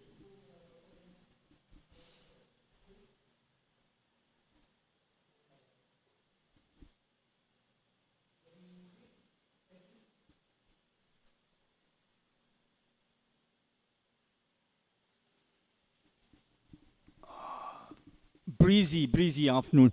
Yeah, so Iran, I'm getting back to Anil Kumble. For a moment, I mean, I couldn't read him. I was in the media center at that time, and then I was wondering, is he wrist or is he finger? You know, type. I mean, when you watch him the first time, when you see him bowl. But I remember at that time, I had a friend of mine called Marius Gunathilaka, a very good fast bowler. He played for Sebastian Ice in the yesteryear. Marius was a good friend of mine, great cricketer. And he told me that Anil Kumble, in time to come, could be India's trump card. I just thought, I mean, come on, Marius. I mean, what are you saying? You're watching him for the first time. Let's watch this short off the back foot, punched into extra cover. But he said, watch his action. He could be deceptive, and I think he read him better than I did. And he became one of the finest leg spinners for India, isn't it? Yeah, correct. And you should definitely remember that fancy little jump he does before delivering the ball. Brilliant, yeah. I remember I told him, Anil, I love to come to Bangalore. Come back to that after this delivery. 4 months in your part of the world? He said, you won't last it even 1 month, Brian. I said, why? Yeah, your attitude, you know. Because India is different, you know. It's very different. Very correct. That'll be a wide. Wide as the ocean, high in the heavens above. I remember that nursery rhyme my mom used to sing for me when I was small. Wide as the ocean. You can't bowl there, can you? How can you defend a total of 167 and be leaking so many wides? That's key. You're defending a small total. Yep. And you can't offer easy runs to the opposition. You could call it free runs rather than easy runs. Almost freebies, eh? Absolutely. I think we'll do 5 more overs. Yep. Because these 5 overs have gone too fast for me.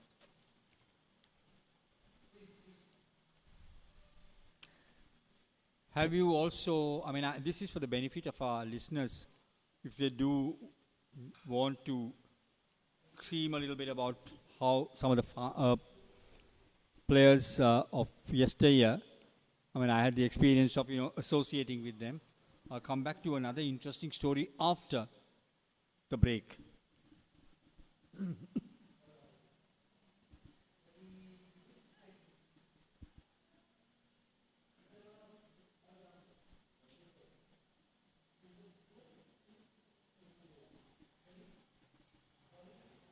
Ten overs done, 37 for the loss of 2 wickets. That concludes the power play. Yep, talking about Mohammad Azharuddin, you remember, I'm sure everyone does. He used to bat with a very light bat. We were close friends, and one day he said, Brian, can I come to your house, get me my tape where I got 160 or something against, was it against England or wherever, whatever, because he was going dry a little bit with his bat over here in Colombo. So I said, you're most welcome. And very humble cricketer. And then we got chatting, and he said, Brian, I use a very light bat because I feel I'm more risky. He was between the middle and the leg. He used to work you to mid-wicket. I mean, such great technique, no? What a player to watch. Sadly, due to circumstances, he ruined his cricketing career. And then people like that are not spoken of. Another batter I used to love watching bat was Zahir Abbas, because I was very lucky when I saw his 100 at Lords in England years back. And I thought to myself, he was bispect at that time. Lovely backlift, the flow of the backlift. And this is what I'm trying to say. So, I mean, some of those nostalgic memories gets back to you in modern day cricket. Of course, we didn't have a white ball cricket as what we have today. So stroke play and approach was altogether very different. And Zahir has this famous story. I'll come back to that interesting one after this delivery. Brilliantly bowled. Absolutely well. Beautifully pitched. The ball just sort of swerving away from the right hander. He once told me, Brian, we were close friends, and he said, this Sunny Bhai. I said, yes, Sunny Gavaskar, who doesn't know him? If you don't know Sunny, you don't know your cricket, punched down the ground, that'll get him a single. Anyway, he said, Sunny makes so much of runs. Doesn't talk about the runs he makes, Brian. One day, he bowled at me at some test match, and he got me out. The only thing he talks is that. Brian, that's the only thing he talks with me. And I try to turn the subject by saying, Sunny Bhai, what about the 140 you got here, you got the 130 you got there? No comments. But he says, end of the day, Zahir, I got you out.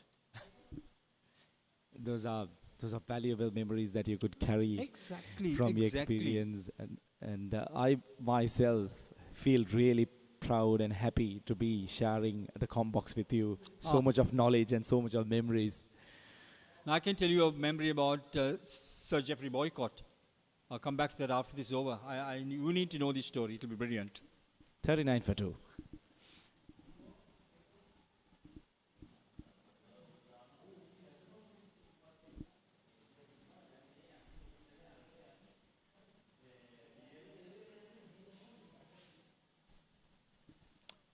This particular story was related to me by Ranjit Fernando himself. It happened in Calcutta. Soon after the commentary stunt or whatever,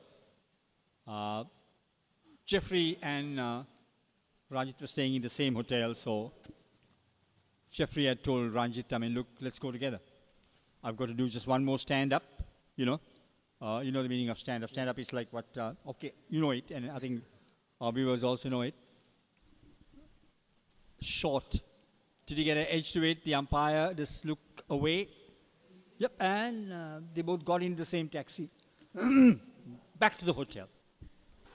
What happens is, you know what India is all about. If you've been there, cricket is their god. You understand? They'll even come and get an autograph from you if they know that you have held a bat. That's how it is, Because my experience, I can tell you, that's an appeal. And as the umpire raised his finger, yes, he has. What did you do with yourself? Got on the back foot? Tenuka Devapriya? Let's watch it again. That's going across the line of a straight delivery. Coaching manual, you should be dropped from the team. We have seen this couple of times today, Brian. During the previous innings as well, there were a couple of batters who threw their wicket, I would say, by trying to play across the line. And especially Mars intimates after getting a good start, they got a decent start of 30 plus runs, and now it looks like they are throwing themselves into a shelf. Yep, so getting back to the story, now they're getting into the taxi, both of them seated in the rear seat. The taxi driver overawed by the presence of not Ranjit Fernando, in all honesty, Jeffrey Boycott. And he says, "Sir, Boycott, I can't imagine I'm driving you." Boycott keeps quiet, doesn't say a word. "So I remember your 140 in Calcutta, your 135 in Chennai or Madras at that time, your 110 in Mumbai." Not a word uttered. Listens. The taxi just gets into the porch of the hotel. Jeffrey Boycott said, "Look, how many runs did I get in Mumbai?" He said, 110. "Wrong, I got 112. "What about Chennai?" "Sir, 137? "No, I got 141. "Calcutta?" 148, sir. "No, I got 153 or whatever." No one takes one run away from Jeffrey Boycott. "You don't deserve your taxi fare." Got up and walked off. And of course, Ranjit Fernando stayed and paid the taxi fare. That's Jeffrey Boycott, you know. They carried their legendary throughout. Absolutely. I've been with him in the commentary box. I mean, I carry back. I mean, he brings back so much. Not for a long time, and just for a short while. Calls a spade a spade. That's Jeffrey Boycott. Wonderful knowledge of the game. You play it wrong with him. You know, he's not going to try and cover you up outside the off stump. There we go, driven very firmly. That'll get him run. You know, it can be his own team. I mean, that's what they always said, that he always spoke the truth. You know, wonderful human. If you know him very well, I mean, people have different opinions, but then I remember in a speech that Dickie Bird made in Yorkshire, he said, "If I were to ask anyone to bat for my life, I would ask Jeffrey Boycott to bat for me." Yeah, those are great memories. And just an add-on question, Brian. Looking at modern days cricket and comparing it to the olden days cricket, like the cricket was the game of the gentlemen, but looking at the modern days cricket, do you think that it carries the same quality which was back in the 90s and the 80s? Very good question. I'm a lover of finals, and I hope you understand. I'm a lover of finals. I love red ball cricket, period. So I might be very unfair in answering you and being very biased in what I say, right? I certainly got used to loving one-day cricket in the 90s, mid-90s. Just before, I think I was hosting at that time the cricket show and also the Benson Hedges series for MTV here in Colombo, and we were playing Australia. And as a cricket presenter and anchor, as a former radio commentator, I was, it was all test cricket in the yesteryear. But I fell in love with one-day cricket as well. I promise you I did. It was not bad, one-day cricket and test cricket together. It was not bad. But once T20 came in, the game changed completely. It became very commercial. I know Kerry Packer is the one who introduced colored clothing into cricket with the aid of Tony Greig. At that time, that was called the Packer series. Everything changed. He brought in so much television. He commercialized it so much. Absolutely brilliant, you know. And Tony was very close to me, and Tony even told me that while he was traveling from England to Australia during the formation of the Kerry Packer series, he met Sir Don Bradman in Adelaide, and he didn't recognize him. You know? And that had got to the media, and there was a headline flash: Tony Greig, the former captain, ignores Sir Donald Bradman. He said, I got a telling off my father for the first time in my life. And he said, Brian, genuinely, I did not recognize him. You know, because he was so humble and, you know, life has changed so much. I mean, cricket has changed so much. There is more commercial value in cricket right now, though, in comparison to what we had in the yesteryear.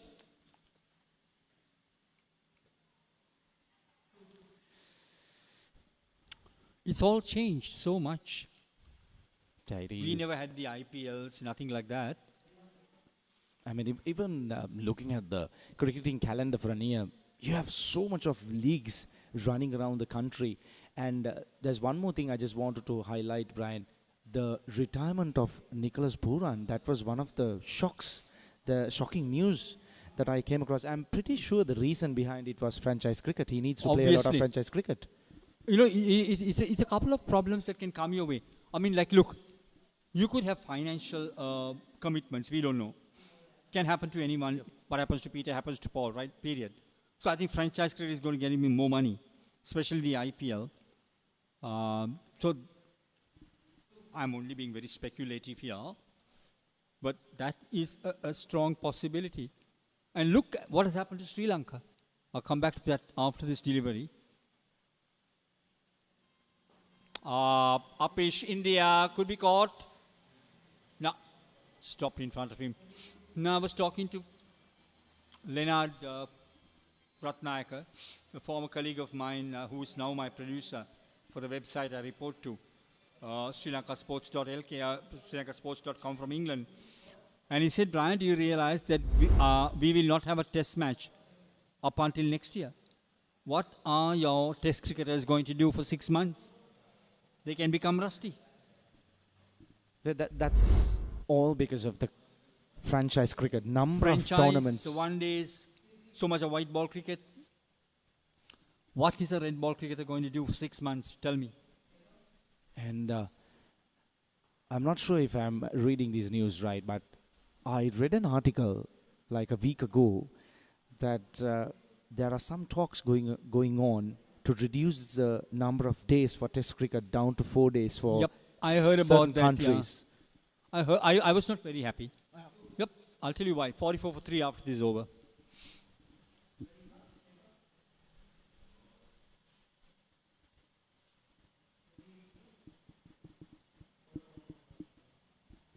This is what you call motoring along. Because 167, they need to play positive cricket. They got themselves into a shell, 44 for 3, not what the doctor ordered for. And I think if one more wicket falls, then it's pressure, isn't it? Yep. Here's a quick look at the bowling card. Gayan Sepalage managed to grab the 1 wicket and Vishman Niranjana. Those 2 quick wickets in the same over, helping the cause of the game for Mars Bodyline. Yep, getting back into a very interesting discussion. I love flannels, what I told you, but then like, look, when you give that flannel a rest for 6 months from a Sri Lankan perspective, how rusty the test batter can get to, a test bowler can get to. And I sincerely hope that this will be addressed by Sri Lanka cricket. I mean, reducing the 5-day game to a 4-day game. I'm a traditionalist based on my age, but I'll live with it. We got no choice. Who are we? Little prawns in the mighty ocean. But the one thing that will bring me tears to my eyes, and I mean it right from the bottom of my heart, is the format dying. You understand? When the format of Test cricket dies, that will be very sad. And I hope it doesn't die. Exactly. I mean, even during modern days cricket, I still love to watch the Ashes. It's so much of activities, it's so much of color, it's so much of action. It's a package of actions, like you see the players running around, the emotions. It's a fully loaded ground. It's so much of beautiful stuff around when a test cricket is happening. But it's slowly dying, I guess. I hope it doesn't die. I really hope it doesn't die. I grew up with the Ashes, mind you. I learnt my commentary not working with Brian Johnston and Co. or John Arlott, but those were the commentators we used to listen to during our time, coming out from England, and the mist of the air that comes into, you know what I mean? I hope I could be more descriptive. There's a buzz sound, and then, they speak, and their beautiful English voices coming through, all from Ashes. I just used to, as a schoolboy, I used to just imagine being at Lord's or Old Trafford or whatever, where the match is going on. That's the Test cricket that I know of, and the Ashes I know of. Now, I sincerely hope he doesn't die, have a natural death, because if you look at the Test calendar, mind you, I'm talking about Sri Lanka. No Test cricket for 6 months. Hurts.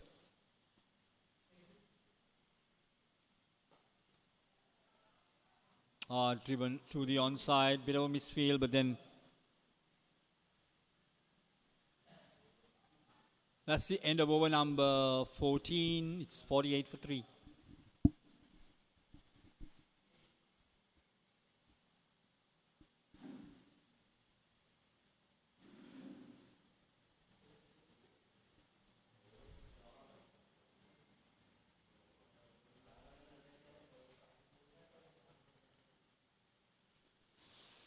Fortini was gone.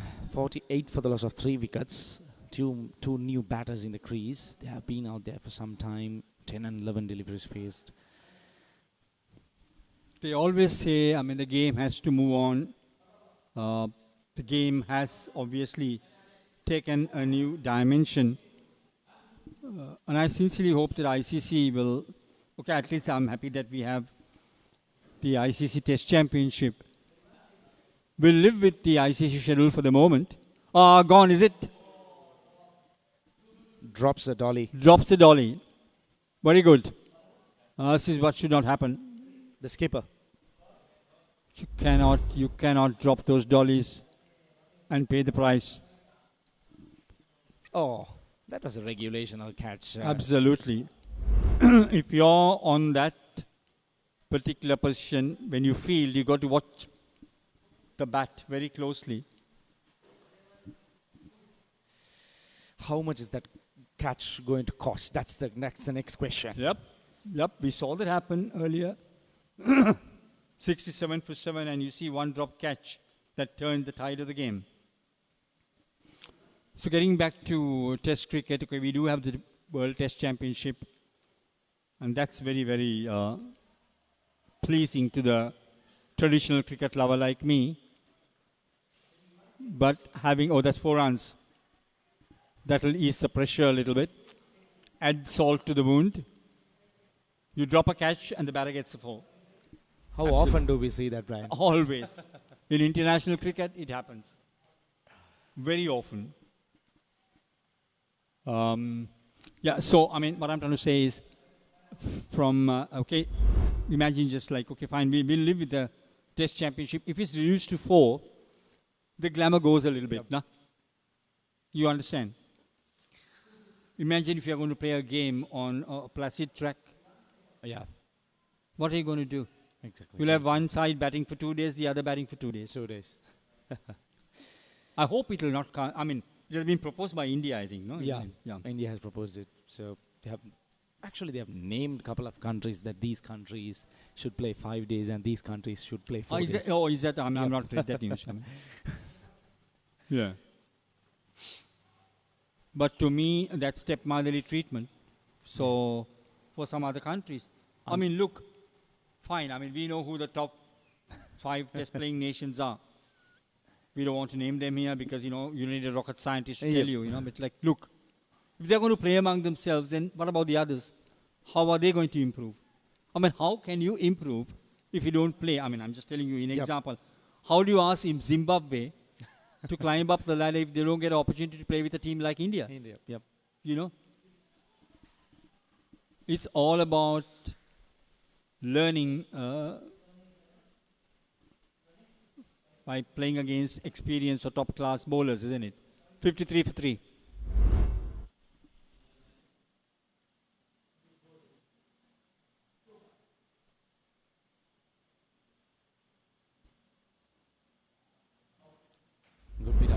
over there. Things are moving on really slowly, but we could see some dark clouds hovering on top of the ground. Look at that equation, 114 from 210. I wouldn't want to bet on any team here after watching some of the, I would say, some of the catches that went down. That's one of the biggest concerns in this level of cricket.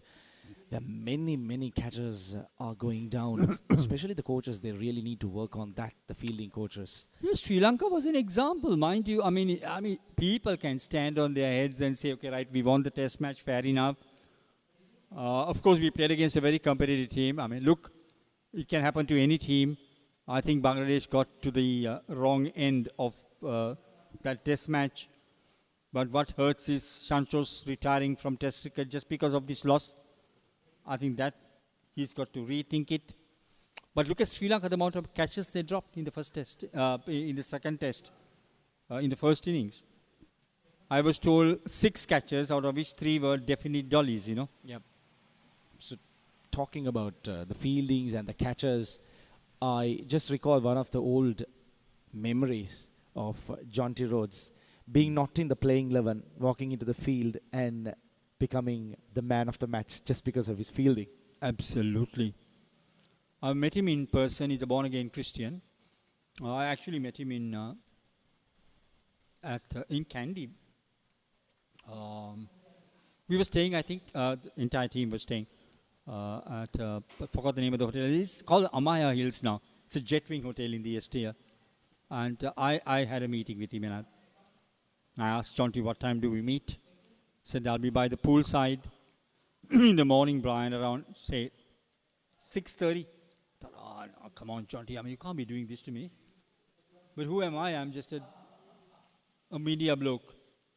So I went. Of course, he was with the Bible. He was, early morning, he was reading the Bible. He said, just give me 2 minutes, Brian. I'll finish and we talk. And I just spent 5 minutes with him.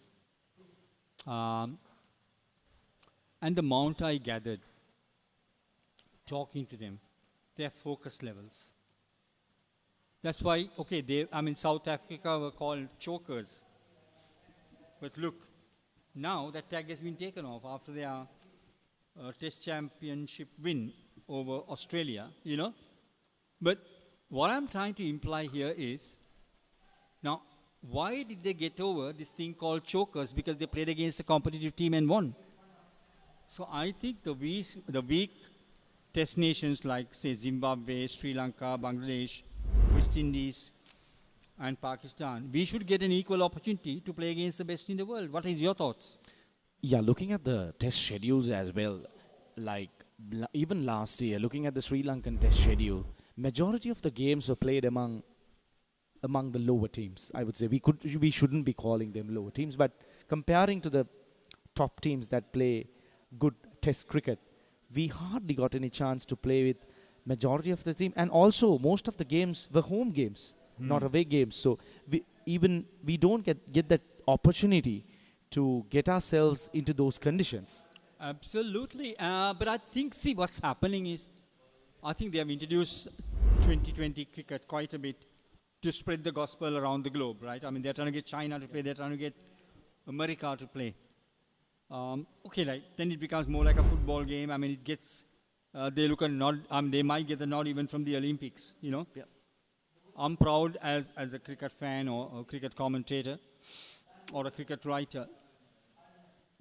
But what hurts is, look at this bowler. Isuru Chandrasiri. He's the man who got all the runs, the captain. 3 for 50, yeah. Unfortunately, he dropped the dolly though. Yep.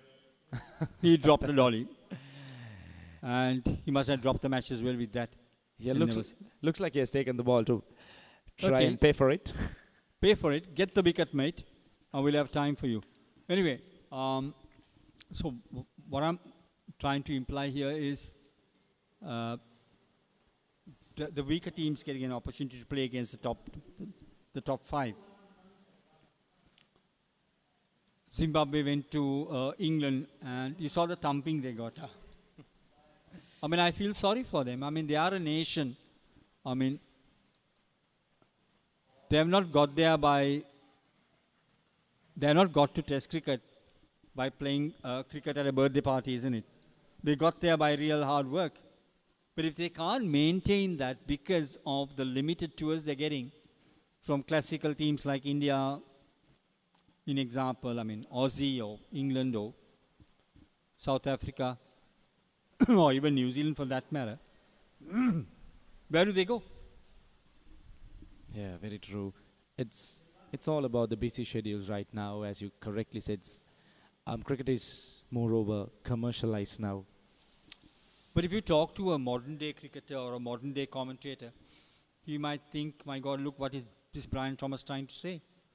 Is he trying to drag us back to the 1940s? I'm not trying to drag back to the 1940s.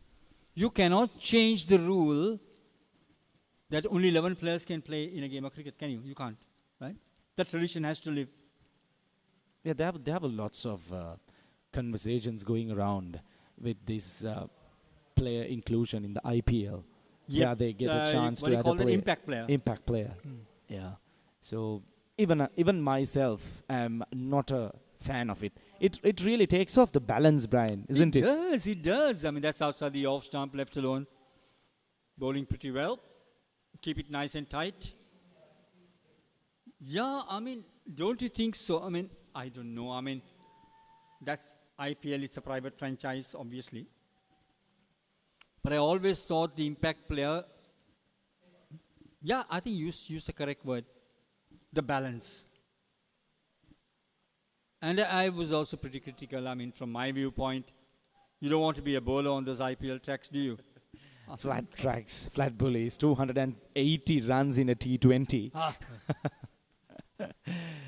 So it's very evident. It's very evident. So, I mean, so the bowlers are the whipping boys. You know, I mean, sad. Catch dropped again, Brian. Unfortunately, I guess Isuru is getting the same feeling that he let down the previous bowler. This time, that's his on his own bowling, but you have to be fair with the wicket keeper as well. It was a lower catch. Yeah, but he should have stayed down, no, they say. That's the cardinal rule. I mean, it's easily said than done. I mean,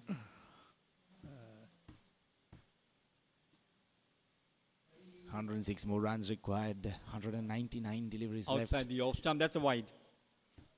These guys are very charitable, honestly. The bowling unit, Bodyline, you're very, very charitable.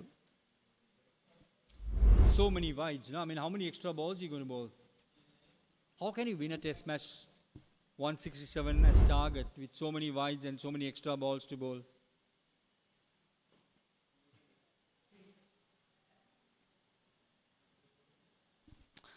Seventeen overs done, 62 for the loss of 3 wickets.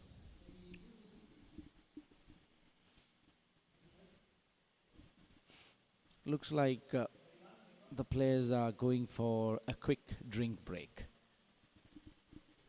Yeah, I mean, it's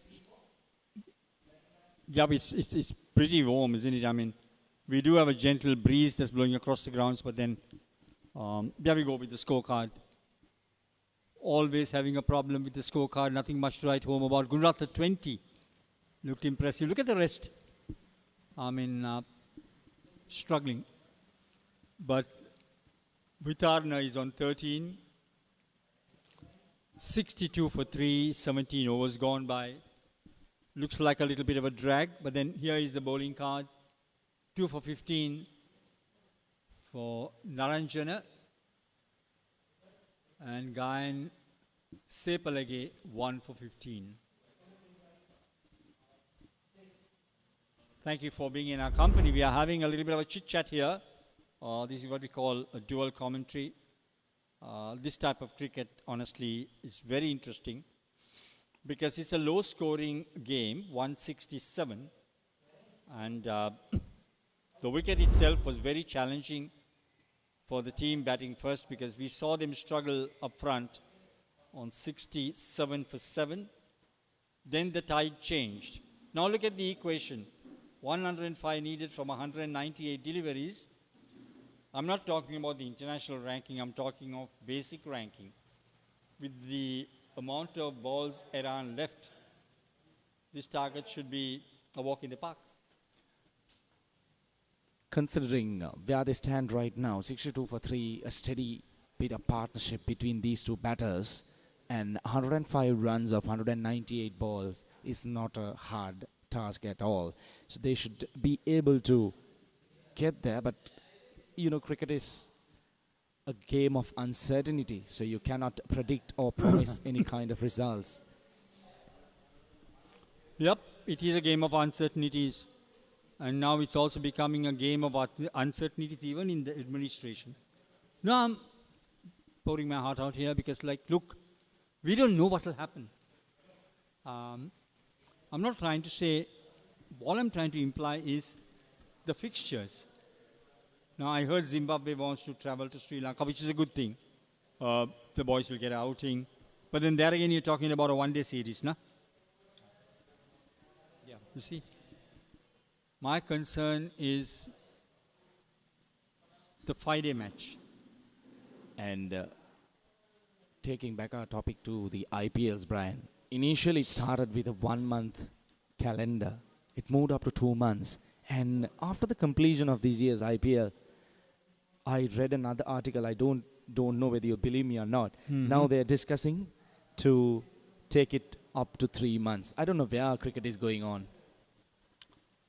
Will that get him a boundary? Nah, it's been intercepted just inside that long offense. Yep. So 3 months of IPL. My worry is the amount of international cricket that's being disrupted. Nah? Can't they at least give, I'm not asking for the moon, let's say 1 month for circulation of test cricket out of that, you know? Yep. I don't know. I guess it's all based on the amount of money that generates. That's why they are focusing a lot on franchise cricket rather than the traditional all-day cricket. But you know, I was talking to an intellect and he was telling me, I think one of the problems is, look at a cricketer's life. He can earn only up till he's about, say, 34, 35. Let's say 36 if he's lucky. Unless you're, what's his name, Anderson, who played till 40. He played till 41, right? 41. 41, yeah. So it's limited time before they could, you know, where they have to shut the door and say, I'm not going to earn any more money. So like, say 32. I think India has identified that fact. Because let's face it, India is very smart in marketing their product, you know. What they might be thinking is, why not give these players an opportunity to try and earn a quick buck, you know? Yeah. Talking about the earning levels, and also India introduced the Legends cricket as well, so no matter you retire, you still have a chance to earn more if you want to play more cricket. Yeah, but I think they are dominating world cricket at the moment. There is no second word about it, right? And that's driven firmly. That will get him a single. Okay, they are dominating world cricket, and look, they're very good in all three versions of the game. And the reason why they are good is, we'll come back to that after this break.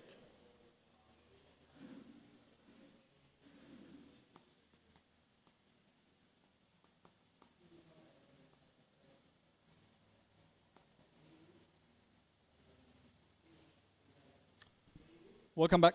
One of the reasons why they are good, Iran, is because they have improved their infrastructure to such a great extent. They've invested so much on their infrastructure.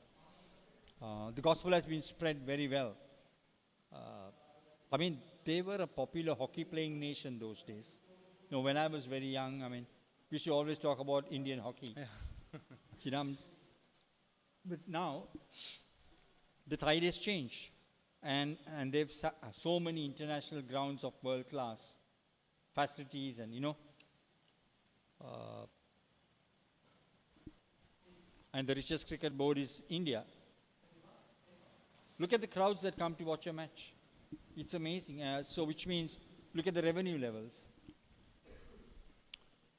It's Everyone wants to be a celebrity in a country that has over 1 billion people in population, Yep. isn't it? Yeah. it's like catering to the demand. That's what India is doing, I guess. Oh, beautifully stroked. That'll get him 4 runs. Just what the doctor ordered for while we were talking. Short outside the off jump. You give the batter room. He'll take you to the corner, of that short backward of point arena square on the offside. That's a stroke I would love to watch always. I mean, I'm a great lover of the check drive, and what Sangakkara does so beautifully and so gracefully, leaning in and playing that cover drive, and so does Mayala. Mayala Javadana to me, I mean, I suddenly decide, just a moment. Edge. There'll be a couple of runs, I reckon, in this. Yep, you got to get back to 2 runs. Now, we were talking about Mahela and the skill levels. It just dawned on me that day, watching the match between Sri Lanka and Bangladesh. And I think it was Amar Sohail, one of the commentators, was talking to us about Mahela Javadana playing the ball so very late. That's the back cut. He practically picks it from the wicket keeper's gloves. Yep. That was, then I realized, oh my God, why didn't I talk about that? That was a stroke that I loved watching as much as I would want to watch a cover drive. That's played beautifully, but there's cover. It's 1 more run. And also talking about the late cuts, Brian, those kind of shots, those classical shots are dying in modern days cricket. Do you see a late cut in modern days cricket? No, it is dying. It's dying because of the T20. But those strokes will linger to infinity, from my viewpoint. You can't change it. You can't get a better looking stroke than some of those strokes that are executed in Test cricket. I'm not taking anything away from the ramp or the dill scoop or whatever you call it now. Sometimes I can't describe the stroke when I'm on commentary. I do struggle, and I'm very honest about it, right? At times I can't differentiate, the ramp, the slog sweep, anyone knows that. I mean, the reverse, yes. But certain strokes that are played behind the wicketkeeper's head and that type of improvisation, it's come to live, it will live forever. I'm not saying no. But to me, some of the old strokes that we are talking about, to me, in my eyesight as a commentator, as a journalist, pleases me more when I watch those type of strokes being played, Yeah, absolutely. Even the inside-out shots, those are very beautiful shots. Yeah, look at Virat Kohli. He scores so many runs in T20 and the one-day version. But the strokes he plays is all very crickety. Yep. That's the difference. I'm a classy bat. Just watch Brian Lara bat and some of the strokes that he executes. 74 for 3 in 19 overs. They're on target. Now look at this. This is the bowling figures. 2 for 15. And 10 overs have gone up. Look, where am I? It's just gone away. We'll come back to that later. I was just trying to look at how many wides were bowled in that. It's not indicated, but then the extras would indicate the amount of wides that have been bowled. They're just within the reach. Current run rate 3.89, required run rate around 3. They're well within the reach. It's just a matter of playing around. Have you ever had this experience? Now look, I watched so much of cricket. I've been in so many commentary boxes and whatever. There comes a time where you can't take the pressure. Yep. Even as a commentator, even as a viewer. You suddenly find the pressure, the tide is very high. You'd rather take your eyes off the screen than watch it. Now, that is what international cricket has come to today. Now, I as a media or a cricket commentator or a journalist, have that syndrome of not being able to take the pressure during certain games. Oh, that's wrapped on the pad. Will he raise his finger? No. Let's watch it. Let's have a look at the replay. Look pretty adjacent from here. I don't know. Looked very Look close. adjacent. Let's see.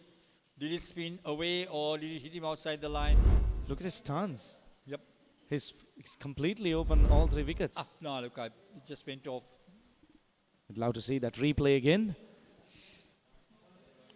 Let's have a look at the replay. If we get it, we'll just have a look at it. Let's see.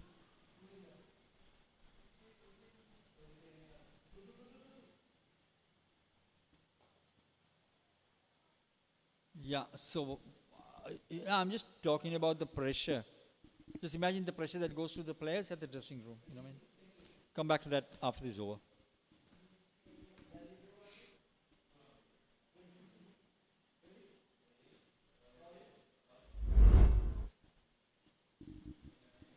Here's a replay of that ABW call. Oh, that was very close, Brian. Plum. That's what I mean. Unless other than he got an inside edge. He was plumb. We don't that know. field. But the only thing is, I thought it was adjacent from here. We don't have a sneak code to check it out. But then, if it was an inside edge, that means the umpire should be knighted. You know, I'm telling you. Absolutely. Right. You know that we had another conversation. Not conversation, I just heard this off commentary. You remember in 2006 when Sri Lanka scored that massive score against South Africa where Mahela and Sangha were engaged in 300 or how many run partnership was that? That was 670 plus runs, I guess. Yeah. And do you know the experience I have in the dressing room is like when things are going good, you don't change your seat under any circumstances. You keep seated there. And Murali used to make the biggest noise. You try to shift, he'll tell you where to sit, you know. So, I was told that the next batter in was Tilan Samaravira, who was seated in the press box. Yep. Sorry, in the dressing room. Where did you go in next? And Sangha and Mahela were going on and on and on and on and on. And he had to go to the washroom, you know, to relieve himself. But he was not permitted to go. So he sitted out there for half an hour.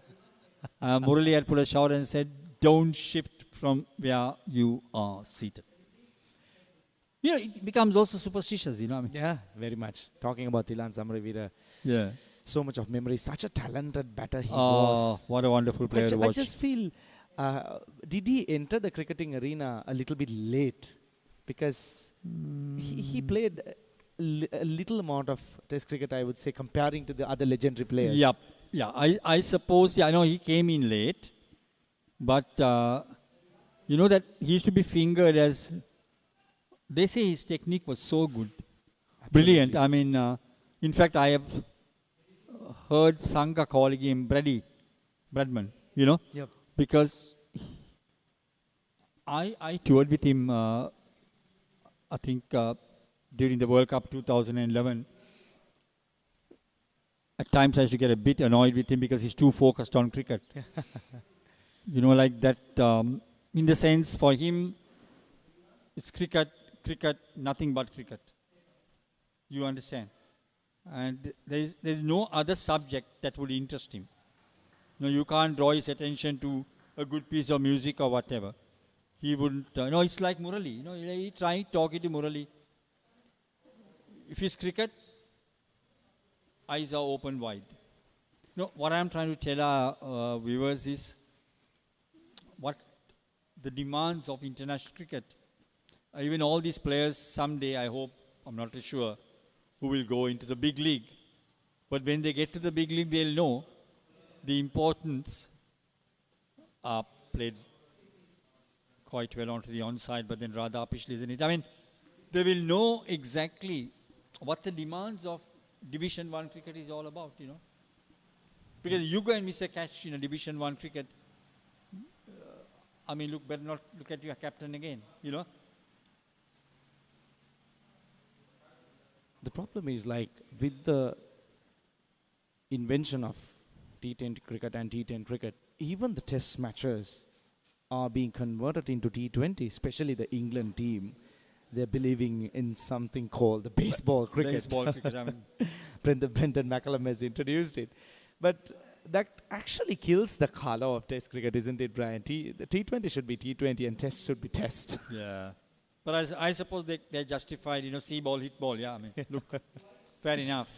Whether it's red, pink, or even the white ball, So that's that. Okay, I mean, I'll live with that. I mean, that's their approach. If they go wrong, then they pay the penalty of losing the match. Yeah. But suddenly, when pink ball was introduced into Test cricket, I got jittery. But things are changing. Yeah. It's the commercial value. I mean, the commercial value is gone. Brilliant. Absolutely. That'll get him 4 runs? Yes, it will. That's what the doctor ordered for. See ball, hit ball, on the slot, in your arc. Say thank you very much and go through with the stroke. 84 for 3. These two batters have been out there for quite some time. Looks like an hour or so. They're watching the ball very carefully. Almost 50 runs for the 4th wicket. And things are looking very, very promising for the Mars Intimates.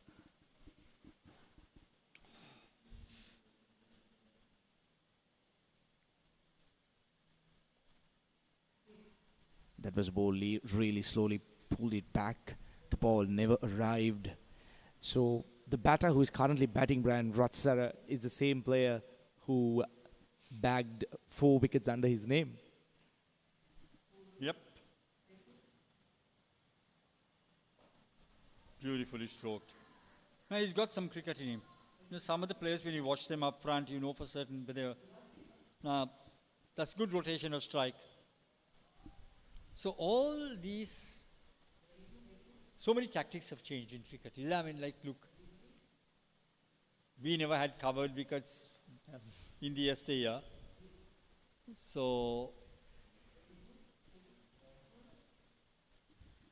and also looking at the modern day cricket players, especially the batter stance, comparing it to the stance of the older days cricket, where we used to see both feet would be parallelly kept. There's no difference between the two feet. Yeah. But right now you can see the front foot is always a little bit open.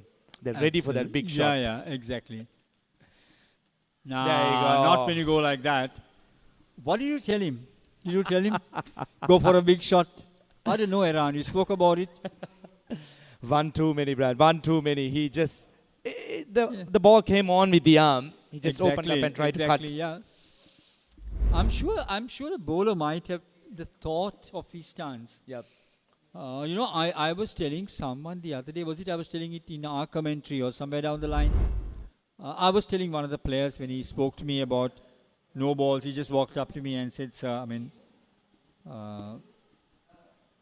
I bowled a few no balls. I said, don't worry about it. I mean, the greatest bowlers in the world bowl no balls.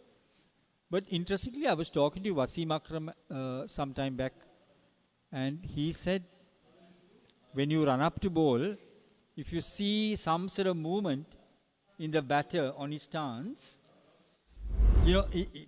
it's an intense thing. It happens just like this. He'll think, look, this guy is he is waiting for a bouncer. You get distracted as a bowler. And he said, that distraction can sometimes get you to stretch a little bit on your front foot, But there are great bowlers who never bowl no balls, no? Was it Kapil Dev I was told about? I can't remember. Because me and statistics are far apart. But there are some bowlers who have never bowled a no ball. International bowlers, I don't know who. I can't name any because I don't know. But definitely there have been some bowlers who have not bowled any no balls, I was told. Okay. That's great. I got to check it out, and I hope I can sort of convey it to all our viewers.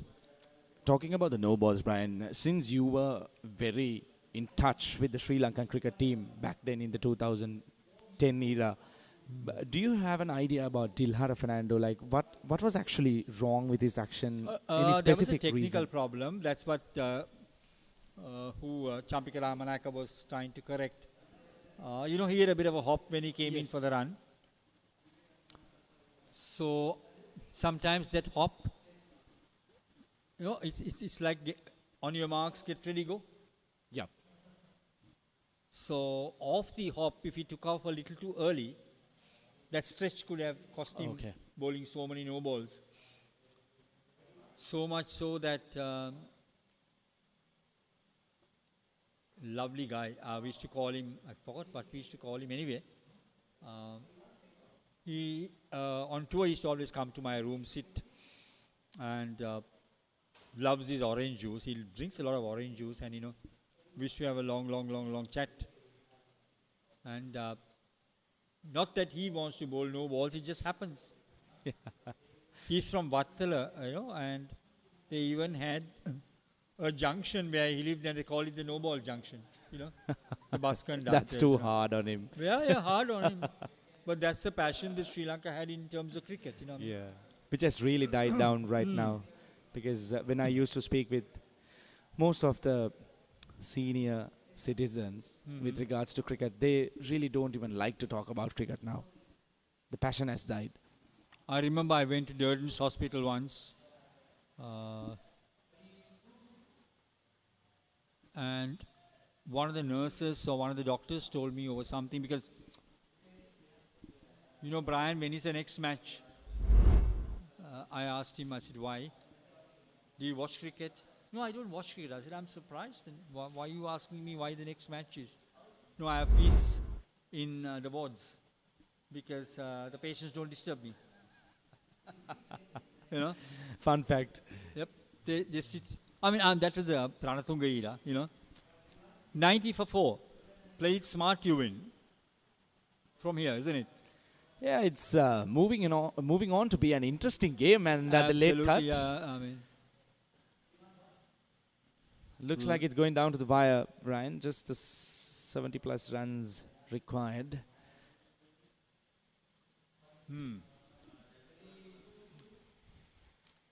It depends on how much of pressure they are going to put on the new batter who has just walked in, Irusha Akash. MB, 91 for 4. They should have won this game long ago had that catch been taken. Simple, you know.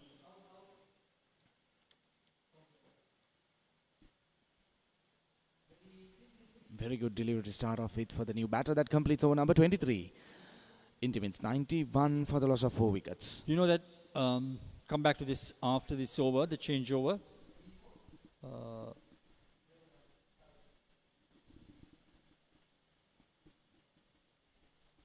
162 balls, 76 runs, gettable, obviously. 6 wickets in hand any day, but can never say.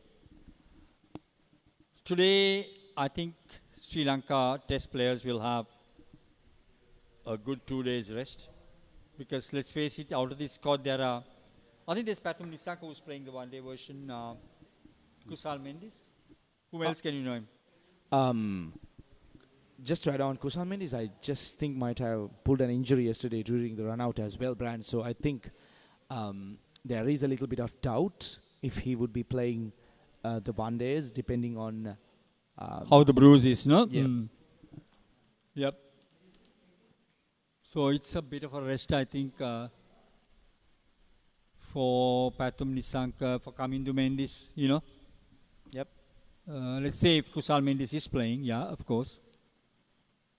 I think Tharindu Ratnayake has been included in the squad as well, but there again, he was injured too after the first. You mean Milan Ratnayake? In fact, Milan Ratnayake, apologies for the side strain. Yep. Because the side strain could be very painful. I remember Panda had it. In fact, Tisira Perra had it. And he was telling me that it takes its toll, you know. Fieldsman in pursuit, very well done. Back your bowlers. Take your catches. 92 for 4.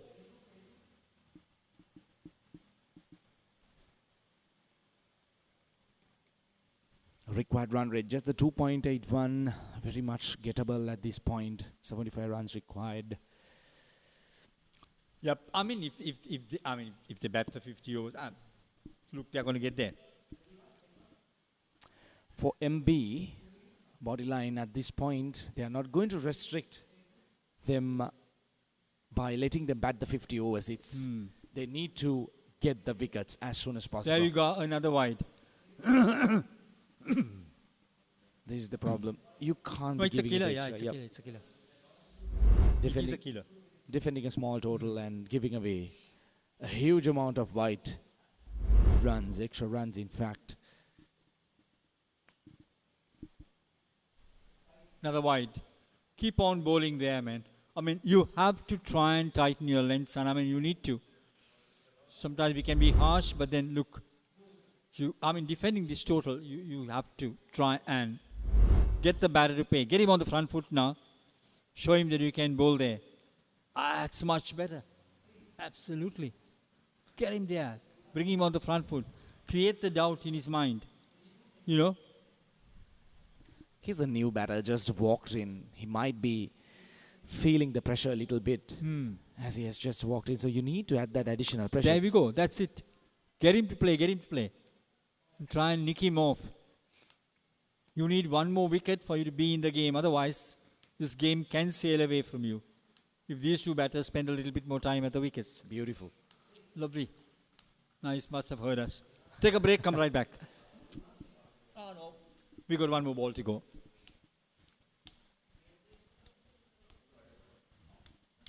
Pleasant evening here. Right arm round the stumps. In he goes. Try-foot short of length. I mean, that's being punched down to the bowler. Dot deliveries. That doesn't make... It makes a lot of difference, obviously. But at least they saved it from bowling any more wides. For 94 for 4.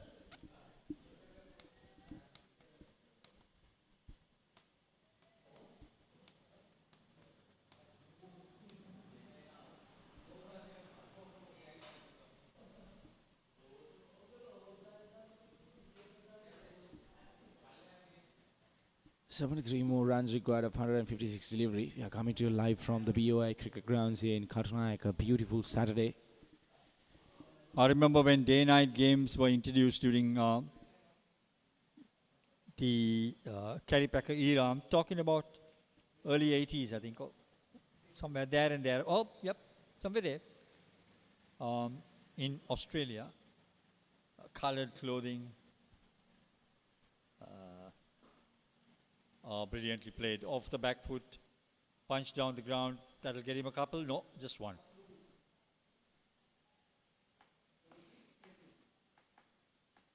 It took some time for the cricketing fraternity at that time to absorb the new mode of cricket. You know, colored clothing. So we've been through a long era. Brian, you might be feeling very lucky about yourself that you're cross borders of so much of cricket, starting from the 70s cricket to the 80s cricket, so much of cultural changes and into the modern day cricket. You might be feeling yourself lucky as well. I started watching cricket from the age of around, let's say, I started understanding cricket from the age of around, I would say 10 or 9. So it has changed so much. Now I remember as a schoolboy going to Askiria and watching a lot of cricket, and there was a bowler by the name of Glenn Van Langenberg who played for Trinity.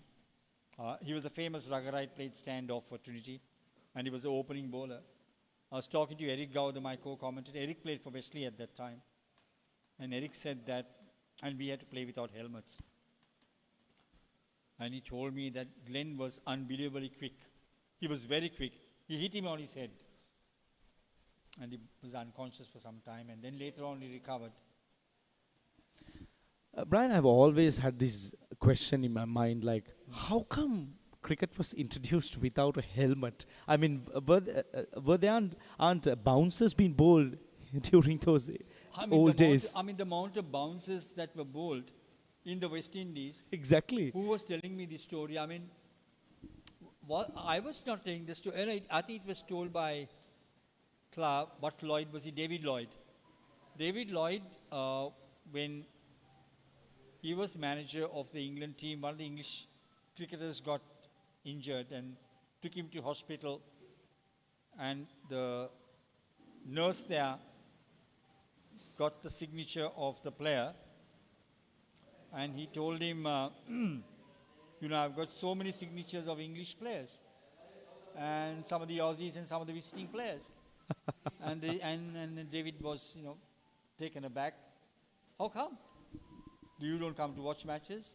No, they come to see us with injuries.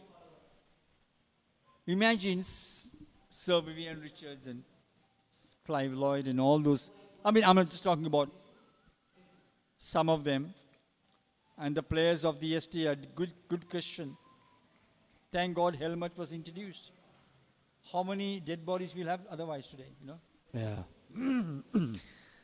Half of the innings have been bowled out, 25 overs completed, 95 for the loss of 4 wickets. I just feel Mars intimates might run away with this game if Bodyline does not manage to grab at least a couple of wickets within the next few overs. I think the next 3 overs, like you said, is very, very vital. They need a wicket, they need a breakthrough. 96 for 4. And we got an informed batter batting at 30. The ball is coming beautifully onto the bat. There is not much spin. It's going through the motions, you know. But I just feel that they need to be targeting Irusha Akash, yet to get off the mark. Lavender is faced. Yep. Flight to delivery, push to mid-on. Yeah, it's... I would like to see a mid-off in the circle as well, Brian. Maybe add a little bit of more pressure. Invite him to go down the ground. Yep. I think they heard you. They're bringing in a short extra cover. Right? Okay. Bring them in. Ask him to dance down the track now. Just beat the fieldsman there. That's the problem. You need to be supporting your bowler. That's what you call leaking runs.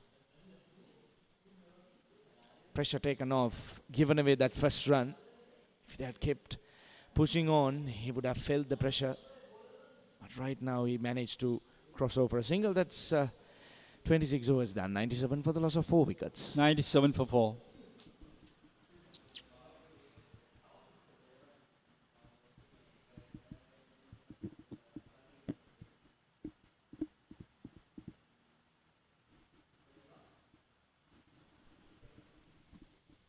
$70 more runs required. Thenuka has been there for some time. 30 runs under his name. If I were to anchor an IPL tournament, I have to spend so much of time in front of the computer. I don't like to use computers anyway. You know the amount of statistics you have to gather. I mean, during our time, we didn't have computers. We had to depend on the record books we have. I remember sometimes calling Sadi Taufik, my friend at Daily News, bothering him for statistics. And because he sort of maintains statistics. And it was very easy to speak to Sadi and get stats. But everything has changed now. Press of a button, you have the entire history coming your way. So, I mean, the commentator's life has become a bit easy than what it was when we started.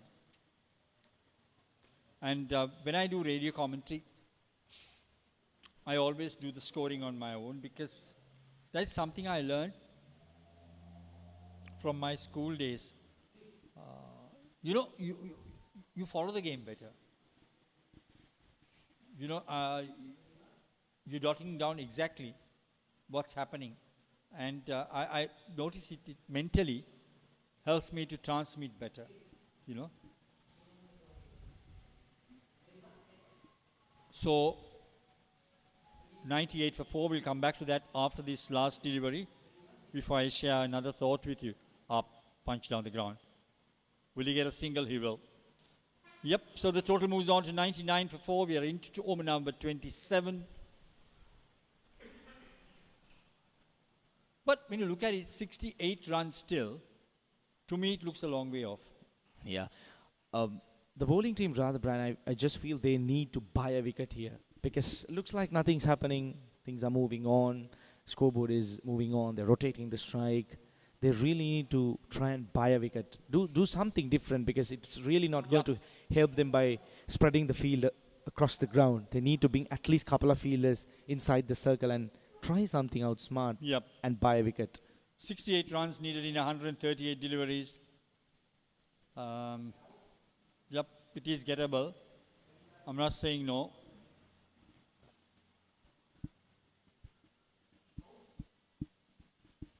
That's the scorecard.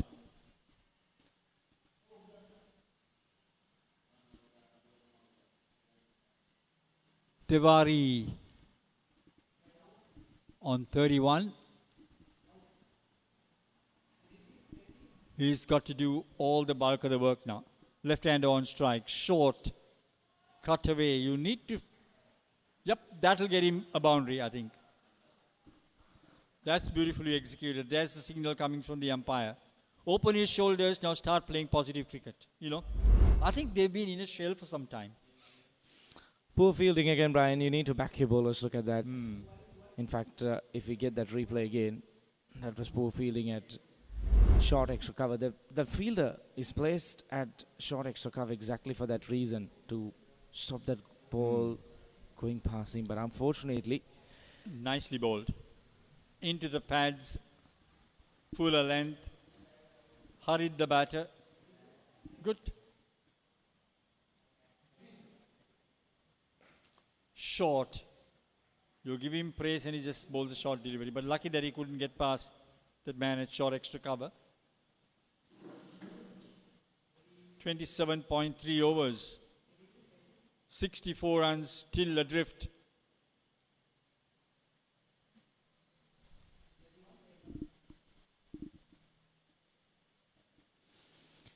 At this point, I just feel that Mars Intimates are carrying this home comfortably. Up, that's down the leg side. Will it get him a couple of runs, or is it sailing away to the boundary line? Let's have a look at it. Picked up just inside. Take the runs, take the 3 runs on offer.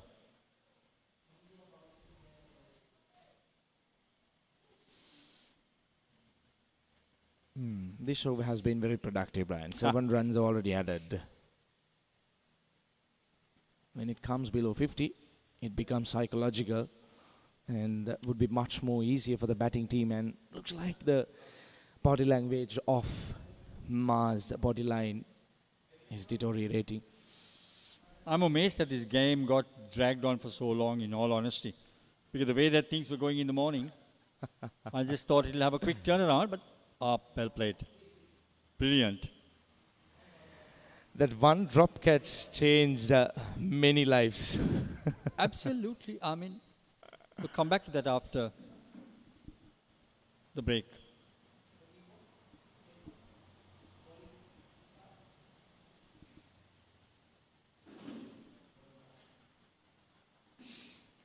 Here's a quick look at the bowling figures. Vishma Niranjana, the pick of the bowlers for me, 2 for 23 runs. He managed to grab those 2 wickets up front within an over. Great piece of bowling by him. But apart from that, Kavinda Ranga and Gayan Sepalage managing to grab a wicket each. Yes, the bowlers have done a decent job, but the question is, are they in line of winning this game by bowling out Mars Intimates? That's the question that needs to be addressed at this point.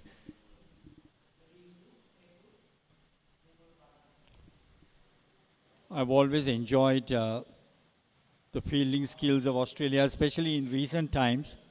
If you watch them in the World Test Championship, look at the standards of fielding. I mean, I was even told now, the Sheffield Shield, the standards are very high, and all the club standards in Australia, the fielding standards are very high. Of course, they got beautiful underfoot facilities, punch down the ground. But in India, you have to be careful when you are playing Ranji Trophy and some of the other domestic tournaments. they do have some, I mean, they have so many international venues, but then some of the venues that domestic cricket is being played, the surface is very hard, you know. Brian, it's a no ball and we have a free hit on offer. Ah, The first no ball of the game, if I'm not mistaken. and it's bowled by a spinner. Yeah, surprising. Surprising. Now don't go and play it down. Yeah, but just got away with no problems at all. Do you think he could have danced down the track maybe? He should have played it into the gap. Nothing to lose, you know. Just dance down the track and give it a swing. Exactly. Play with freedom, you know.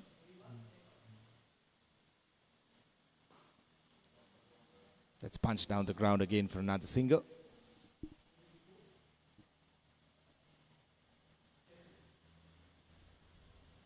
Looks like Mars intimates slowly but steadily making their way towards that target. Yup.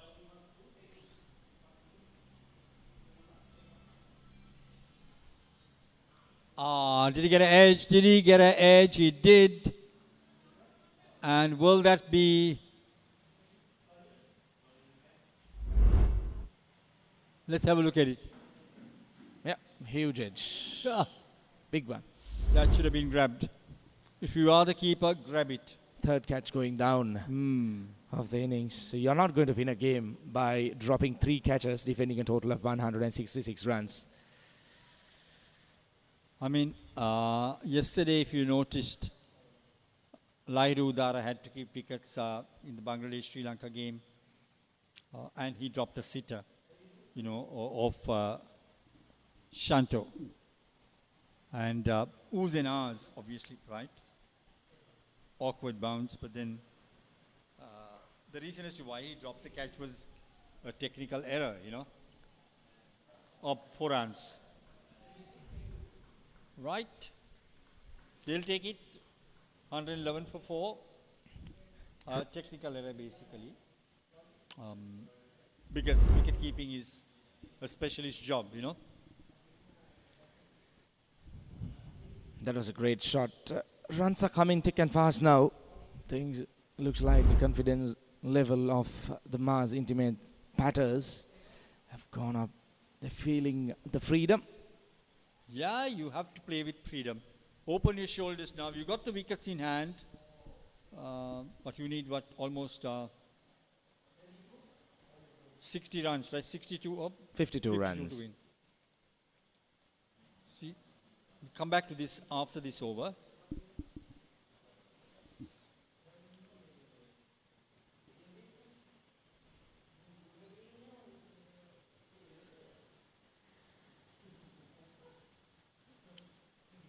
$115 for the loss of 4 wickets. Tenuka, he can't take anything out of his batting. Been there for 60 deliveries, 44 runs, anchoring the innings after those quick 3 wickets, which were down at 30 plus runs. No, he's got to wait there and do the job. You know, more often than not, Iran, I'll tell you what. Yeah, 52 runs in 126 balls. Plenty of balls, so that's not the problem. I'm talking to some of the international players. One thing they insist is, if you're out there, you're out in the center, you got the runs. Don't expect your mate to come and complete it for you. You see? Because one wicket, now look, one was Dinesh Chandimal out on 92. Sri Lanka was sitting very pretty at that time. But it forced a night watchman to come into bat, right? And the night watchman could have got one unplayable ball, then what happens? Then you're having a regular batter. You can't be sent. That's why Australians, Steve Waugh never sent night watchman. He always sent the regular batter. Because like the night watchman gets dismissed, then your regular batter has to come. So you're very vulnerable to lose, 2 extra wickets, That's how the Aussie thinking was. So, talking about the night watchmans, those are those little things that adds a lot of color to the Test cricket, isn't it? Like when the night watchman walks in, you'll have a lot of fielders around the bat. Yeah, it's called the umbrella field or whatever. Yeah, I hope we'll not lose that. I mean, that type of cricket, you know. Put it mildly, but yeah. It even looks better. I remember once Vasi walking in as a night watchman and managing to score a half century. The Yeah, that following was day. against Australia, I think. Yeah. I was on commentary at that time. Okay. Yeah, and we had a good laugh because he came. Both of us met together, I think, for dinner or something, having a good laugh. And I asked him, I said, Vasi, how did you feel? I was told to go and bat. But look, Chaminda Vas had a very good defense, you know. Hey, he is no mark with the bat. My He was a God, no way. good batter. Very good batter. He was very, very strong on the front foot. Played with a very straight bat and a very safe pair of hands. Yeah, very, very safe pair of hands.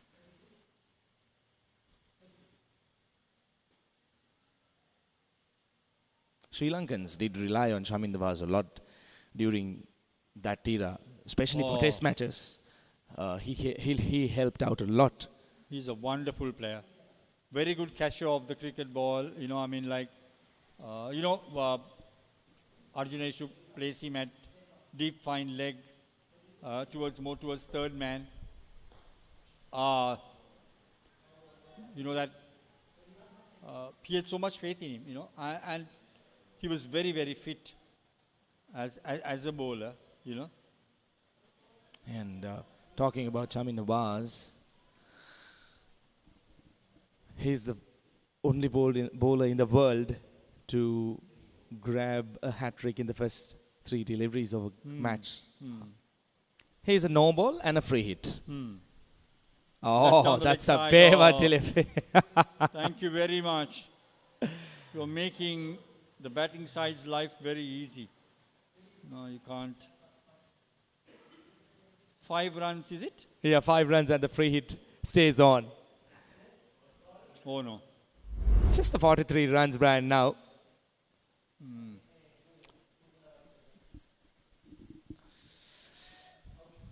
That's a cardinal error. He can't offer a wide. And it gets worse when the wicketkeeper lets it go down to the boundary. Right then, the free hit. Let's see where this goes. Go another no ball. Oh, this is not acceptable. I mean, they bowled wides, they bowled no balls. He's throwing it away, isn't it? He is in his first over and already given him 11 runs.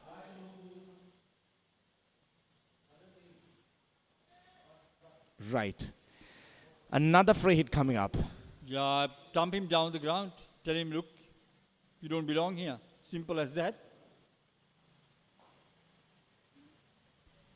Yorkerland delivery that time. Lucky to get away with a single.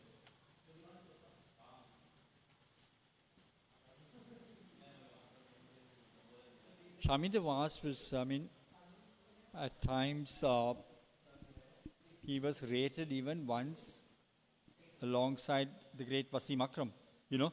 Yeah. And they were very good friends.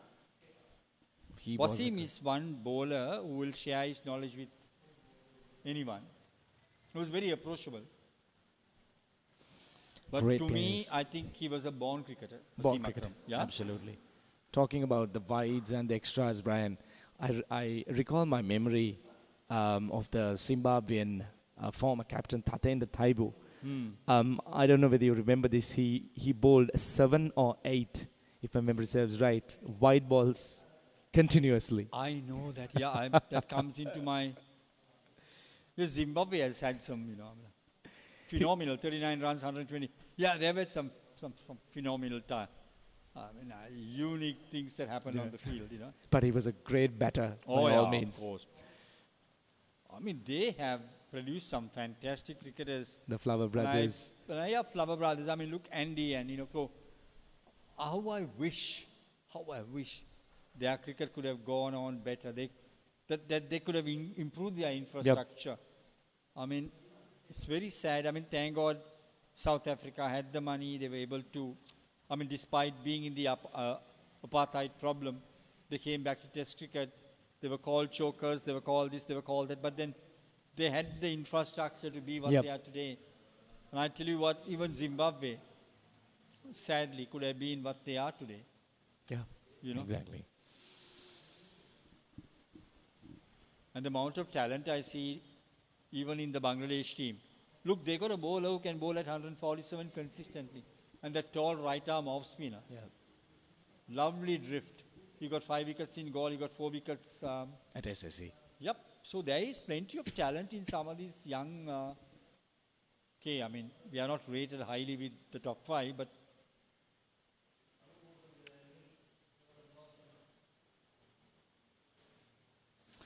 Coming back to the game, 39 runs required of 120 balls.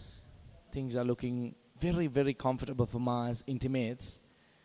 And I think the bowlers are making them comfortable, isn't it? I mean, let's face it, the amount of... no, it's not the right thing to say, but it is the right thing to say from my viewpoint. You're making too many mistakes, bowling wides, no balls, defending that total. You know, like when play got underway, the first 10 runs was all off wides. So now batting looks very easy. 130 for 4. They could win this on a canter. yeah. Actually. Right, Tenuka on 49. Could we see the first half century? Down the leg side, it's a wide. Thank you very much. I feel sorry for the umpire. It's not easy when you have to judge so many wides off a bowler, you know, I mean, like. But that was going down the leg side, so it was an easy call. I mean, I really love to see wicket keepers and the bowlers trying to play with the umpire's mind when a ball goes down the leg side, appealing for a catch. As we speak, that's the half century for Tenuka. Well played, very well deserved half century anchoring the innings. It's had a wonderful, wonderful outing, the centre. But I think umpires have got very smart to it now. They do have the DRS. I mean, like. It's not an easy job. It is, that's what I was just going to tell. Standing out there for almost 8.5, 9 hours. Oh, right given. I thought as much. I put my finger up from here. Playing across the line, son, you have no DRS in this version. Got to go back. When things are looking good for the batting team, they themselves are pulling them back again. That was plumbed. It was plumbed. Honestly, my little granddaughter would have given him out. Honestly, that was out. Why are you trying to play across the line? I mean, you've been there for some time. You're seeing the ball. Play orthodox cricket, you know. They can afford to play orthodox cricket with the runs they've got to get alongside the balls remaining. It was the second time that a batter gets out in these innings trying to play across the line, especially it was the same bowler, BODYLINE, who managed to grab that previous wicket as well when he was swept across the line. And similar fashion this time around, just the difference was a left-hand batter. On the replay. Come on, it's over the eye line. You can't go across. You got to. 132 for the loss of 5 wickets. Compensating for that expensive over which was bowled, but I just feel it might be too late, Brian, for a wicket. Are they trying to close the gate after the horse is bolted? I don't think so, because I'm not too sure about the rest of the batters. I've not seen them bat before. You know, they always say, I mean, one gets you two. Let's say you have one more wicket, let's say, and then Iran, you'll suddenly see the panic button being pressed. You come thus far. That's how it works. That's how this. That's why it's. We call it our beloved game, the glorious uncertainties of cricket, because of that. You know, because what can happen without you expecting it the least. Yeah. These are those beautiful shots played by Tenuka while scoring his brilliant half century, well-deserved half century, I would say. Put on a lot of effort to anchor the innings through after that downfall right at the beginning. He's got to stay there now and see his team through. Because if they get him, Ah, beautifully bowled. Now that's in line with the stumps. If they Play manage, straight. That's just got to play straight. if they manage to grab Tenuka's wicket here, Brian, I would say they'll be back in the hunt. Yep.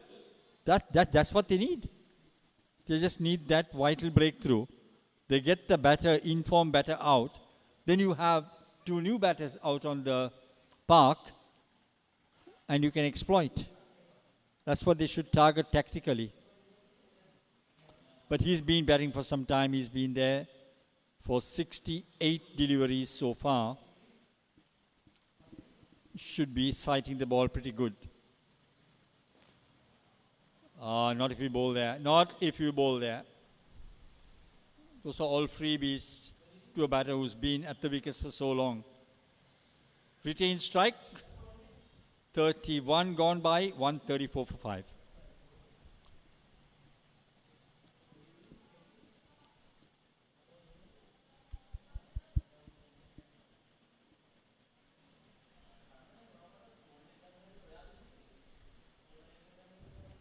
Right, 33 runs more required of 114 deliveries. It's not about the required run rate at this point. It's about the number of wickets that is required versus the number of runs to be scored for winning this game. Because let's face it, it's Mass 134 for 5. Yep. They've had a torrid time. Oh, brilliantly played. Iranga being brought into the attack. They've made themselves, actually I think Mass made themselves into a difficult situation. Now that ball just lobbed in the air. What was he trying to do? Let's wait and see with the replay. Did he get back to it? Yeah, it was an outside edge. I'm not sure that was the previous delivery. You just feel like Tanuka is trying to go after the bowling. I'm not very sure if that's the right approach at this point. Yep.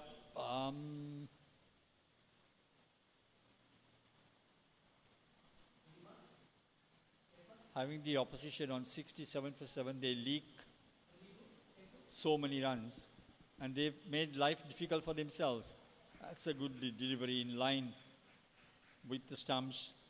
Drawing the batter on the front foot. Don't let him get on the back foot because now the ball is soft. You bowl short, they can just start turning it around. Using the wrist. That's wrapped him on the pad. Given? Nope. Is it? Nope. Nope. Did he get back to it? Yeah, looks like. Let's see what the ump thinks. Drifting down the leg side. The only way that would have saved him is if that ball was drifting down the leg side. Just watch it on the replay. Drifting, yes, it is drifting. And when you bowl it from that angle, the umpire will, this is very good umpiring. He will obviously not rule it in your favor.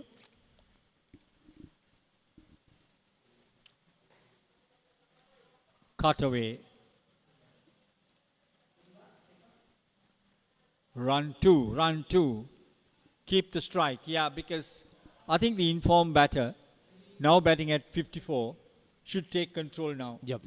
Because they are around just 30 runs or 29 runs away from the target.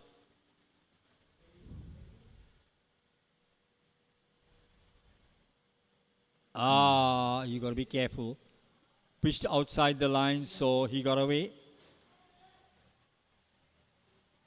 End of the over, 138 for 5, 32 gone by.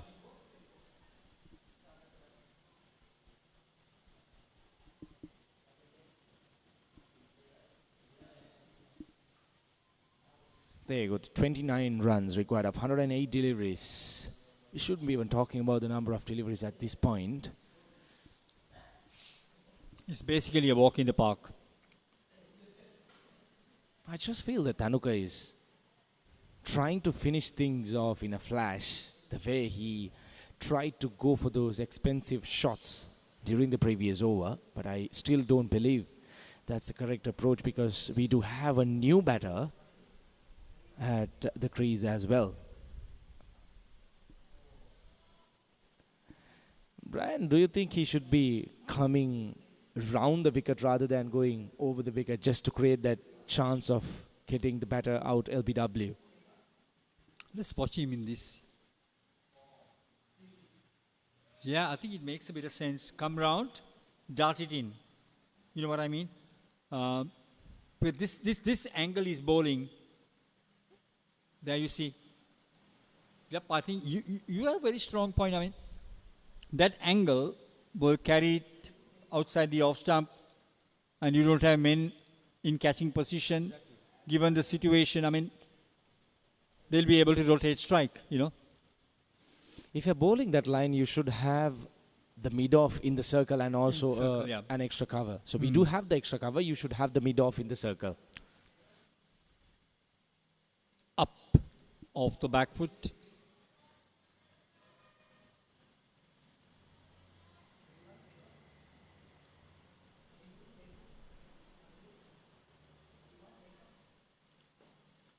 Brilliant, brilliant. 2 runs. Close call. 139.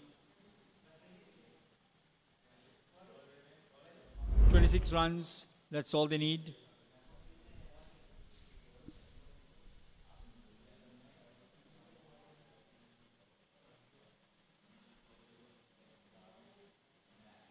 Justin. Very well run. Not appeal. Castled him. He's bowling. Tenuka. Oh, no, it's Ruan Seneviratne who's out, isn't it? No, I just thought. Tanuka. No, it is Tenuka, Tanuka. is it? Okay. Yes. So, Brian, now things are going to get more interesting. So, this is what I was talking. He's trying to play some different kind of shots, expensive shots. He was living dangerously. You're setting the cat among the pigeons now. Yep. 141 for 6. That will not give him a good night's sleep because he will go home and think, have I lost the game for my team? You know? Brian, I would love to see a captain like Ranatunga sitting out in the dugout and welcoming Tanuka. Man, you have not finished your job. Yeah. But I don't know on hindsight, whether he will condemn. Let's watch it. Let's see whether he made an ash of it himself or what. Yes. And especially even from the previous over, he was trying to play some expensive shots. See, sometimes, you know, when you start seeing the ball, you start seeing the ball, you start eyeballing.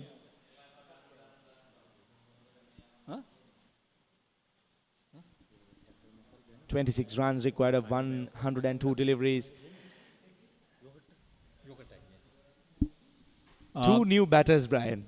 Going to be interesting, isn't it? This is what we were talking about. Exactly. This is what we were talking about. Right. Now the field spread is the most important thing. But unfortunately, we don't have the mid-on and the mid-off in the circle. Where I would have really liked to see the mid-on and mid-off in the circle, Brian. Attack a little bit. Exactly. Yeah, okay. Attack. Because the batter at this point will try to defend. Yep. He looks okay on the front foot, Ruan Seneviratne. They really can put the screws in here. You know, I mean, just 1 wicket, right? Yeah, but he's playing it very smart. That's it, played with a straight bat. It is always advisable, especially for the lower order batters. I mean, sometimes you can't help it. I mean, at the international level, I'm talking about. Today, the tail ender has to bat. Gone are the days where you depend on your top 6 batters and hope that you have a wicket-keeper batter or a batter wicket-keeper. So, which means you have 7 batters. But things have changed so much, you know. Look at that single we were talking about, Brian. Easy single, just nudged on to mid-wicket. Exactly. So you're leaking runs, you know. I'm really not happy about how the field setting is. The captain needs to be a little bit more aggressive. They need wickets. Yep. They are not going to defend 24 runs off No 99 way. deliveries. Doesn't work that way. Right. They have got a short mid-wicket now. There again. Through mid-off. Easy single. Exactly. Tighten it now. I mean, get the batter thinking, right? Close those gaps. Otherwise, they just take it in singles because they've got plenty of balls. The run rate is never a worry. I mean, ball against runs against the balls that are remaining. They could just circulate this without any problem. In the air for a while. Take the second run. Every run matters. No, they let it go. 145. So we've got how much? 22 runs. The current run rate being 4.29. The required run rate 1.36. Striking distance for the batting side.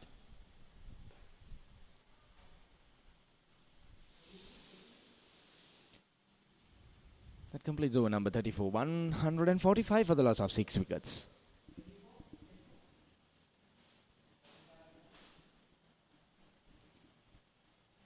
You know that I was once talking to Ravi Shastri. That was the time that India was actually developing their one-day team. And, you know, I mean, I think it was in Sachin Tendulkar's era. India had a middle order batsman. I think his name was Badani. I've heard about him only for the first time. So I was talking to Ravi and I said, Ravi, I never seen this batter. I said, Brian, he's one of those tonkers. He's one of those tonkers.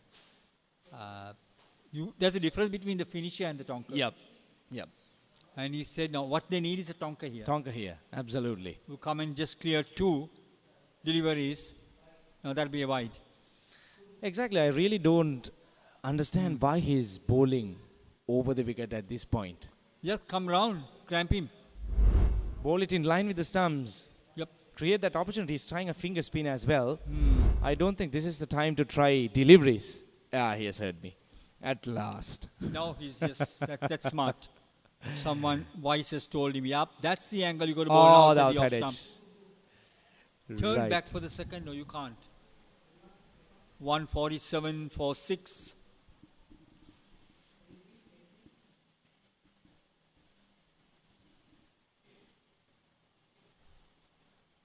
Ruin Senevi Ratna is on 4 and he's going to take strike. Let's see.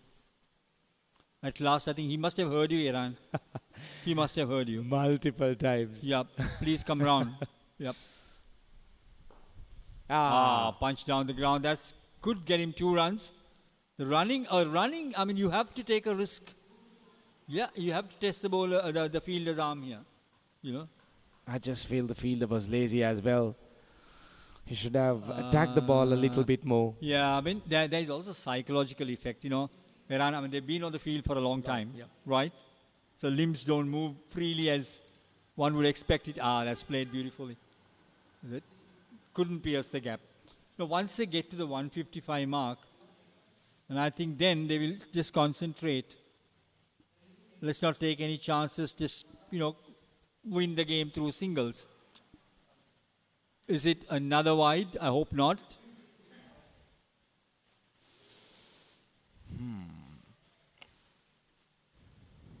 Very interesting, just the 18 runs required now.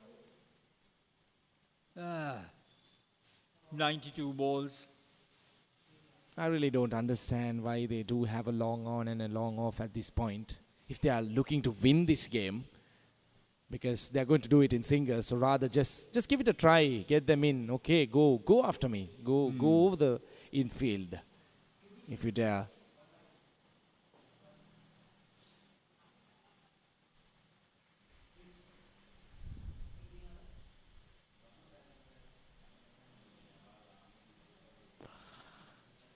149 for the loss of 6 wickets.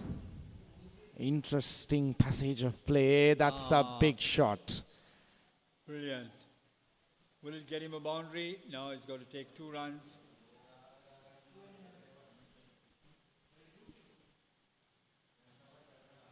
Right, you got 15 runs, is it, to get? Or 16 runs to get?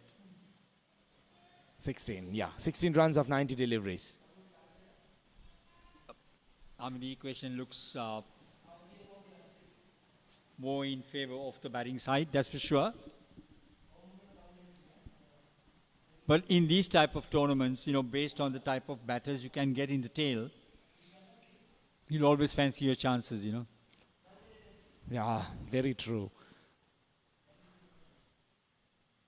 You can see. I read a very interesting article by one of the Indian writers after they lost the first test to England, because you know that the top order batters did a lot of scoring, and the difference between the two teams was India, the tail-enders were not good enough to get them the runs, and while will that be a wide? I mean, come on, you can't bowl those deliveries.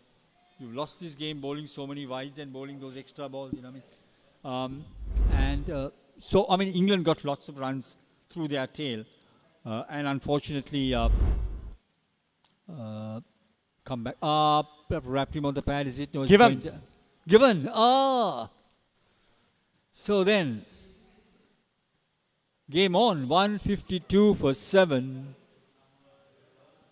Let's have it on the replay. I thought he was slightly drifty towards the leg stump. Let's watch it here. Did he straighten? Touch and go. Touch and go. Touch and go. I mean, all that I can say is DRS, I'll go up. Yeah. Maybe clipping. Maybe clipping. Maybe clipping. Could be umpire's call. Could be anything. Yeah. So I read this headline because Sri Lanka, the Indian tail didn't wag. They lost a lot of runs. They could have scored much more, they feel, even in the first innings and the second innings in the Manchester Test.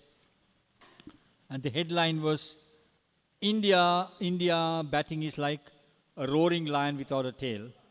You know, I mean, that's how nasty Indian journalists can be when you don't perform. Because I mean, another one was, I was talking to Navjot Sidhu. You must have heard of Sidhu, a good batter. They used to call him Sixer Sidhu those days. I met him in the commentary box and we became acquaintances. And he said, Brian, I was inspired by a journalist. I said, you're not saying it because you're talking to me, are you? He said, no, I'm telling you, people like you. I said, who was it? It was a guy called Rajan Bala. He said, when I first was selected by the selectors and I was struggling in my first test, and there goes a massive article. He called me the strokeless wonder, you know. So I said, he called me the strokeless wonder. So I cut the paper cutting. I kept it in my coffin. That's where you carry all your materials called the coffin. And I pasted it there, you know. So every time I open my coffin, it was there.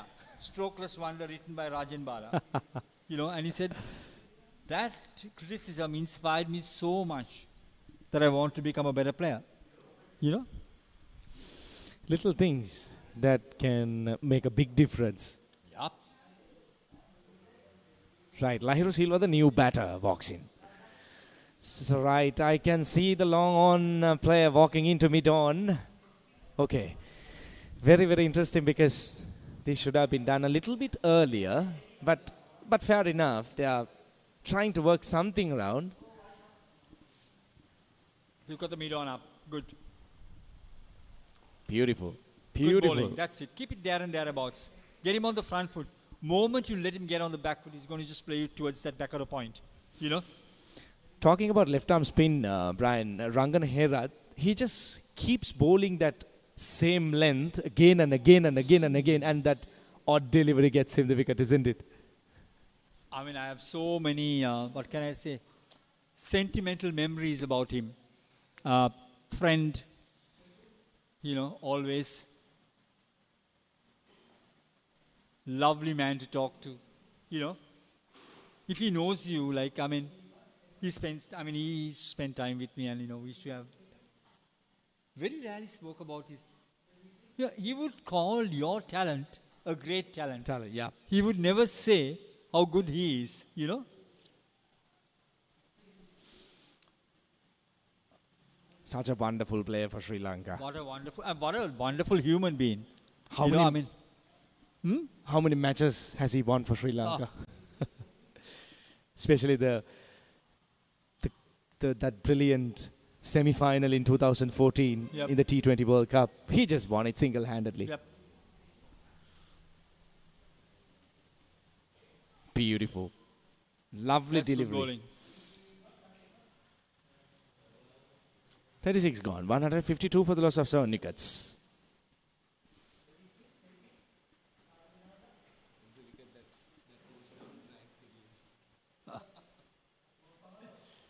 (15 of 84). It's a mixed bag, absolutely mixed bag.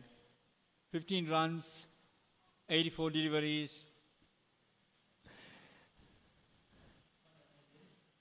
I would prefer another wicket here, Brian, just to make things more interesting. Yep, I mean, in fact, as commentators, we okay, look, I mean, we need to have some fun. Yeah, I mean, one more wicket can really turn the tide around, you know, because they will start, now where is he bowling, over or around the wicket? He's coming back round the wicket. In fact, over the wicket. Over the wicket again. Let's see. The reason might be, Brian, he got all 3 wickets bowling over the wicket. So, might be he's trying the same tactic. Probably, I guess. Yeah, you have to. Let's go. Oh. Close call. Sharp. Did he get out of the popping crease? Let's watch it on the replay. Sometimes the umpire might not have been sighted. No, it's well in. Well done. Very lucky, Brian. In fact, that Yeah. was close. Dragged himself back. If that was a scalp. That's the wicket they want. He has been out there for 17 deliveries. Exactly, ruin. That's on the leg stump. Oh, given. That's the 8th wicket. Oh, no. And Let's have a look at that. Looks like he has got a nick, Brian, because he's just walking away. He did get a nick. Yeah, otherwise, let's see. I mean, outside the leg stump. Yeah, he's Big glove. He has gloved it. He stick it. Or gloved it, whatever. Good umpiring. Very good umpiring. Now the cats are already among the pigeons. Boy, oh boy, this is exciting. I never thought. Yeah, but you did make mention it can go down to the wire, isn't it? Some time back, I remember Viran, you commenting and saying that could go down to the wire. I think you're spot on, mate. It's really getting to the wire. Even we would like to be in the commentary box when things are spiced up a little bit rather than just dragging on and on. I tell you what, I've been commentating. I don't know how many matches I commentated in my life. And sometimes it can take its toll on the commentators. Yeah. Right? You know, people will not admit it, but I've been very, very frank about it. I mean, once I remember at SLBC, I just told the producer, look, this is getting me to sleep. I was off camera, I mean off the mic. Yeah. I said, my next session, I'm going to spike it up. Yeah. I'll spike it, I'll talk about something else. He said, that's the art of commentary. And then, you know, I found the time, because the game was getting into a drag. Yeah. And even I'm surprised that you have been on air for 36 overs at a go. Would you believe it, Brad? Yep, but these things happen, you know. Now, why I said let's have a couple coming, like, you know, it's what you call the twin commentary. It's a conversation. It's like talking to a friend. I mean, I keep telling that. You know, of course, we only talk cricket. I mean, look, that's it. But wrapped him on the pad, I think. But that's pretty high. Ballooned up in the air. Luckily, there was no close-in fielder. Did he get a nick to it? Did he get back to it? Yeah. Outside edge. Inside edge? Outside edge, in outside, fact. Yeah. Almost leading, isn't it? Yeah, leading edge. Well, it looks really Watch it on the replay. Now. Up. There you go. Yeah. What he can do is to get him on the front foot, peg there, Even take a risk, put a man at forward short leg. So what? Absolutely. You know? But still, you see, the mid-on and the mid-off are down at the boundary. Exactly. I don't understand that. Can't understand. I mean, look, you're in command. Get your forward shape up.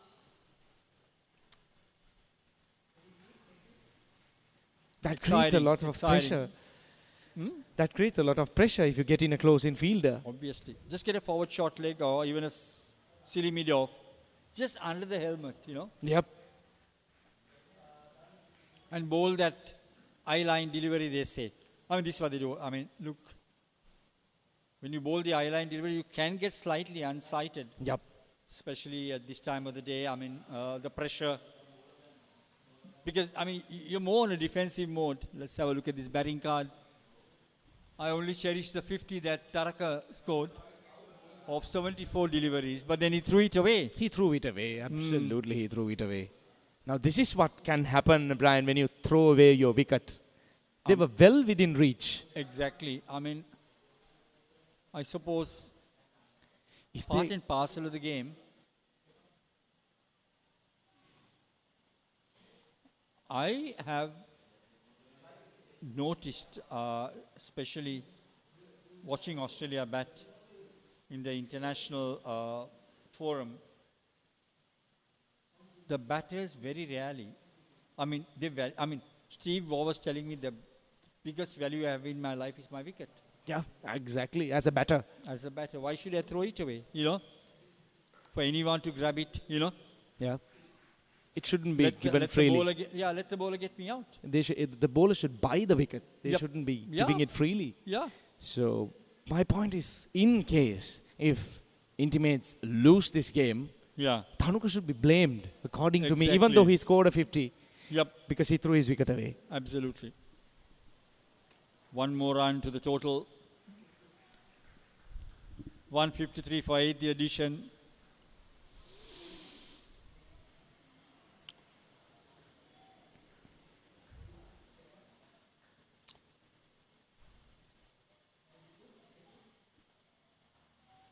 $153 for 8. Just a couple of hits away, but they can't take that risk. Oh, beautiful delivery. Went on with the arm.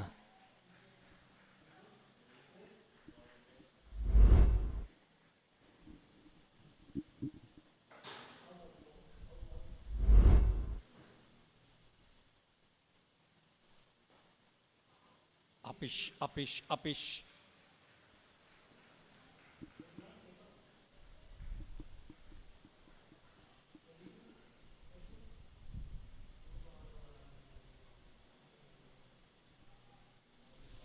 This has been a great passage of play. Yep.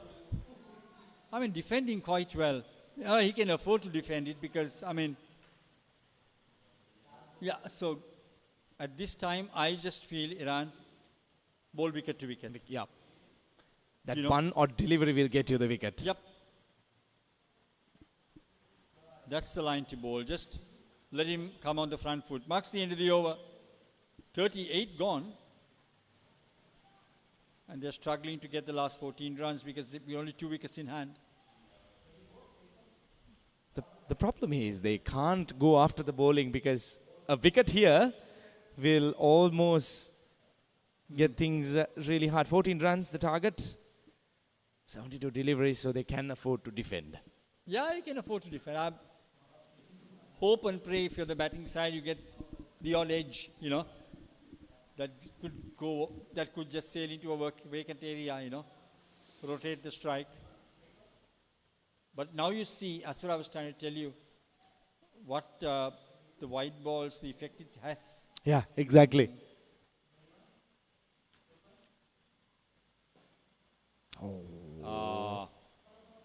Can't bowl dollies at this time, do you? That's where the mid-off and the mid-on comes into play. Easy single given away. Shouldn't have been.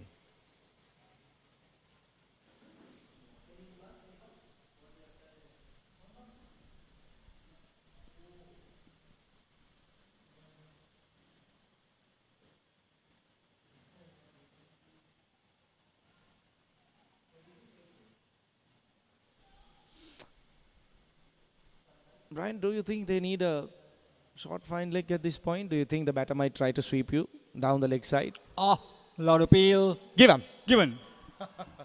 Woo-hoo. I think that kept a little bit low. No, yes. No, I don't think he'll take a risk of sweeping. Exactly. Yeah. So that doesn't make any sense as well. But nevertheless, luck is going their way. Oh, Thank you, man. No. You want to eat some part of this? Huh? I'll just only eat a part of it. 154 for 9.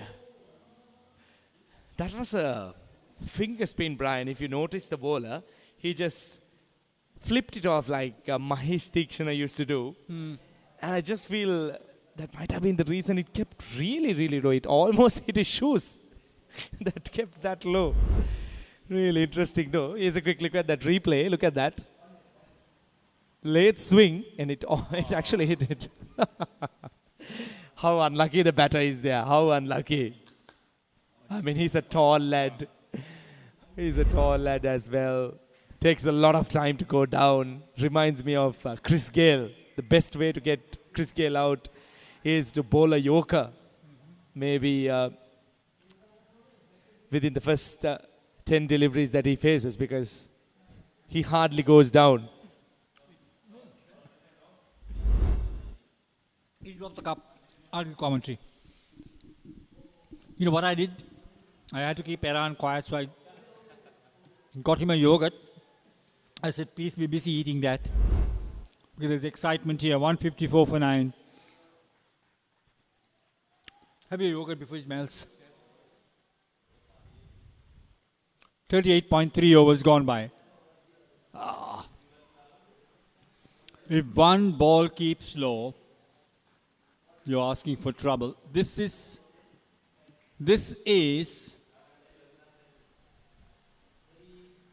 why it's very vital that you don't give too many runs up front by bowling wides. Let's see.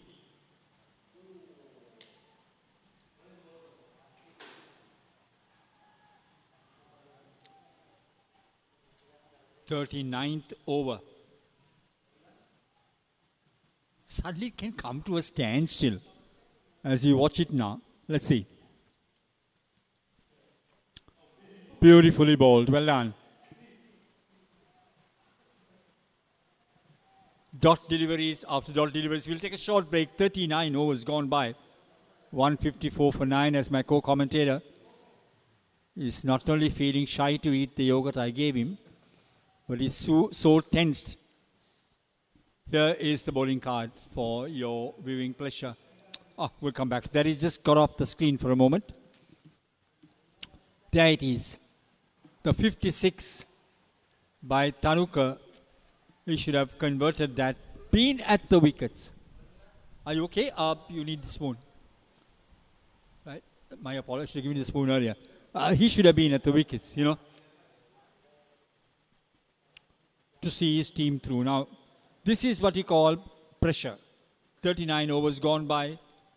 You are looking at what? Another 13 deliveries. 13 runs with 1 wicket in hand. Brian, who's your money on? In all honesty, I think on the bowling side. Yeah, same here. I think so. I don't know. I might. Yeah, I hope. I mean, look. Because the two LBWs. Now, what are you trying to do? You're trying to do paddle sweep, play with a straight bat. I know there's a gap. No one covering the deep fine leg. Now they're getting the deep fine leg. Yep, I think they've seen it. This is one of the questions we spoke during the last over as well, whether a tail-ender would try to sweep you. Yeah, exactly. Beautiful. Outside the off stump. Keep it there about, let him come out on the front foot. Don't bowl the leg side delivery because, look, you got cover there. I'm not saying no, but that could be pretty vulnerable. Yep. That one odd delivery is going to get him the wicket. Again he goes. He still got away for a single. I would say brave stroke at this time, isn't it? I mean, Exactly. Having the short fine leg in place as well. An outside edge will just get the ball popped up in the it air. is balloon. Absolutely, absolutely. Well, I've enjoyed the commentary in the last, I would say, I've always enjoyed commentary. But I tell you what, we got away from the international talk. Yeah. Moment this game got so intense, isn't it? Yeah. The last 30 minutes or so, Yep. there's been... Wrapped him on the pad. How is he? Nope. That was a close call again. Let's have a look-see. Let's have a look-see. As the umpire, let's see. Ooh. How did he miss the off stump, Brian? I really have no idea. Absolutely. Yeah. That's beautiful. Yeah, it's amazing that how did miss the timber. Oh, Again. there again. He's This getting is very him- good bowling. I mean, He's getting himself squared up. absolutely, absolutely. It's not much a turn, but brilliant. 12 runs needed. 60 balls to get them from. This is what pressure can do to you. Ooh.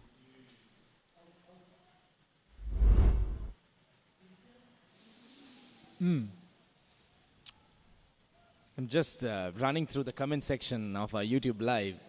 Suddenly we have a lot of spectators watching the match. Interesting, a lot of comments about the umpiring as well, giving their own comments over there.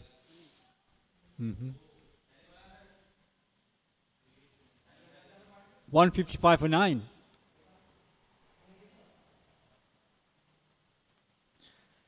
Okay, it's the final power play over being signaled by the umpire, but that will not worry the batters. Survive.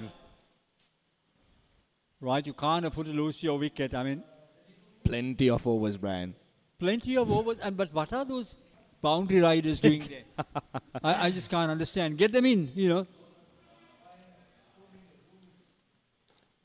Up, beautifully played. Take the single. Oh, that was a quick one. It's easily said than done. Sometimes rotation of strike at this time of the day, you know, you can become very, very tentative, especially when you are trying to take, you know, make the runs in singles, you know. In my point of view, they just dragged themselves into this position. They should have Exactly. easily won the match. There we go, another wide. They did it with their bowling, now they're doing it with their batting, you know. Exactly. Why make life difficult for yourself? My God, look, they need not have done this. Look at that. Kept low again. Brian, the finger spin is keeping a little bit low. That's what I It figured is, out. yeah, I mean, it is. I mean, when you looked at the wicket in the morning, I mean, I knew the wicket could die a little bit later in the evening. It did. But there is no puff. Yeah. I mean, it's not puffing. Oh. No, you can't bowl that wrong. That's a bad delivery. You need 2 runs. Oh, no, if you're smart, take the 3rd run. Good running between the wickets. He's trying one too many with the finger spin, Brian. He's losing control of the ball. Absolutely. Absolutely. I mean, they are tail enders. You can just go stick to your regulational off spin. Simple. Don't try anything.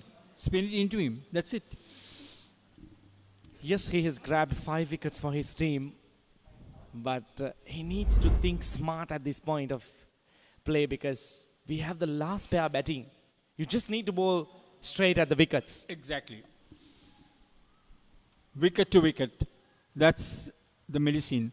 That's the prescription from the doctor. That's beautifully bowled. Outside the off stump. The ball just spinning into the right hander. Lunged forward. Get back to ball.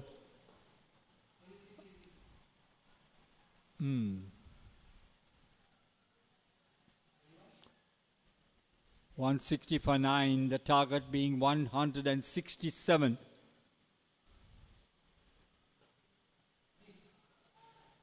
They'll take one. Will they take the second run?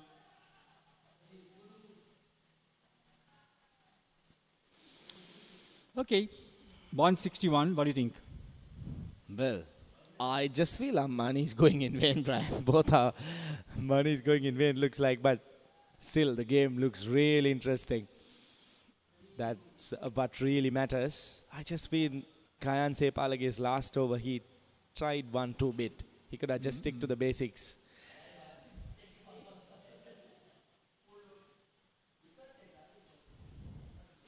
Six runs, 54 balls. I'm not the least bit concerned about the balls remaining. Absolutely. I mean, at this point, you need to be comparing the number of wickets required and the number of runs required. Gayan has taken a 5 here for 37, bowled very well, I thought. 2 for 25 for Kavindu Iranga. Decent economy rate, anyway. As the evening shadows are deepening here at the BOI grounds here in Katunayaka. Yes, it is deepening.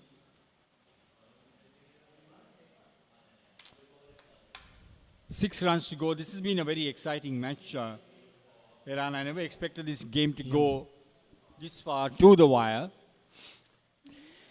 Right, we have a fast bowler being introduced to the attack, Brian. What's your call on this? Because the spinners have been playing riots for the past couple of hours, grabbing all the wickets. The most important thing, the fast bowler has been out of contention for some time, but he's got to make sure that he hits the right length, because look, the way they've been bowling, the amount of wides they've been bowling, you understand, because he's got to make sure that be very careful where you pitch the ball, because in the wrong arc, in a situation like this, the Vatican use the pace of the fast bowler, you know, I mean. Right, let's see.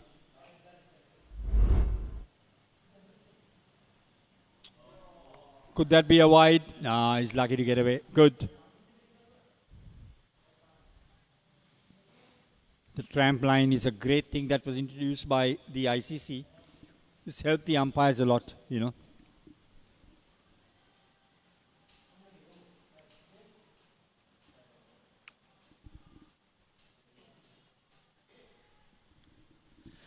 Just the 6 runs required. Tension all around. The bowler feeling the pressure, Brian. Missing his run up. How often do we see this? Recalls me the memories of Tilhara Fernando. Missing his run up. 1 run required. 1 wicket required for victory against England. And he bowls. And he cleaned up the last man, if you remember that match. Yep.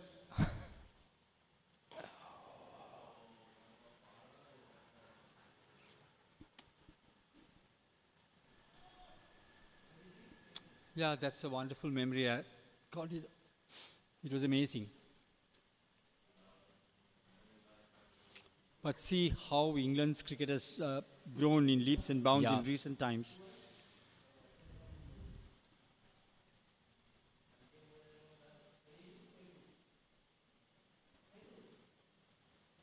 Oh, what a beautiful stroke. That is a classical stroke. Just what the doctor ordered for. Now you just need, what, 2 runs? This is why I was surprised when I saw a fast bowler being introduced, Brian. I told you in the arc, and then you can get done for. I don't think that was the right decision. They should have continued with the spinners. Yeah, exactly.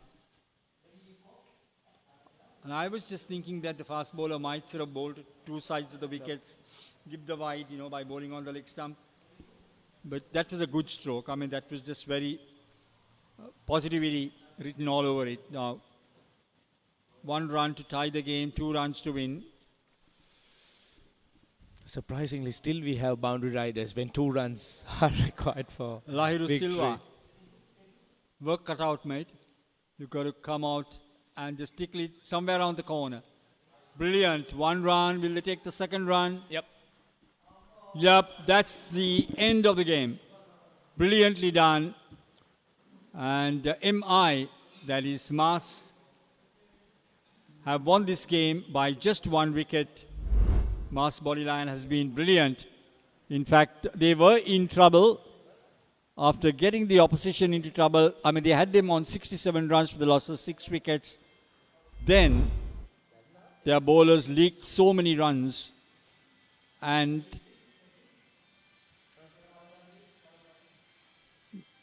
Mars got up to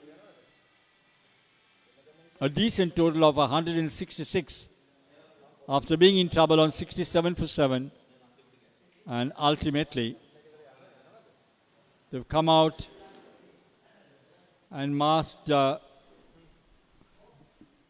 intimates win this game by just 1 wicket. Let's have a look at that that batting card. Taruka 56. Some support from Ratra Viranga 21. And up the order, Rumit Gunaratne. He looked impressive for his 20. 41.4 overs. And Mars intimates win this game. Have a look at the bowling card. 5 for 37 for Gayan Sapuge. I think he bowled very well. Naranjana 2 for 25. And Iranga, who batted very well, I thought, played such a supportive role, 2 for 25. Right, we'll have the highlight package. I think that will come out very, very shortly. And I think, Iranga, you should talk us through the highlight package as I just take a little bit of a breather. Here's a quick look at the highlights. There were some beautiful shots played up front.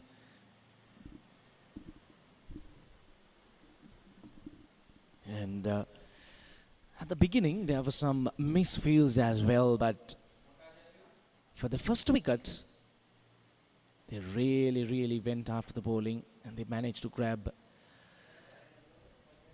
30 plus runs.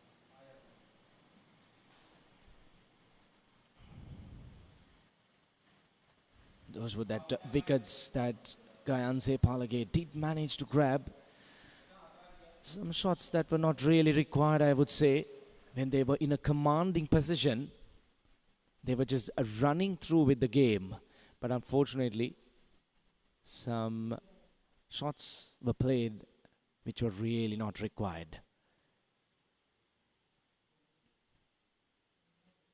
That was once again another shot played one too many after a couple of boundaries played previously.